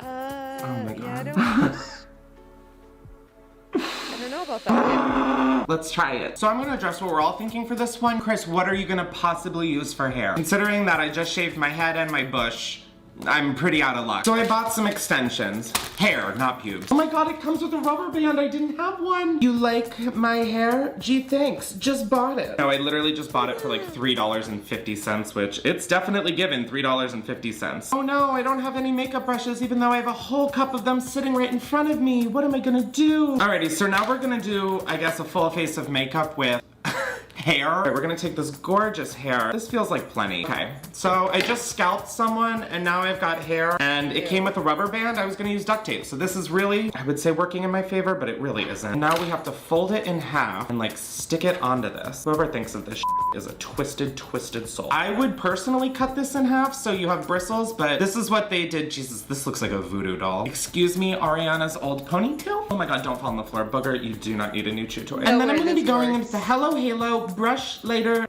Fard Rehouser. I don't know, it was the cheapest at CVS. No one cares. I'm gonna be looking into my selfie camera since I still don't have a mirror. Here we go. It is technically picking up product. I hate that I think this works. I absolutely hate that I think this works, and I absolutely hate that I think this works. Oh, this is highlighter. I'm treating this like it's blush. Oh my God, I mean, do y'all see that? I see some highlight, although I think I have an even stronger highlight with just the genetics of sweating a lot. I technically think this worked. On one part of me, I want to apologize because I doubted this, but on the other hand, can you blame me? She took a chunk of her hair out and turned it into a brush. Like, I'm gonna be honest, I don't think it works that well, but like, I'm shocked it works as well as it does. I guess I'll be keeping this ponytail for a night I'm shocked it worked at all. out. No, not to wear, to do my makeup with. Put some googly eyes on this and then all of a sudden you got, hi sisters! I'm telling you, same energy. I'm gonna throw you out before you start singing, bring me a little water now. Is my face starting to sting where there was makeup? Yeah, 100%. I need to move on. Alrighty, she's at her coffee table. She's not stable, me neither. Same. Oh, okay, yeah, totally. That's definitely the simplest fix in this scenario. Okay. And now we have an iPad stand. The f***ed up part is, I think this one might actually work. Well, let's find out. I have my iPad here. I'm gonna take off the case/stand that works perfectly fine. I have the back of a picture frame that I haven't used. And we're just, oh God, I hate this already. I have this like 3M double-sided stick sh. Oh, if this ruins my iPad, 5-minute crafts, you will be receiving an invoice. It's nothing a little rubbing alcohol won't fix. Peeled that off, we're pressing it on. Is my screen cracked yet? Hopefully. Okay, here's the moment of truth. I mean, this makes a lot of sense to me. Yeah, I mean, if this wasn't so insane to carry around, this would honestly be kind of a serve. However, I can't imagine being in a meeting and someone asking, Chris, why are you taking notes on a picture frame? And then what? I would have to be, no, boss, it's an iPad. I will say it does not tilt back far enough. Like this sits like a picture. Okay, I hate that most of these have worked. I hate that most of these have worked. This is not how it was supposed to be. My return to 5-minute crafts was supposed to be a lot more chaotic. Oh my God, now I can't get this off. Oh, wow. Life is filled with so many times where you question if you're on the right path. This is absolutely, certainly one of them. Okay, 7 a.m. waking up in the morning, bright sunlight. Okay, she doesn't have sunglasses in her purse, but she has tape. No. Come on. You have got, what is she just? Hi, I'd like to commit a hate crime. My patience is so thin. Oh, Jesus Christ. I really am having a hard time believing I'm about to do this, but I'm about to make some sunglasses out of packaging tape. Okay, we're gonna do the nose bridge. Now we've got to do the eyes. Seriously though, why does she have a roll of tape and a Sharpie in her bag and not a pair of sunglasses? I need to get a way juicier marker. Your eyebrows, we are cooking with a lighter and a spoon. True, that's gonna hurt like a bitch to take off. Also, I don't know what marker they were using. I did the best that I could, all things considered. Let's get our sunglasses off the roll of tape. Oh my God. Now I did bleach my eyebrows and I dyed them back, so this is probably gonna take off whatever's left of them. Here, oh my God, here we go. We have my sunglasses. Cute. Natural. Hey, surf's up, dude. Is this what kids in 4th grade with transitional lenses felt like? I'm like almost tempted to get in my car and drive around my neighborhood to see if I could do that in these. I will say I can see through them. Is it making the light any less bright? No. Gucci, eat your heart out. Oh my God, this hurts so bad. No. Don't give Gucci any ideas.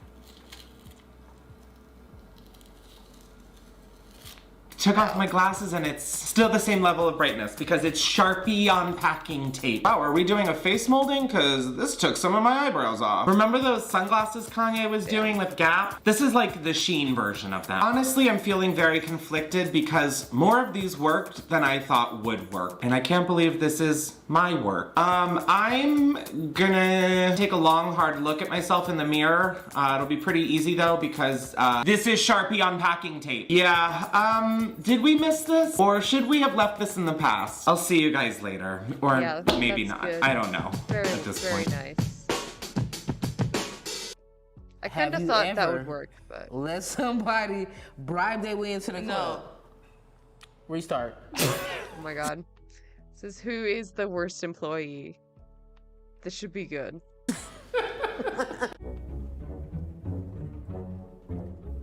Like, hello. Hello. What's your name? Nikita. I'm a security manager at a nightclub. What makes for a good employee? I look for people that can learn and be attentive and can be on the same pages that I'm on. So you brought 5 employees, and we're gonna ask you to rank them from best to worst. I'm gonna have a few folks mad at me, but that's okay. I'm okay with that. You ready? Yep, I'm ready. Oh my God, here we go. All right, who is this? Oh, this is Tootie. What is Tootie's job description there? Tootie's a floater? Tootie's a floater, but when Keita's not there, she's the boss. That's what Keita said. I would love for Tootie to be manager with me. Right now, we just have some growth to get to where we have to get to. Have you ever let somebody bribe their way into the club? No. Restart. Wait, hold on, pause. I don't give a fuck about them saying this. All I'm right, the let's manager. go. Let's go. Have you ever let somebody bribe their way into the club? Yes or no? Yep. Why? Because I have a child to feed and they don't pay enough at the club. That's why. True. Anybody who's at the front door, they get cut out of it too. So, Today, you're gonna have to tell your boss if you think an individual is under or over 21. Isaiah, go ahead and walk on in. How old do you think he is? You're a college student. You just look like you're well put together. I'll say you're like 20 years old. So he can't come in? No. Am I right? Yeah. I am? I'm 19, but yeah.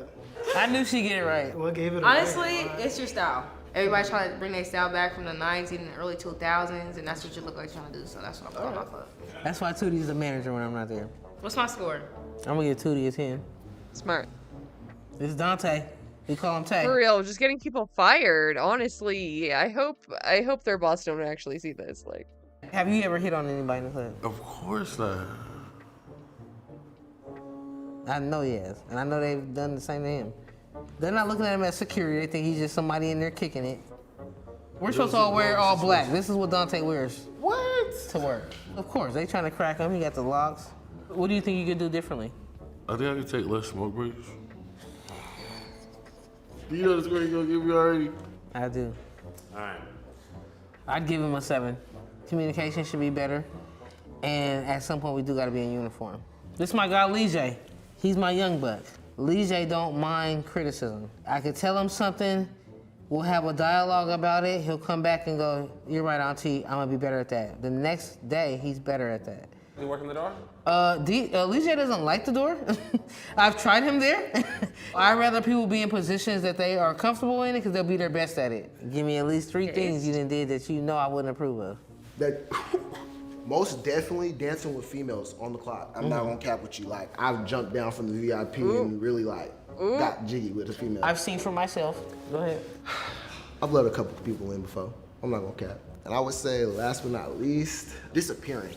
I disappeared a lot for a while. Breaks for 15 minutes, my guy's gone for 40. I would be gone, and I don't know what I was doing. I have to say, Lee J, come on back, big dog. We got other people with breaks. It wasn't on purpose. I just lost track of time. come on back. What you think my score is for you? That's a good question. Probably a 5. I don't know. I give Lee J 8. I'm chilling with it. I feel like that's pretty solid, you know? Room to improve, you hear? You in the hot seat. This is Gordon. I don't have any complaints with Gordon. He handles the front door efficiently. When we're in our meetings, he speaks up. Have you ever tried to pick up on any of the women coming in and out of Man, the club? I can't. I'm Samoan, right? And my girl is Samoan too, so she'd Not hand even me, fair. really. True. It's not for me, man. You know what I mean? I got a life to build. Isaiah's gonna come in and stand in between the two of you. Is he 21 and older or not? You go to school down here in Washington, or you go to school somewhere else? I go to school here. High school down here? Yeah, a while ago. A while ago? Nice. He's over. Yeah, I'm 19. You 19? No. Red flag, Gordon. You at the door, big dog. That has to lower the score, Yeah, boss. Yep. That has definitely. to. Hit me with the score. I gotta drop my boy down to an 8. I expect nothing less. All right, thank you, Gordon. Come on out. Appreciate you, big dog. Love. This is D. D is the calmest person. I would say he stays in his own zone. There's been some times outside the club that he showed me that, like, if I need him, he got me. I look at D like a little brother. Yeah, that's true for sure. What you think your weaknesses are? We always got room for improvement, but I don't really have any weaknesses. Like she said, I'm there. The final test. Rank your boss. Come on. I gotta give it a straight 10. Come on. Hey, He wanted to give me 11, but you said 1 through 10. He does amazing at when I ask him to do things. I want us to get into a place where I don't have to ask. 1 through 10, what do you rank me, boss? I give bro 8. I get everybody to walk out there in the order that you were ranked. Is that where they need to be now when you're looking at the order? You want to shuffle them around? So 10, 9, 8.5, 8, 7.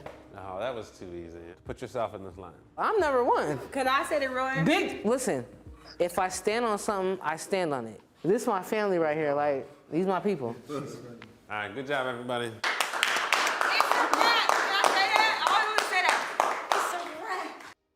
You don't mind being silly. Alrighty. Oh, I think that's gonna be it for me for the evening. I'm getting pretty tired over here. Appreciate y'all hanging out though. What day is it today? What day? Well, what are days? So Thursday, Friday. I have a lot of editing to do before Saturday. But I'll be back tomorrow anyway. I'll just edit early and come on later.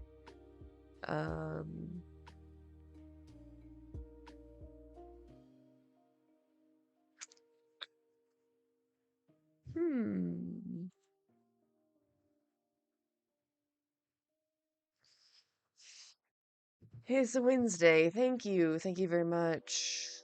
Let's read Izzy. Shall we?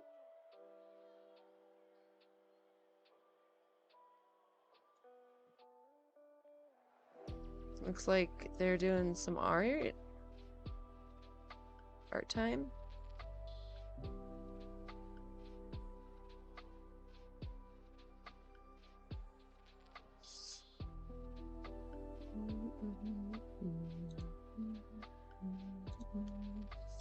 Very good. Let's do it. Show some love.